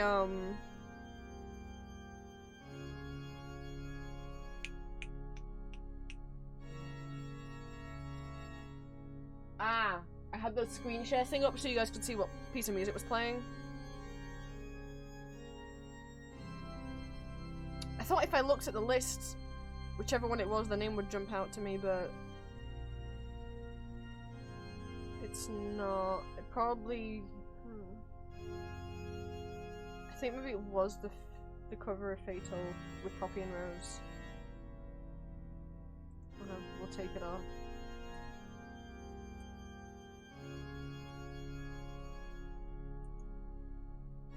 This is when you approach Gabriel in Act 2.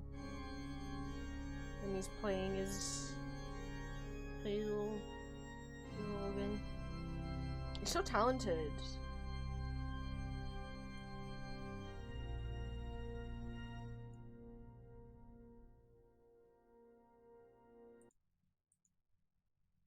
So I was maybe gonna switch to Vocaloid just for this last little bit of stream.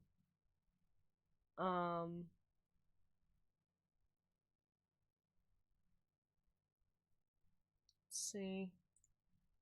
Hi Ash, welcome in.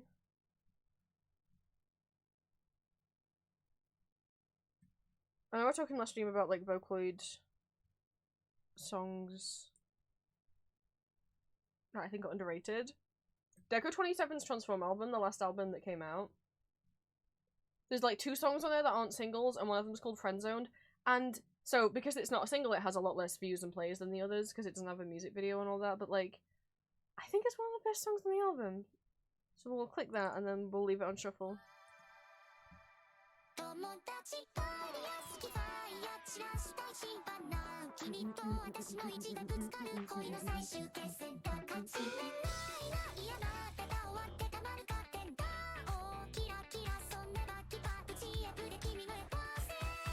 Okay, Photoshop is open. This is so I can grab colours that fit. Oh, this isn't what I did last time. I'm so silly. That's fine. Do I have the other thumbnail saved?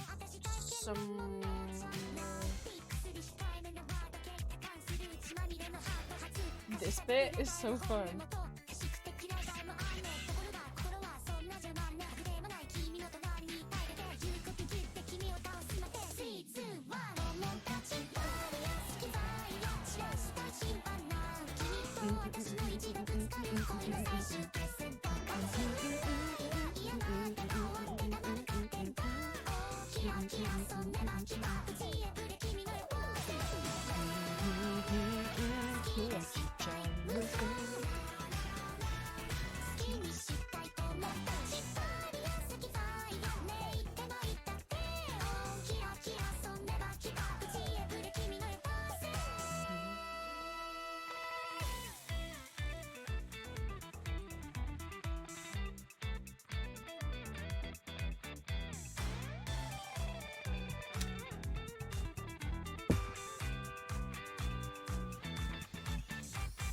So normally the background of the ID cards I'm using like a colour that's darker than what's on here. I haven't redrawn a full photo of Eric since redesigning him.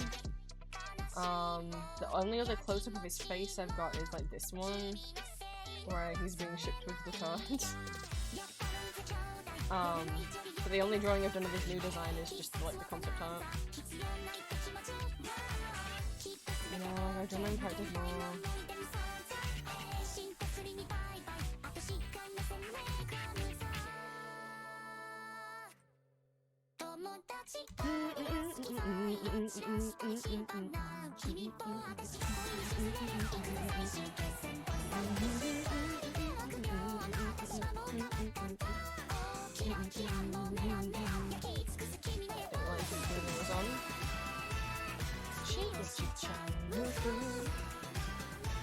Welcome back in Drowsy. Yeah, this is off Deco 27's most recent album, and it's not one of the singles, so it doesn't have as many views and plays as like Rabbit Hole and How and Monitoring on that album. Or did Monterey? Yeah, I think so. But I just think this one's neat. I think it's underrated.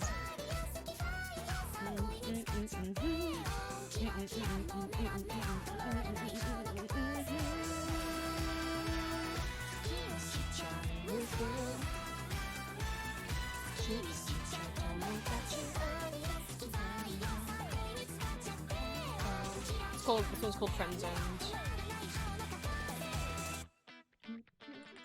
And then I make the buttons a little bit darker than the background, typically.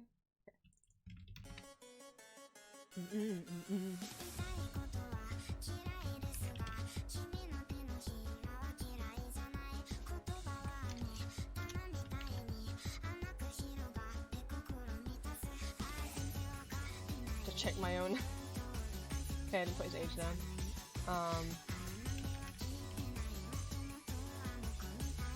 Oh, that's right, I did think that they could be in the same...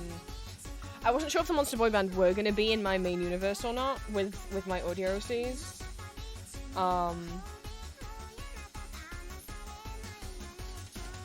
But they could be.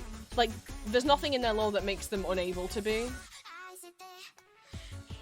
But they don't have any direct connections to any of the gods. But they very much could be in that world.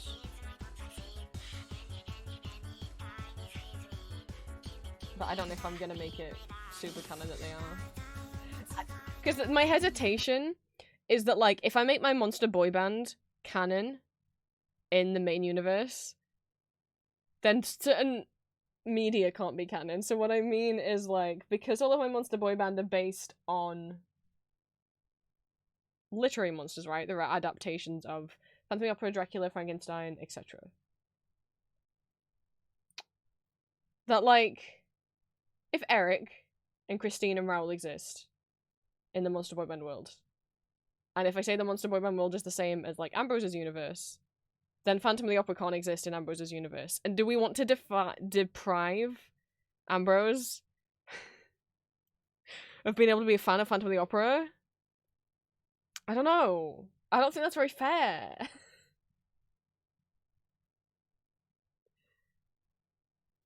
So that's why I'm leaning towards, nah, they were always meant to be their same separate universe anyway. I know, I know! So...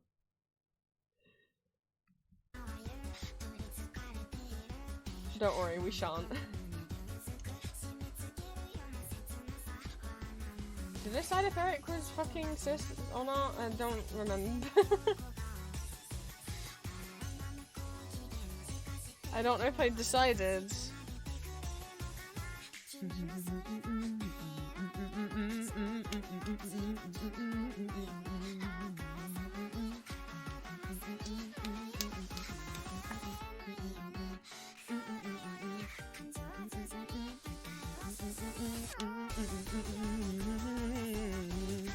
No, I think I hadn't decided. I tried with him being gender fluid for a while. Oh, I did give him an age. Haha. I opened my Word document that has their bios in.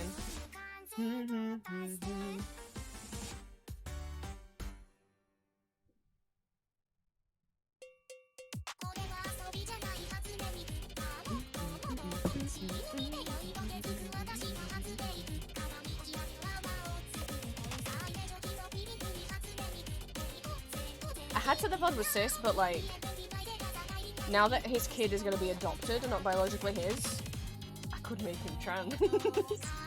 I think I decided he was going to. I don't know. I think I'd quite like him to be trans. I don't have a trans OC that's a... I was gonna say a parent. Look, Johan and Ambrose's relationships is fatherly, but like, it's not like he's raised. Yes, we're talking about blood. I changed his kid so that it's not biologically his kid, and no, I don't think the kid's gonna be human anymore. It's not gonna be a half human, half vampire kid. I just don't want people thinking like I'm copying Castlevania, which Castlevania copied an old movie called Son of Dracula from the 1960s, where Dracula had a son called Alucard. So they didn't make up the idea of Alucard. But I like the idea of him adopting some kind of monster kid as well. Because I think probably monster babies have a harder time getting adopted than humans do. It's gonna be a very similar universe to Ambrose's Brothers. So I could make Vlad trans. You know what? I had a little guilty pleasure ship idea. I haven't told anyone this. Sometimes, here's the thing, which I don't think people realise. 1, you can have crushes on your own OCs. Make them for you, not for anyone else. 2, you can ship your own OCs together, even if they're not a canonical couple in the story. For example...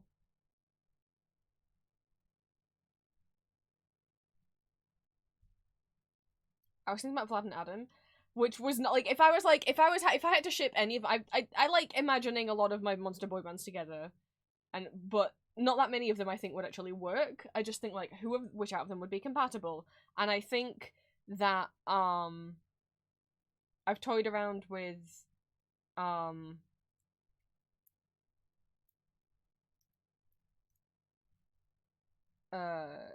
Gabriel and Hyde. Gabriel is my headless horseman.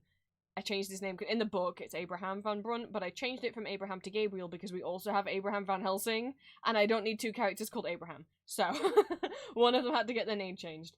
So I've been thinking about Gabe and Hyde. Potentially that might actually be canon because big tough rough soldier man and then little fucking Twinkie fairy boy is a fun combo, but that was it. And I've always thought if Vlad, the rest of them have love interests who aren't members of the band, but I've always thought if Vlad had to be shipped with someone else in the band, I was like, probably Eric, just because they're like really old friends. But then my brain started thinking about Adam, because, you know, who's my Frankenstein's creature, you know, Adam's got daddy issues. And Vlad is a you'll have to talk about sexual stuff on stream. I don't know how in trouble I'll get. Twitch, listen to Hatsune Miku. So I was thinking, my brain just came, don't fucking pause the music. My brain came up with like a, haha, but like what if Subtop Adam, Daddy Dom Bottom Vlad? and I was like, haha, yeah, that's just a joke. They're not actually canonically going to be together because Vlad's got Mina and Jonathan and loads of other people, you know, that I could be shipping him with. But like, sometimes I'm like, sometimes I think about that joke my brain made and I'm like, well, I think about that sometimes. I don't know if it'd be canon.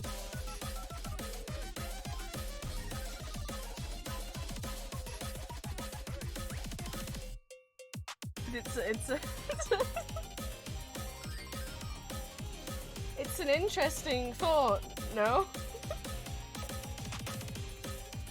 And also, Adam, with Vlad then being trans and Adam being cis, I think it's nice to have the dynamic of a dom trans partner and a sub-cis partner. I think too many people see trans person in like an MM// relationship and be like, well, they must be the sub, you know. I'd always toyed around with Adam being trans, but I think it doesn't make any sense. Because why would Victor make his creature trans? I couldn't think of the justification. Because Victor's gonna be shitty in this story as he is in the original. He's not a good parent, right? So I can't think of a reason why.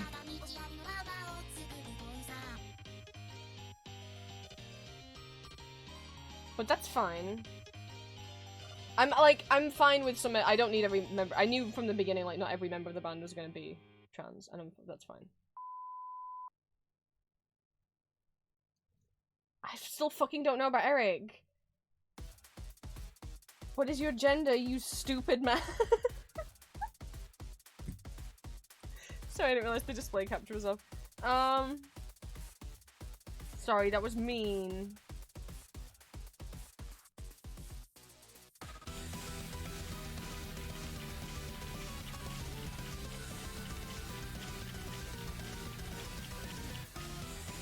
it's not that. Like, I'm pretty sure he's male. It's just... So Adam's gonna be cis. That's gonna be trans. Hyde, I've always figured, is like somewhere in the non-binary umbrella spectrum. Hyde's gender is creature. That's what he is.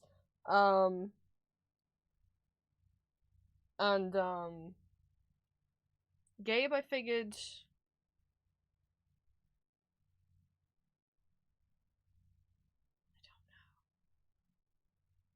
Oh, I don't know. I don't know. Like male, but it's the do we make them cis? Do we make them trans? I don't know. It'd be an interesting dynamic if Hyde was AMAB and then Gabe was trans.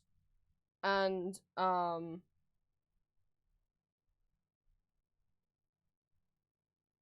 because Gabe is so much taller and bulkier, and Hyde's a lot shorter and like a little twink. Happened. I was typing that the thoughts weren't helping with the work, and then Twitch just froze. Oh, maybe Twitch froze because it couldn't handle the thought of it either.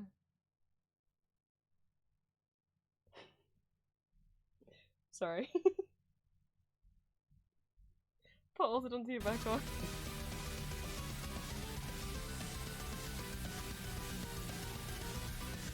And you know what, actually, we could do Hyde AMAB because I don't have a non-binary AMAB character. Only like... I mean, Satin's more... not...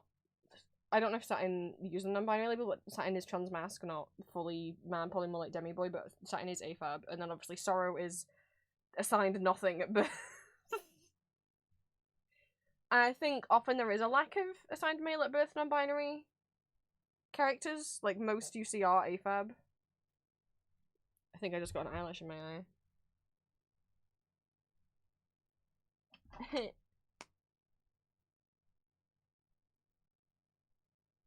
But then maybe Eric gets to be the token cis. Oh, an eyelash did break free, but it's not there. Which works, you know, if my token cis guys are always gonna be pathetic old men, I mean... Sorry, that's so mean. Johan's really sweet. Eric's obviously just had, you know, fucked up in his life. It's still gonna be a thing that him and Christine are exes in this universe. Or maybe not necessarily exes, maybe they never got together, but like... Eric definitely still did her wrong in this universe. So... Johan's not pathetic. Matthias might just call him that. You could just call him that when you're teasing him during sexy times, but like... and he'll be affected by it in a positive way. Whereas like Eric is actually just like, oh come on dude, you gotta do better than this.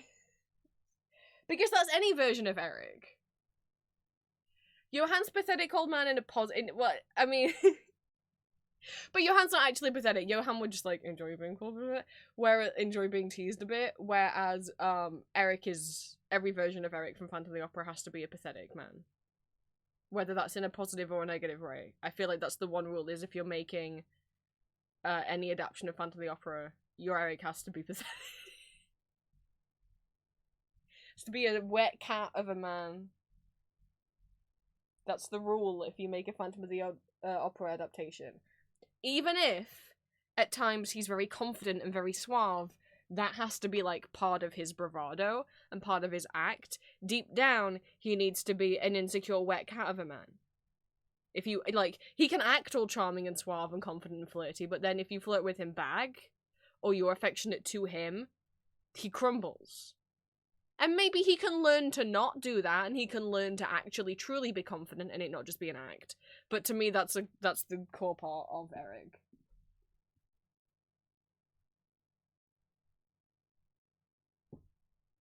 Of any Eric, whether we're talking Phantom of the Opera musical, whether we're talking,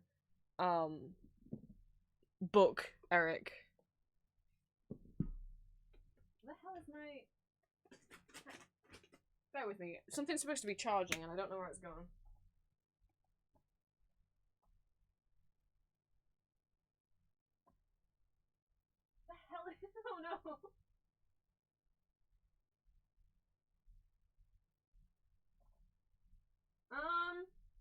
Well, that's a bit of a mystery. Unless I packed it in my bag this morning and then forgot that I'd done that. I don't see why I would have.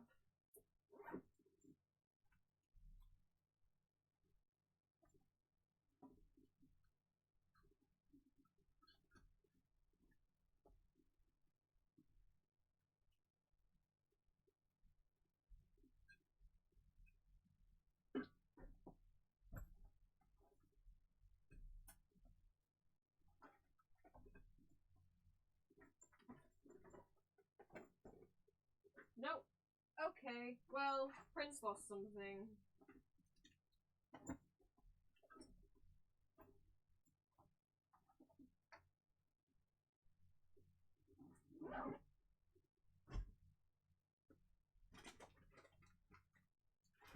That's not great, actually.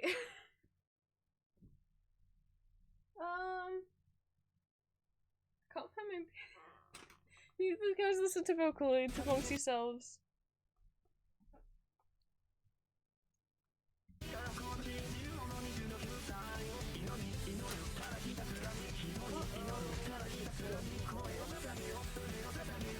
And no, I'm not doing this after stream because I'll forget.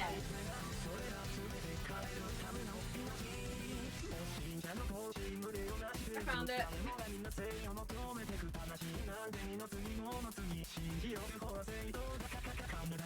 It was behind Mori. He was hiding it from me.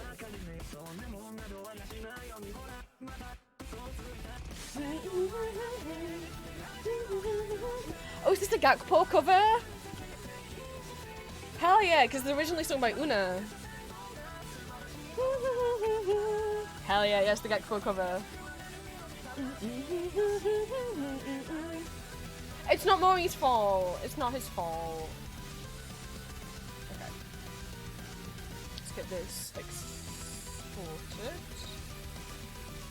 I won't take this slander.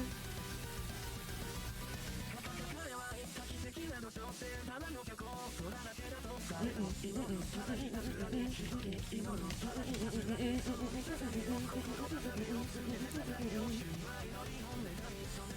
feel like you mentioned something about 7 PM last stream, I can't remember what. What do you... Oh, well, like I said, I had to do something at 7 PM, because I don't... Maybe yesterday, because of new medication I was on, but I'm already not on that medication.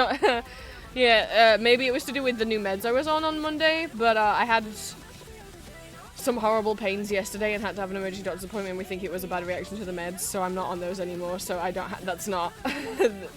I forgot about the burn and I went on my wrist.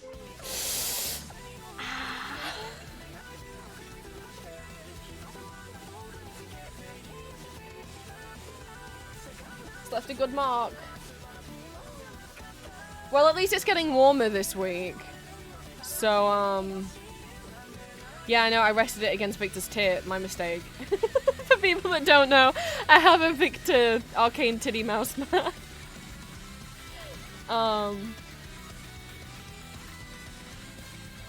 At least it's gonna be warmer this weekend. This coming week, so... Because I can't really wear long sleeves, because anything touching it hurts. But at least it's gonna be warmer this coming week. So I can get away with wearing short sleeves. Ouchie, ouchie, ouchie. And it's on my right hand, which sucks because I'm right-handed, but for those of you who have noticed, I have a bracelet that I wear on my left hand every single day. I only don't wear it when I'm showering or asleep. I wear it every day. I put it on first thing when I get up in the morning, and I take it off first thing before I go to bed. It is the first thing Julia ever made to me. She sent it to me when we've been dating like maybe 3-4 months. And she made us matching bracelets. Mine says Julia on it, hers says Damien on it. And it's really stretched out and kind of scratched up because I've worn it every day for like 2.5 years. But I wear it every day because I'm a sap. And Julia's not here. She's in stupid California. and I would not want to have to stop wearing it, but I wear it on my left wrist because it would be annoying. If I wore it on my right wrist because I'm right-handed, it would get in the way. Stop R-ing me! I'm bad. So if I'm at least glad like the burn isn't, you know, having to stop me from wearing the bracelet. So that's something. That's something.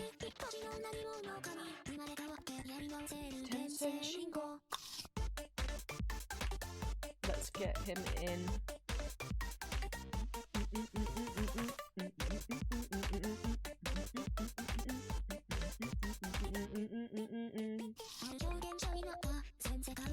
Cis man it is. And that's fine, because Raul's gonna be trans anyway.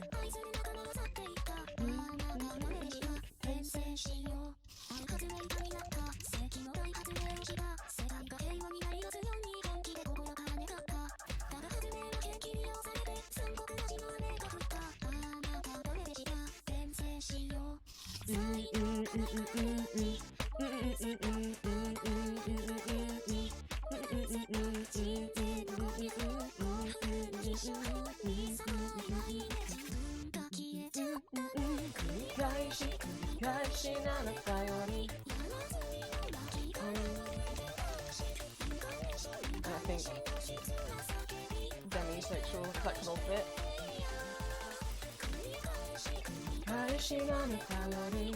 There's not a lot of room here.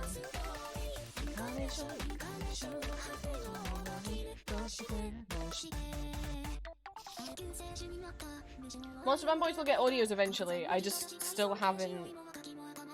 Okay, I'll show you guys. They've all been partially designed, like... When I was redesigning them, they all got new headshots. So they all have new headshots. I don't think I like Gabriel's. I think I'm gonna change him again. You weren't normally gonna see his head anyway. He's gonna have like a armored kind of helmet that he wears all the time. I just kind of drew that as a way to know what he did look like, but I don't know if I like it. But the rest is still pretty canonically accurate. Vlad and Eric Vlad and Eric still look the same as their original design. Eric just got an upgraded outfit. Vlad looks, so his body and his hair and everything is the same as the original. That is a wig that he's wearing, by the way. But his outfit got an upgrade. Vlad is exactly the same as the original design. And then Hyde and Gabe I never drew in the first place. I just made pic crews of them because I knew him, but I never got around to drawing them. And then I forgot I did that. You can barely see. If you notice, something's going on with Hyde's ear over here. I forgot I did that. And his little tail. He's gonna be a changeling for those that aren't aware. Because I know Jekyll and Hyde is not meant to be DID representation, but I don't want to at all portray it. It's meant to be more like someone's inner desires and repressed desires and stuff. But I don't want anyone to look at it and be like, and think that it's like DID, right? Because you can look at Jekyll and Hyde through as a it's not meant to be an offensive DID representation, but you could see it that way as like a guy has a secret alternate personality that's a serial killer. So even though my Hyde isn't gonna be a serial killer, I still didn't want to potentially have this weird DID-ish bad state. So he's a changeling that was meant to get swapped with Jekyll, but he just got dumped there, and the Jekyll never got taken, and Hyde just got dumped there, and oopsie. Now there's two babies. He's got a hearing aid in. Forgot I did that. But who got the best glow up? Let me find Adam's original ref sheet, because I've never had an OC get such a glow up. I think he's the prettiest boy in the whole world. And originally with the Monster Boy Band, I had them obviously based on monsters, but I was too scared to make them monsters. I don't know why. So originally they were all going to be human. So this is the original design that he got. And obviously it's my art getting better as well. You can see I drew this in like 2021 or 2022, I think. I drew this in 2022 when I was still doing the really thin pupil art style. And he just has a few like tattoos to allude to like stitches, but like he was like, yeah, I was a coward. So that's what he looked like originally. And now he's the prettiest girl at the party. I would call him baby girl. I love him so much. I'll show you the headshot.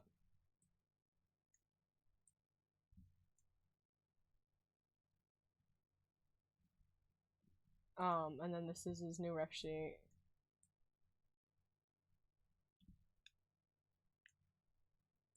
I'm not sure if he'll always have the blue hair dye. It was just each of them have a signature color, and I needed Adam's to be on there somewhere. I was like, oh shit, there's no blue on his outfit. I couldn't figure out anywhere that the blue could really go on his outfit. So I was like, fuck it, hair.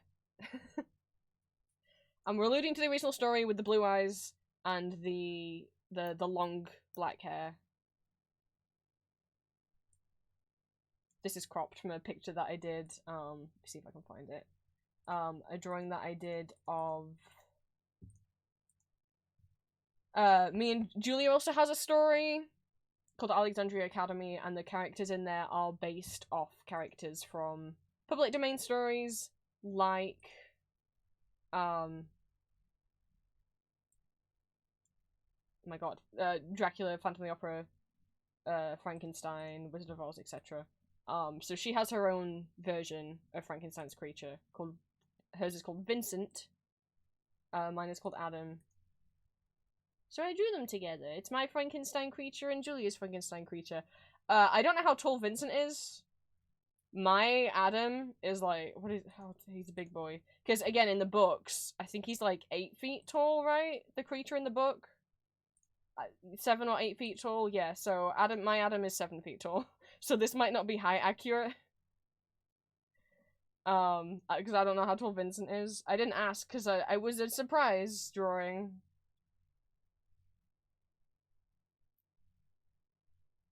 But them's the boys. I should draw like a nude drawing of Adam so you can actually see like where the different stitching is, because obviously you can't see exactly where all the different pieces go. Underneath the clothes. Yeah, he's standing on an orange crate.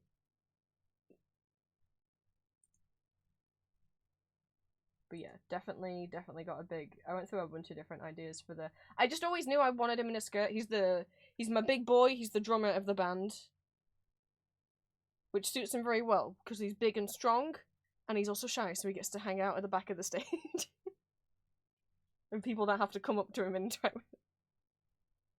He doesn't have to be near the edge of the stage.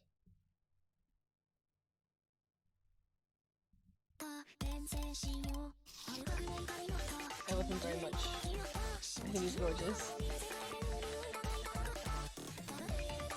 Far away. Oh, writing the bios is the hardest part.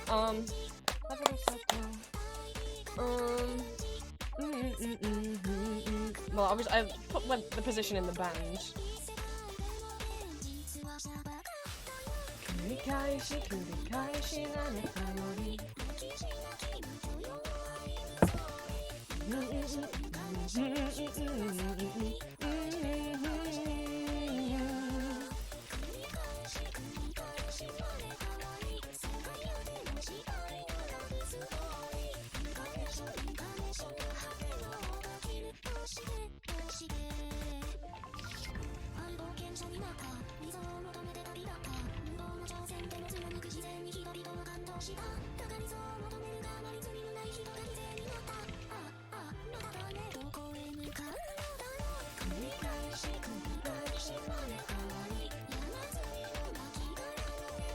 Describe Eric's personality?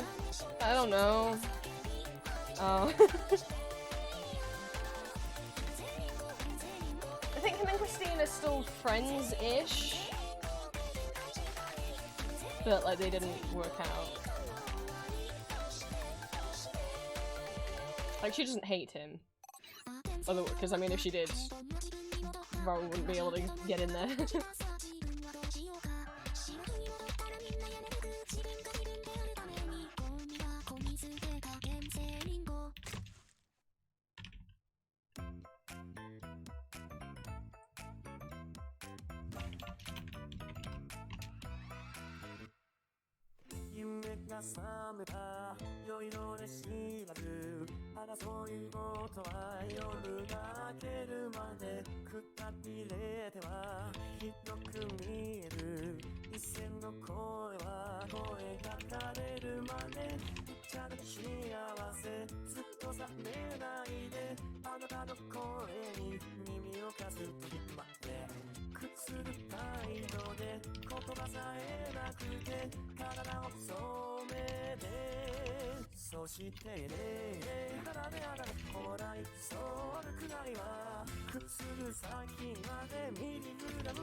Spooshing rolling it, yeah.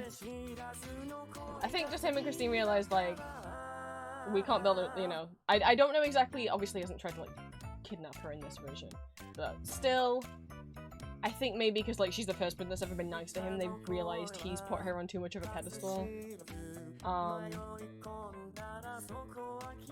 And in the end they decide to just be friends, but that's okay, because now Eric's free to date her twink best friend. I gotta stop calling people twinks. Oh my god, that made me think, I saw this author on Blue Sky who was writing like a trans man like romance, and I guess it's like a polyamorous thing. There's one trans man, there's two cis guys, from what I gather, and the trans man has been drawn to be shorter than the two cis guys and slightly more feminine. And the comments from so-called allies and also members of the queer community sending them hate, telling them that they're fetishizing trans people, accusing them of the author of not even really being trans, just because the trans man is shorter than the cis men, and people are like, not all trans men are twinks, this is transphobic. It's like, guys, some trans men are twinks. Some trans men have feminine features. Actually, a lot of trans men have feminine features. A lot of trans men are on the shorter side.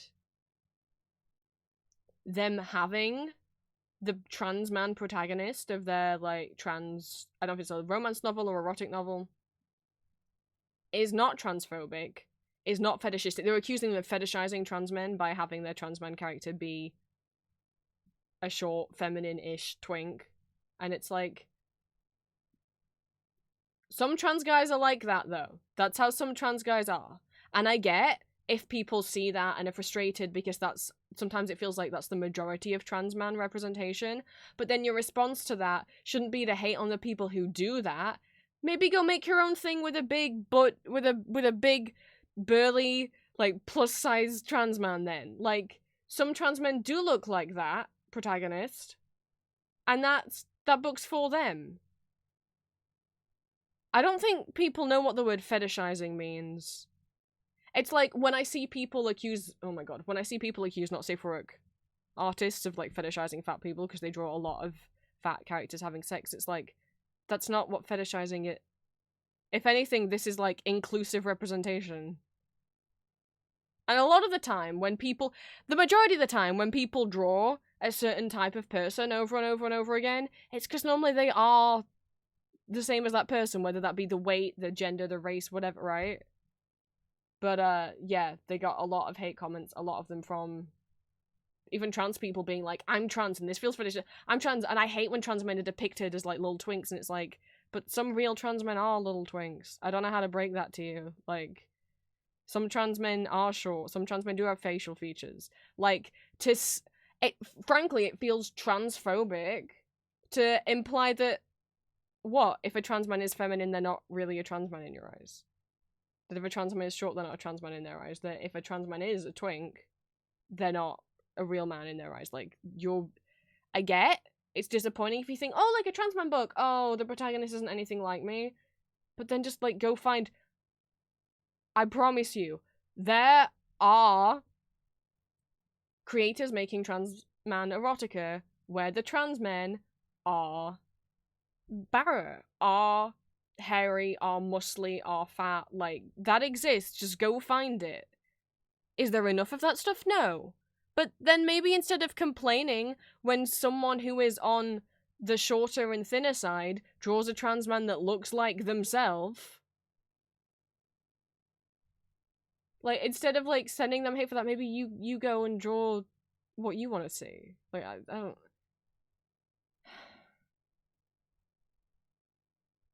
That pissed me off. I saw that on Blue Sky this morning. Like, the author shared, like, they made, like, a little video of them being, like, excited to share their thing, and then, like, a compilation of all the hate comments they got, and it's like, oh my god.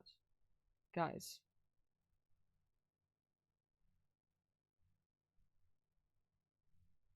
No. And then the people, like, being like, I bet the author isn't even really trans. What the why?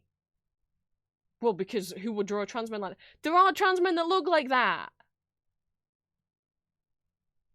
Oh my god. And if it frustrates you so much that you're not seeing a variety of different trans men bodies, then you do what I did. Like, there's a reason why I made all of, like, a lot of my ODRCs trans and gave them different body types, is because I thought that would be nice, you know? I was like, hey, I've never really seen a trans man who looks like this. I'm gonna draw one.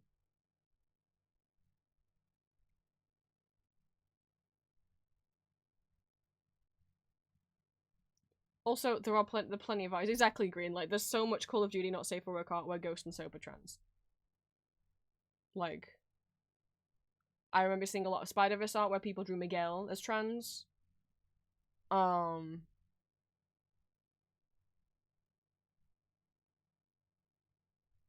a lot of Ghost fan art where people draw the Poppers as trans, and while, yes, Kopia's not, like, a big beefy guy, normally when people draw him as trans, like, they do give him a tummy.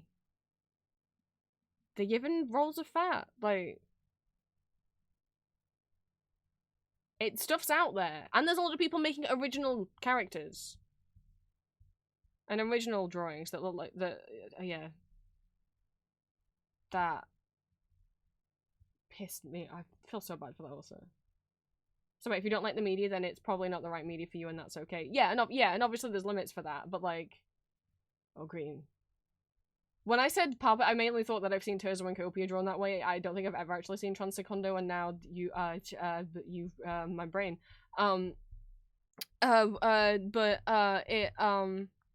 Yeah, exactly. I've never seen some Copia raw because well, it's just not right, is it? But yeah, that...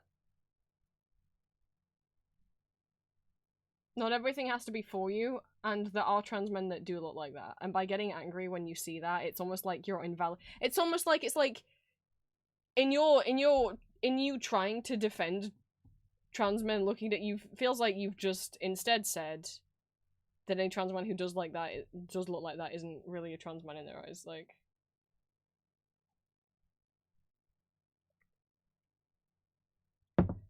drawing a trans man with some with more feminine facial features is fine and is normal, because guess what?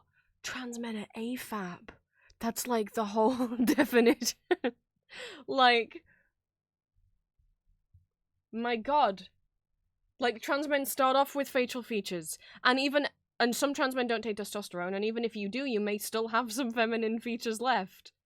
Like, it's not fetishistic to draw a trans man with facial features. Now, obviously, there's limits. But the only example I can ever think of where I'm like, that's fetishizing, is that one like, drawing a trans man with feminine features, fine. Doing what Miss fucking Cal Arts did, I don't know the name of this artist, and some of you might have seen them, because there was a lot of call-out posts and videos made about them, not just for the way that they drew trans people, mostly for the way that they drew people of colour, and this one particular drawing that they did of Finn from Star Wars, where they really exaggerated like racist facial stereotypes with like giving him like really massive lips. Am I jogging people's memory now? Yeah. So they did a lot of other fan art, and they would kind of predominantly draw cis men, but there was one trans man that they would draw, which was that they would draw Iron Man and Captain America, so Tony and Steve, and Steve and like ship them together, but they would draw Steve as a trans man, and that was the like. Here's the thing: if you have a bunch of different trans male characters, well, if you are trans man yourself and all the trans men you draw are skinny because you're skinny, that's fine. You're not. I don't think you can fetishize yourself. If you're a cis artist and you draw trans men, but you draw them with a variety of body types and not hyper exaggerated, fine. You know? I mean, even if you're a cis artist and the only trans man you draw is like Victor from Arcane, I think that's fine. But what this artist was doing is every time they drew cis men, they looked like normal people, and the one trans man they would draw, which was this Captain America trans man, they was the only man that they drew, and they didn't draw them the same they drew women either. Like, it was way more exaggerated features than they even drew women. They gave him the tiniest corseted waist, massive boobs, and like a massive butt. And you may say, well, that on its own isn't that, but that on its own, you know, if a trans artist wants to go and draw that, okay. Because, like, some men do look like that, but I mean, no one has a waist that thick.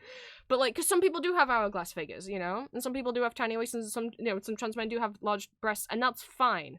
It's with everything else about the artist, the fact that they weren't a trans man, the fact that none of the cis women they drew had bodies that exaggerated. All of the cis men they drew didn't have were all very much like this one kind of like normal looking people, not these weirdly hyper like Jessica Rabbit cartoon people. And with the combination that they were also drawing offensively racially stereotyped art, that like it wasn't a stretch to think that, like, if that makes sense, like it wasn't a stretch when they're drawing like racist stereotype art, that it's not a stretch to think that that probably is transphobic stereotype art as well, if that makes sense. That's the only time where I've seen someone draw a trans man and be like, yes, that does feel fetishistic, because of the fact that the artist themselves was not trans, but also in combination with all the other art they do. I don't think you can look at one drawing by a person and decide if they're fetishizing someone. I think, one, you have to know, is the artist part of that minority group? And two, do their other drawings look like that? If they had a range of trans men who all had different body types and there was just this one they were exaggerating, that wouldn't be as bad. You'd be like, oh, okay, they're just stylizing this one, because some trans men do have big boobs. But the fact that, like, they had no, like, drawings, they only ever do that they didn't even draw women like that. They didn't even draw cis women like that, and all the other controversies they got into. That's the only time where I've been willing to say that does feel fetishistic. I don't remember the name of the artist. They used to post shit on Tumblr.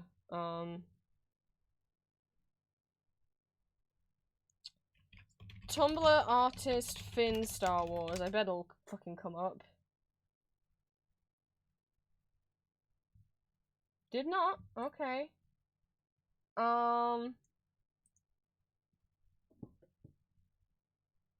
Quite surprised. Oh, no, there it is. There it is. Oh, I forgot how bad it was. Oh, I won't Google images yet, it came up.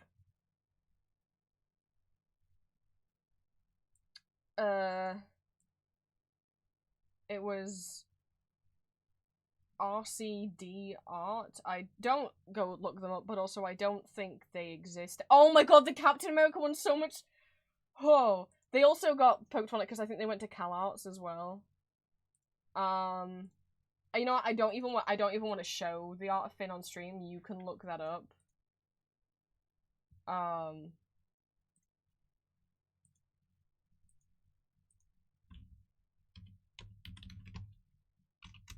If you type RCD art, I auto-filled Captain America. Now bear in mind, they never drew women looking like this. And they drew cis men looking very different. Like this. If they drew women like this, then you'd be like, okay, I guess. But even if they drew women like this as well, then maybe I'd be like, you fetishes. I don't remember what gender the artist was. I'd maybe still be a little worried, but like, I mean, and combined with everything else and the other controversies they got into, this is the and see, when I said, well, some trans men do have big boobs and big butts and big thighs, I do, but like, no one's waist can be that humanly small, and you might be like, oh, but it's a cartoon, and I'm like, yeah, but when that's the only trans man that you've ever drawn, it becomes concerning. You see why. Especially since apparently they wrote that their Steve has top surgery, and I'm like, if he has top surgery, why does he look like that? Because you can't say that it's fat, because look at his waist.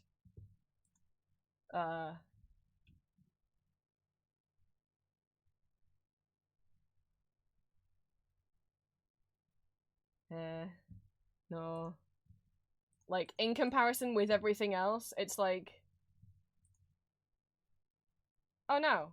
And they would constantly draw him in, like, dresses and skirts and crop tops, which, again, trans men can like wearing tiny booty shorts and dresses and skirts, but they never drew any cis men in crop tops and booty shorts, and, Wow, the caption on this one was literally, some Steve, I love sexualizing men. But again, the trans man was the only one that they ever sexualized. And don't, like, that outfit's cute. I would love to see Steve in that outfit. But again, and trans men can like drawing... Trans men can like wearing skirts and dresses, but when the only man you're drawing in skirts and dresses is trans men and not any cis, again, that is a bit like... Now you might say, well, Priz, you haven't drawn any cis men in dresses and skirts, and you know what? I'm not sure that I have, but also, look at the rest of my art, and also I'm trans, you know?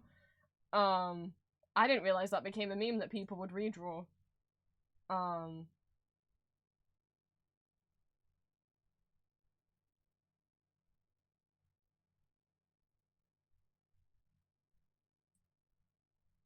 But yeah, this was a long time ago.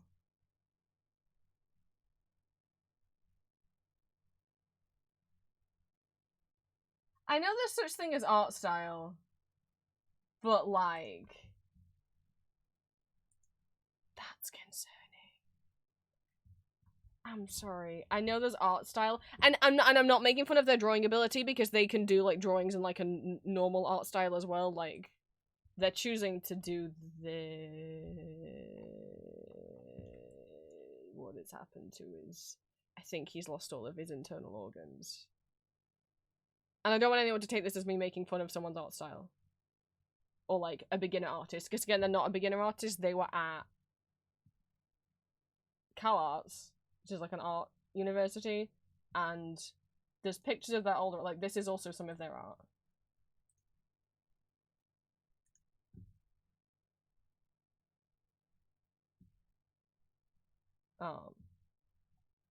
Apparently. But apparently this is also some of their art. So, like, they had a different art style. Like this, if this was their trans Steve, this wouldn't be as bad. I don't know if it is, because they've got nails. It's still quite exaggerated. It's still quite an exaggerated boob to waist ratio. But, like, just if you had other trans men that you drew, and if you had... But it's like, this is what he... Context is everything. You know, I think this is when them drawing him as cis, and you're like, why does his body change? Yes, trans men's bodies are different, but, like, I don't know why I'm still feeling like I have to explain this. I think we, just looking at it, we all were like, oh.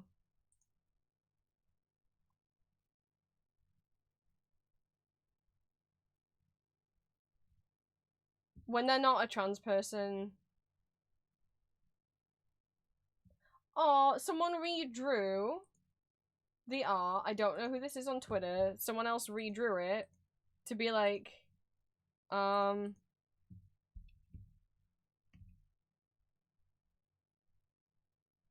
to give him, like, normal human body proportions. And I'm not saying people with small waists or hourglass figures are not normal, but I'm saying literally no human being has the kind of body that they were drawing. And you're allowed to have art styles. It just is a bit iffy when you're not trans and that's the only trans man that you're drawing. I feel like I'm having to constantly defend what I'm saying so people don't think it's like, look, this person was also drawing, like, racist art as well, like, I don't think there was much hope for them.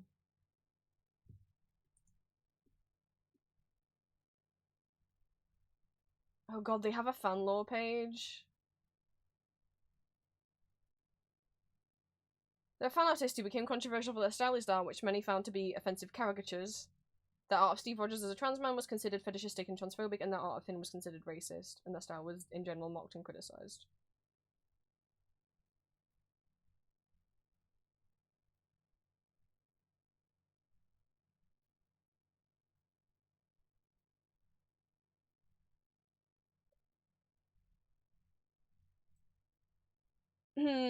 And again, see, I'm reading some of this, and like, there's nuance here. They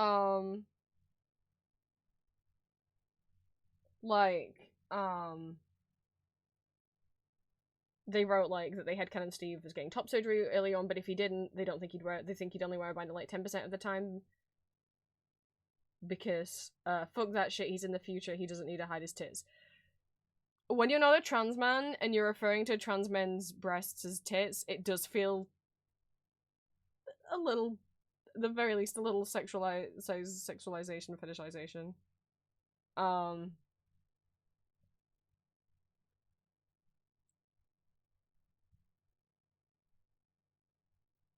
The fact that LTD chooses to draw him as a pin-up in poses that emphasizes breasts and hips.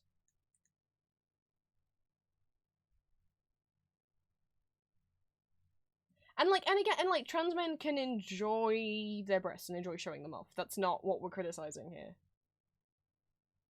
But they were very much not this artist was very much not a trans man. I think they were a cis woman, or at least identifying as such at the time, but I don't know. Oh, I didn't know they had a porn blog. All the regular art of Steve had him post-op or binding and talking about feeling dysphoria about his chest. But then all of their porn art focused on giving him exaggerated breasts, huge thighs, big lips and eyelashes and soft arms and a tiny waist and other exaggerated feminine proportions exclusively for porn. There's a difference between appreciation and fetishization. This was a lot closer to the latter. There's also a notable difference about how they drew cis girls and trans girls. Oh, I didn't know they drew trans girls. Their trans girls were all huge and muscular with strong jaws and other masculine traits, whereas the cis girls weren't nearly as... Oh no, they did cartoonish exaggerated features on trans men and trans women, but didn't on cis men and cis women. Oh no, I don't think I've ever seen any art of any... Oh no.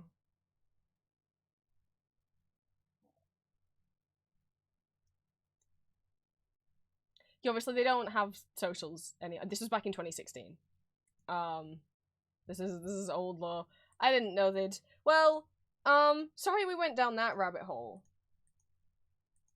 Because I know none of you guys are stupid, and none of you guys are mean, and you're not the kind of people that were leaving comments on that author's art saying they were fetish. I'm gonna go find their art. I'm gonna go find the fucking Blue Sky post.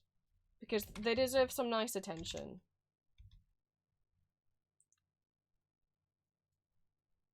I hope I can find it. I don't know if I retweeted it or not.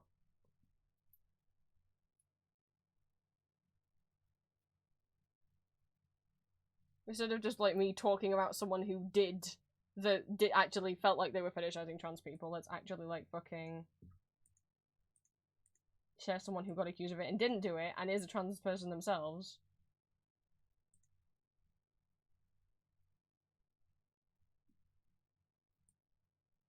I shouldn't say themselves. I'm pretty sure he uses he, him pronouns. Oh, bye, Squid. Thank you for stopping by. Let me please say that I didn't repost it. Did I at least like it? No. Why would I have done that? That would have made my life easy. Well, I don't follow too many people. Maybe I can scroll and find it. Is that Jason in a pretty fluffy gown? Oh my goodness. I'm Gabriel in a dress? Shut up, I'm showing my screenshot. Look at him.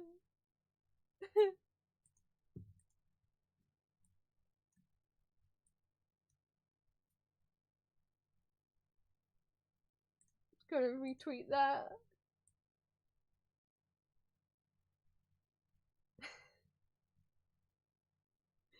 Okay, don't get distracted, sorry, I still silly out of V1. Man, I'm annoyed with myself now. It was this morning. I don't know how many people I follow will have posted since this morning. I'm not showing my screen because I do follow a lot of porn blogs. I mean, they should censor their stuff, but I don't know if they will. I'm fed up of not safe for God, it's not censoring the stuff on Blue Sky. Like, you can.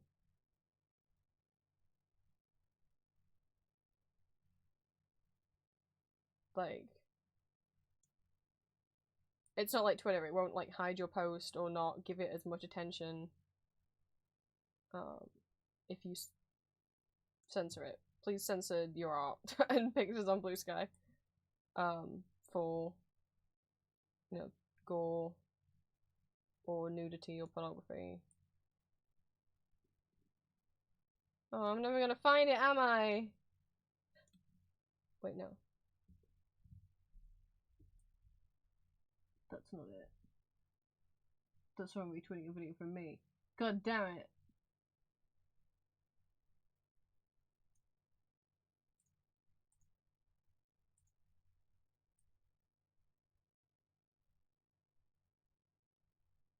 Okay, well, this is the okay, there's the art that Blue posted. I'm at like 6 hours in the past. The rest of everyone was posting what they got. Come on. Before you put the music on. Sorry.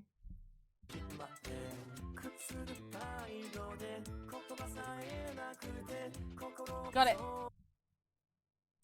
Found it. The moment I like, let's put the music back on. So this is the trans man in question, the one in the middle. That was accused of being... I mean, there's all the nasty comments they got. Being accused of infantilizing trans men for drawing a short trans man. Sorry to tell you, but a lot of trans men are short. Are shorter than cis men. That's just AFAB, AMAB, genetics. And I got told that they were fetishizing trans men for giving the trans man more feminine features. But it's like, but he's a trans man. That's literally part of the, like, most trans men have feminine features. And not all of them get phased out with testosterone. Not every trans man wants to be on testosterone. So I'll link you to this person on Blue Sky, who did to my eyes, hasn't done anything wrong.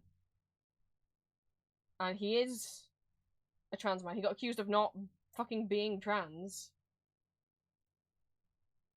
Diversity and representation in fiction can look very similar to one another or very different, especially coming from actual real trans person. Like, minorities create good, bad, common, less common character stories in art. However the hell they want, right? Like, being like, saying like, but it's too common that trans men look like this. Okay, but that doesn't mean that people aren't allowed to make it, though.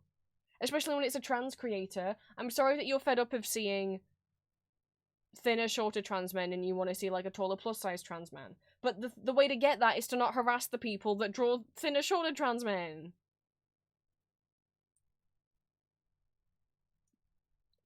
People need to understand that not everything has to represent you all the time. These are OP's characters. OP can do whatever he wants and can write whatever he wants.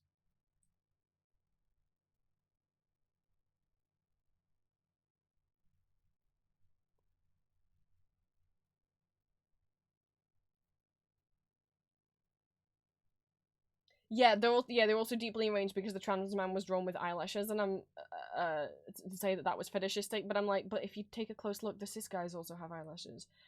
I don't know what to tell them. Here's the art. Men have eyelashes. Oh my god, and if they'd looked at the art, how dare they say that this is somehow fetishizing trans women if they'd... So the zoomed in version of this art, right, all you could see was like this, right? Because of the TikTok cropping, you could just see this.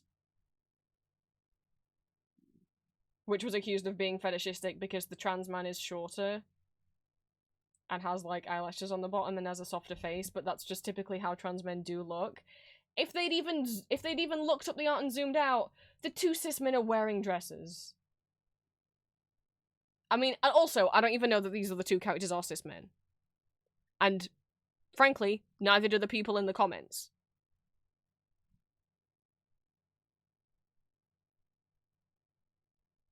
Hell yeah, men in dresses.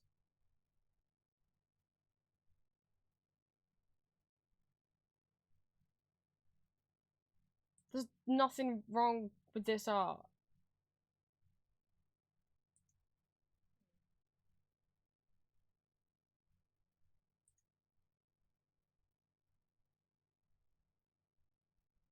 Male, male, male, power triple couple, two royal guards and their mage trans prince who they love very much. He's a prince and they're both his guards?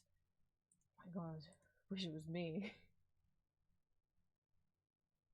So this isn't actually their art. This is they're the author, they're not the illustrator, okay. But obviously it's their characters and their designs. And let me put the link to this in chat. So there's the link to the artist and the link to where you can get the book.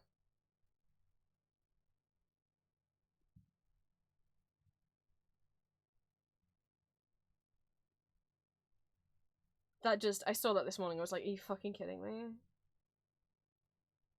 The way to get more queer art is not to harass the queer creators who are making art that doesn't specifically look like you and your specific identity, like...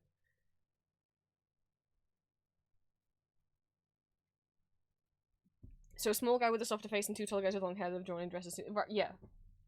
No, people were literally just complaining because the trans man is shorter than the cis guys, and I'm like, I don't know what to tell you guys, but that's just literally how most trans men are. Speaking as a trans man. Like, if anything, I feel comforted when I see trans guys drawn as short, because I'm like, hey, that looks like me! Now, does this guy look exactly like me? No. I'm probably, maybe, like, but I'm also short, but I have long hair, but I don't have any facial hair, and I don't want to. I have quite thick eyelashes, just naturally. I have a bigger chest than he does, but I also have a smaller waist, but I also am a little bit overweight. I'm not plus sized, but I've got a tummy, and it makes me feel insecure. And I've got big thighs.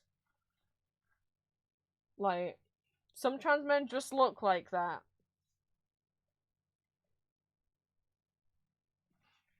This isn't fetishistic.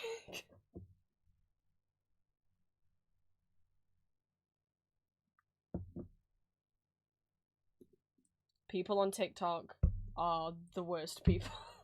That's not true, because people on Twitter exist. But yeah. Maybe go check them out, because they got a lot of fucking hate from so-called trans allies and even trans people who basically, I get it, I totally understand as a trans man, sometimes I get frustrated that the majority of trans man rep is skinny, really skinny twinks, right? But over the last few years, I feel like there's been a bigger surge of artists drawing other kinds of trans men. Because I certainly have been able to easily find art of trans men who are bigger, who are hairier, who are beefier, who are fatter. Like, it's out there. More representation doesn't, like... I feel like I'm repeating the same points. Like, drawing trans men, like, it's okay to draw trans men who are skinny, clean-shaven twinks. It's fine. Yes, it sucks that that's the most common way that trans men are represented, but there are still trans men that look like that. And the way to fix that the lack of representation for bigger trans guys is for people to draw bigger trans guys, not for people to stop drawing smaller trans guys. Ah!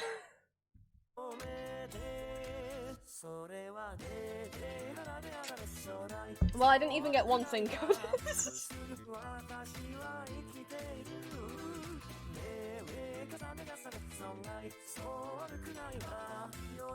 The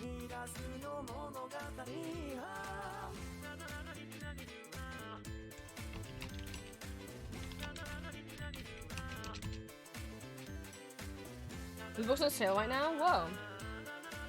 I don't know anything about the plot of the book or what or anything. I just was like, why are they getting... People sure be stupid. It's like, what's that fucking meme post that was like... This is what every conversation on Twitter is like, but I feel like this is applying to TikTok now. It's like, person A writes, I love the colour red. Person B replies, oh, so you hate blue?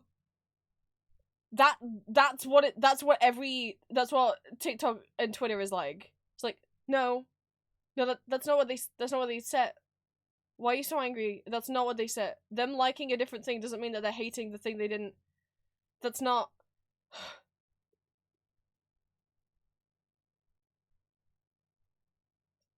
Ugh.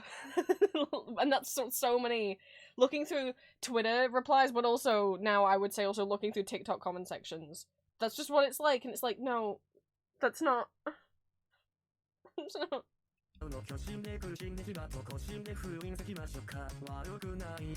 Anyway, listen to Gag posting Tetris. It's 8 PM now. I need to eat. I need to make dinner. Is Julia home?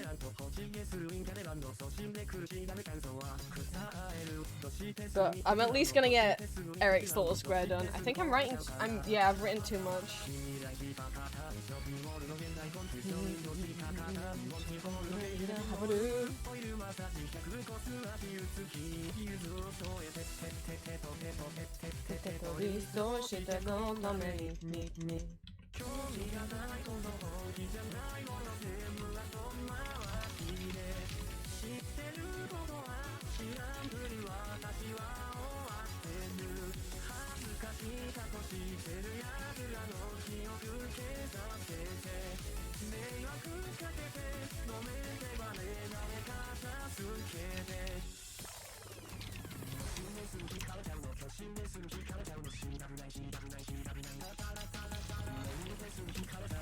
That's too long, shit.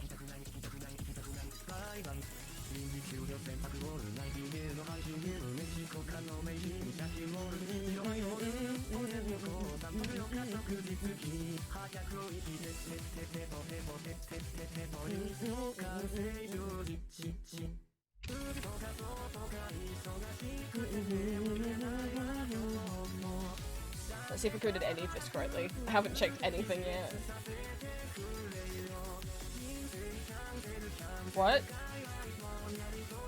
Oh, I broke something.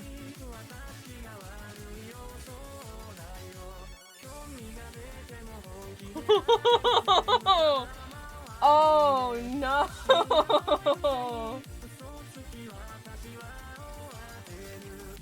Oh, I see what I did. I see what I did. Oh, yeah, okay.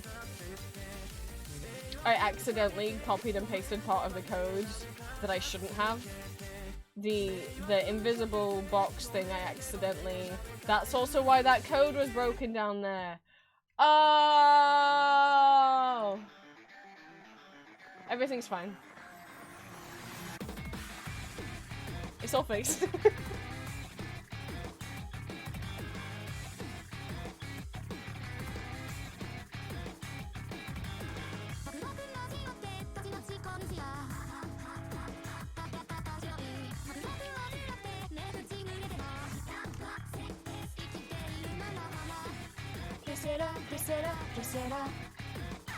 Let's pick out some sounds.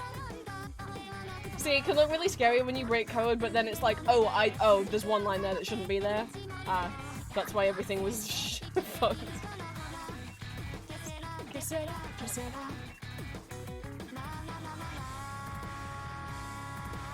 Let's pick out some sounds. This is the fun part. The part where you break your code isn't the fun part.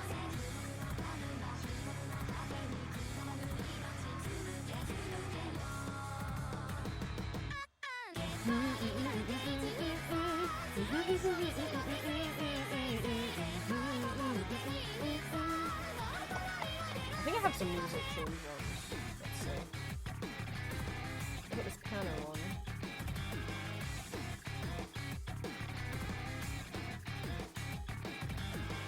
I'm trying not to reuse stamps that I've used for anyone else yet as well.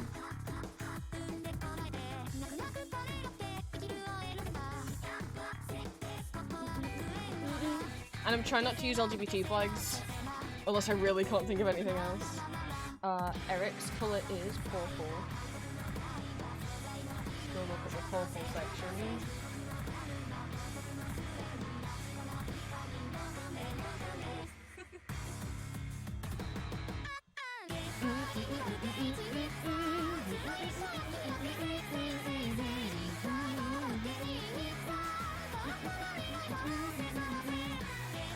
Have I got the same stamp? I've got the same stamp twice.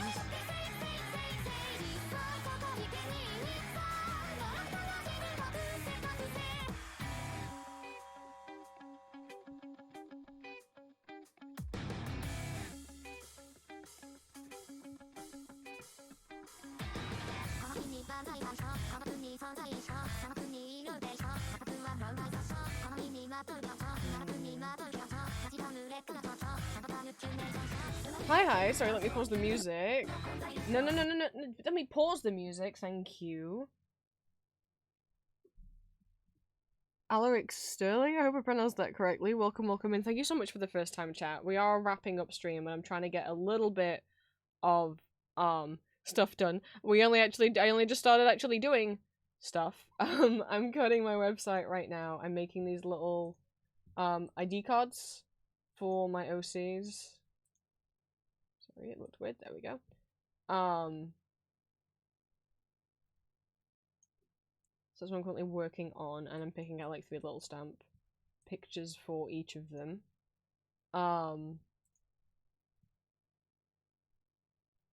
Which I was supposed to be doing all stream, and we were going to be co-working, but then I just talked for a long time.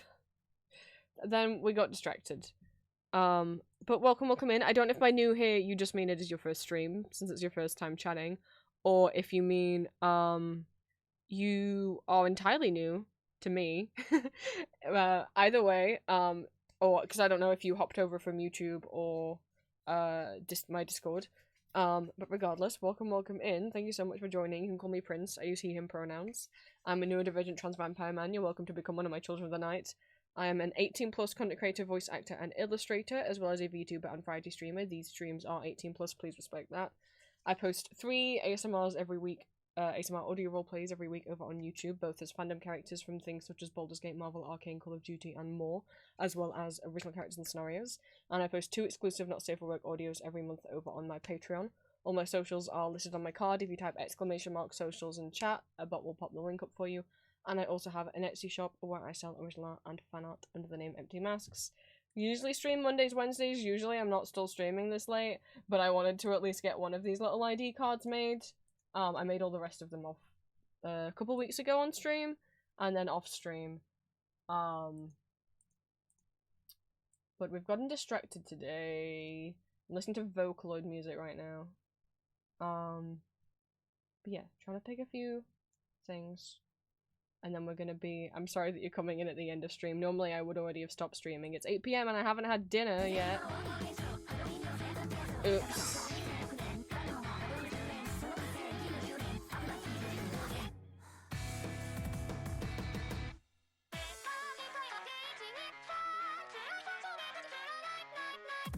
Can't read what some of these stamps say.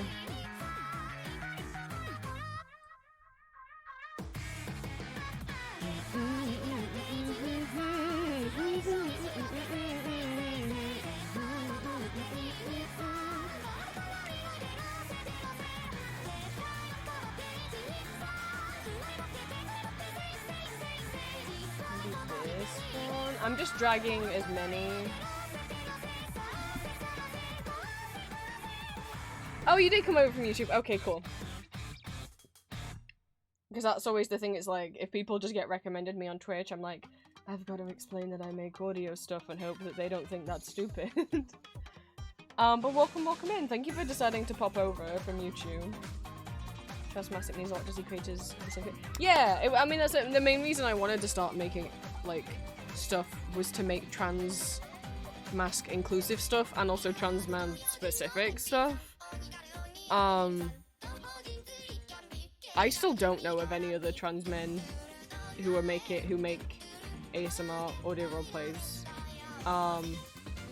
A couple trans femmes and a gender fluid and non-binary person that I know of. But obviously there's other audio creators out there who do make stuff that is like M40M. But sometimes I feel like things just... I don't want this to sound egotistic unless I hit different if it's coming from a fellow trans man, but you know, like...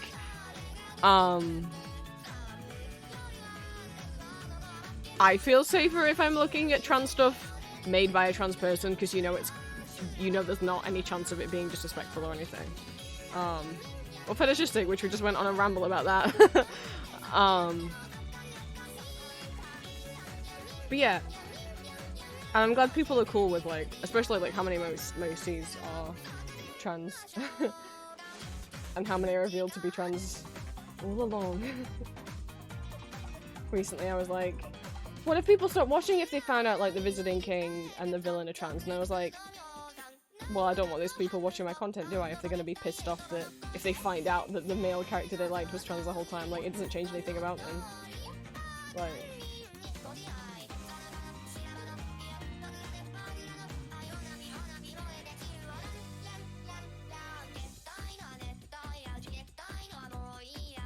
Isn't any from what I've seen. I feel a little sad because I definitely feel more comfortable when it's another trans person, if that makes sense. Yeah, it makes perfect sense.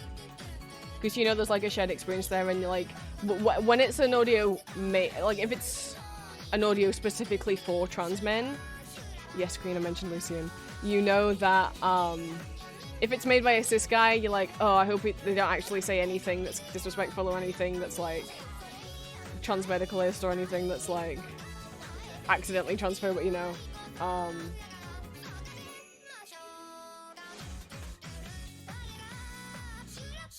Not to say that, like, cis men can't make trans male audios or trans male inclusive audios, of course they can.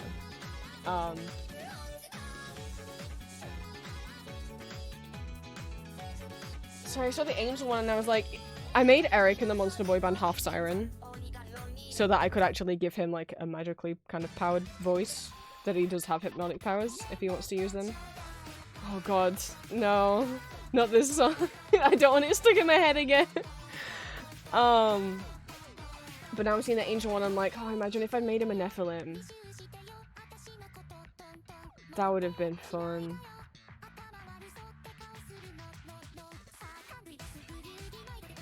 But I don't think it suits him, because I don't think he would actually be an angel. I think he just craves to be.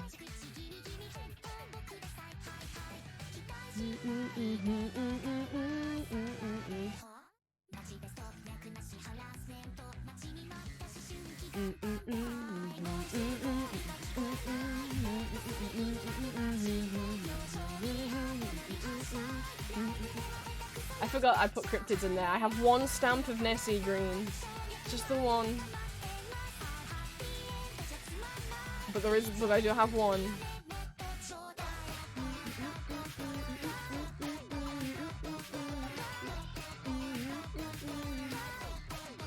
I'm just gonna look at the space stamps I have of cats.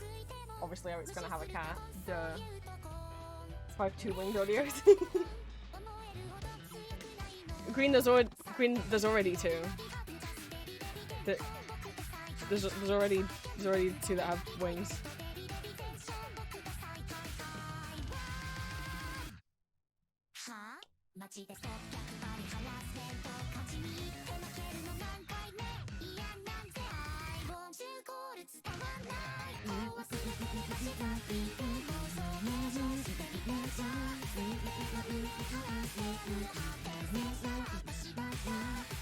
Fuck.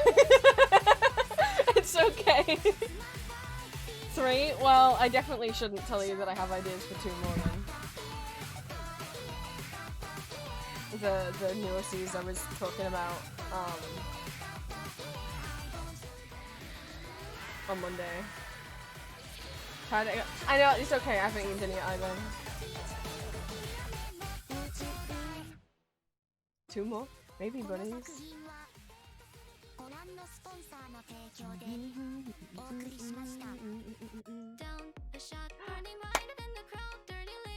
One of my current favorite songs.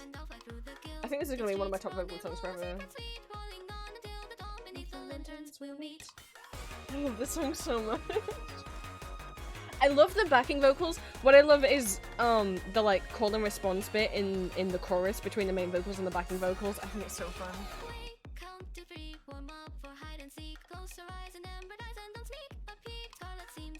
Definitely want to do this one, and then I'm gonna pick out the other one.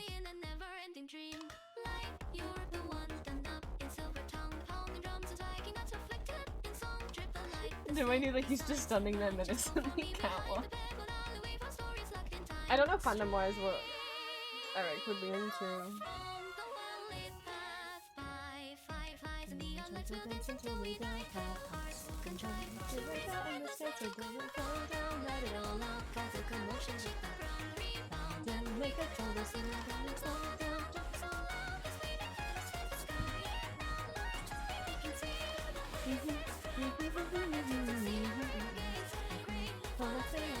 That bit.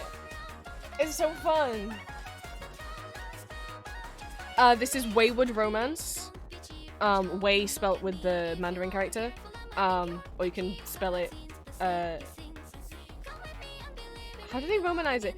Like, you can spell it W-E-I wood or W-A-Y wood. Romance by Flavor Foley, which is a Vocaloid group consisting of, Jamie Page, Vain Lily, and Ricey P, I think? Ricey? Make a total see my darling.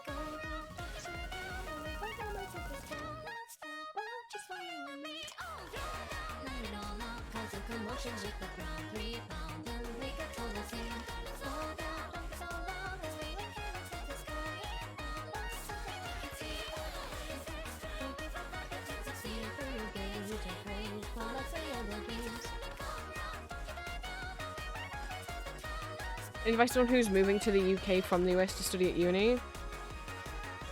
I don't know, sorry. That's really open-ended. One, I've never been to the US, so I don't know what would strike you as a big difference. And,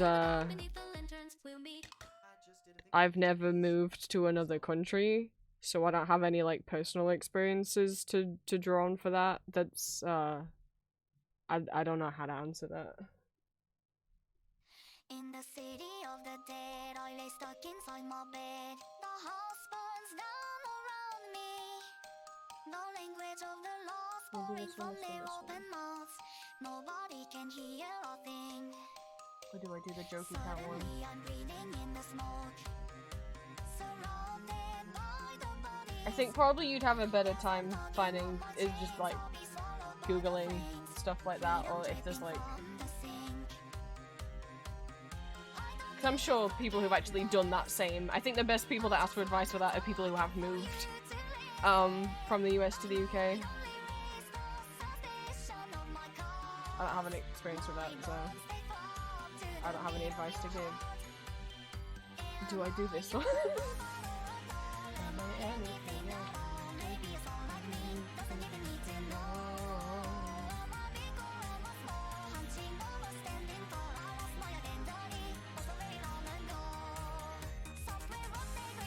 We have this nicer one.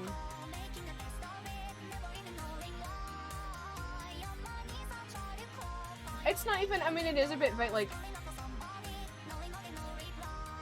I struggle unless questions are really specific, but also I've never done that, so I don't know, I don't have any advice, because I don't know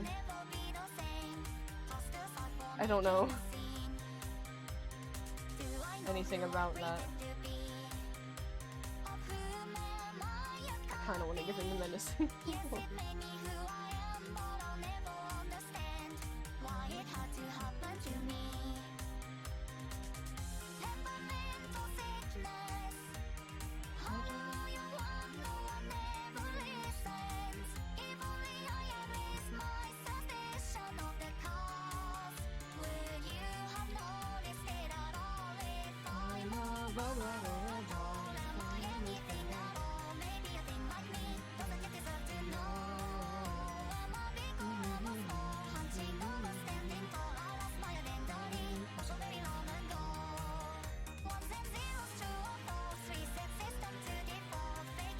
There he is. Oh wait, these don't go to those links aren't the right links. I need to link to his Toy House gallery.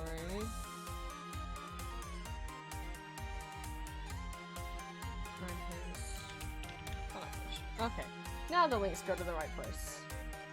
Sorry we didn't get to Vlad. I really want to go eat food.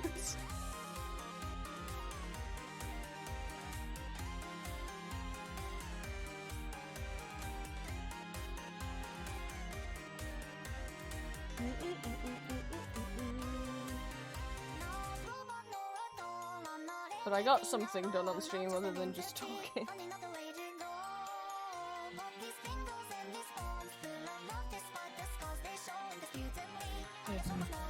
Is Julia home yet?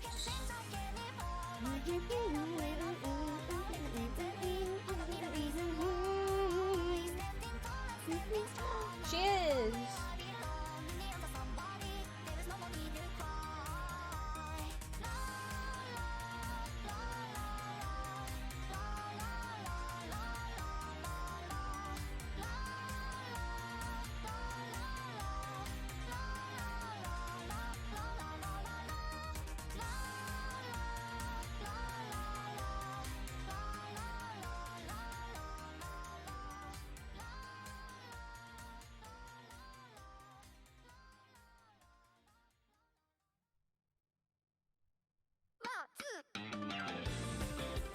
Oh my god, I'm trying to get my fucking phone camera to focus on something and it just won't.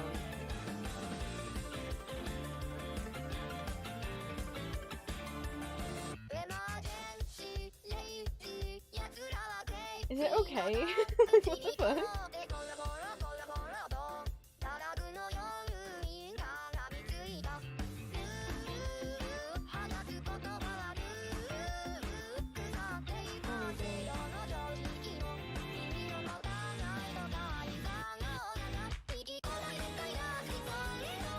Okay, I want food.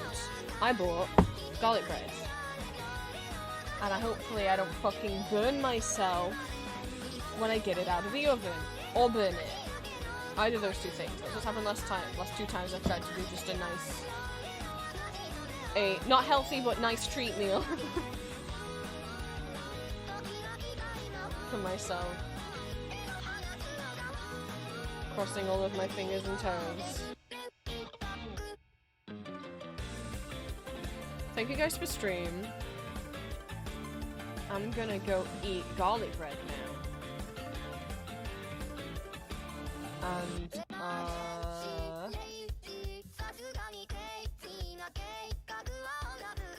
I don't really want to sleep for the rest of the day. Spend time with my girlfriend. Maybe, unless she's busy working. In which case, maybe I'll get some more work on this done. And also, because once their individual pages are done, like, each OC is going to have their own actual separate page, and that will have an actual written out, here's all of the lore and backstory that they have so far, right? Whereas, like, their little character bio things on my fanwits guide and the riff sheets don't have all that information on. So, people might forget stuff. So hopefully there could be a place where it's like, here's written information, you know?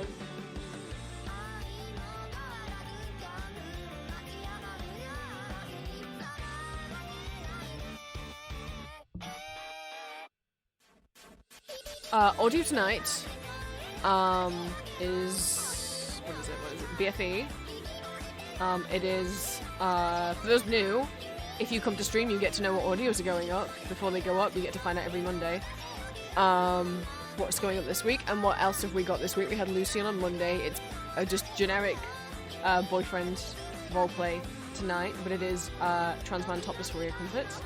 And, the one going up on Saturday is going to be Lysander, aka our villain from our Villain X Hero series. The first time he's had an audio since he has had a physical design. And also, I didn't realize that it had been like 6 months since he got an audio. 5 months? Oops. Maybe more than that. Oops. People just weren't requesting him, I guess. Or not as often as the other ones were getting requested. But I think since him and Lucian have had physical designs they're getting requested a lot more.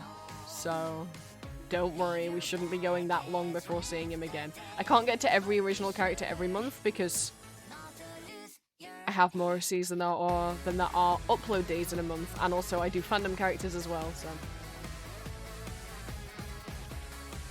But yes, he's back on Saturday. Thank you guys for stream. I will see you again on Monday.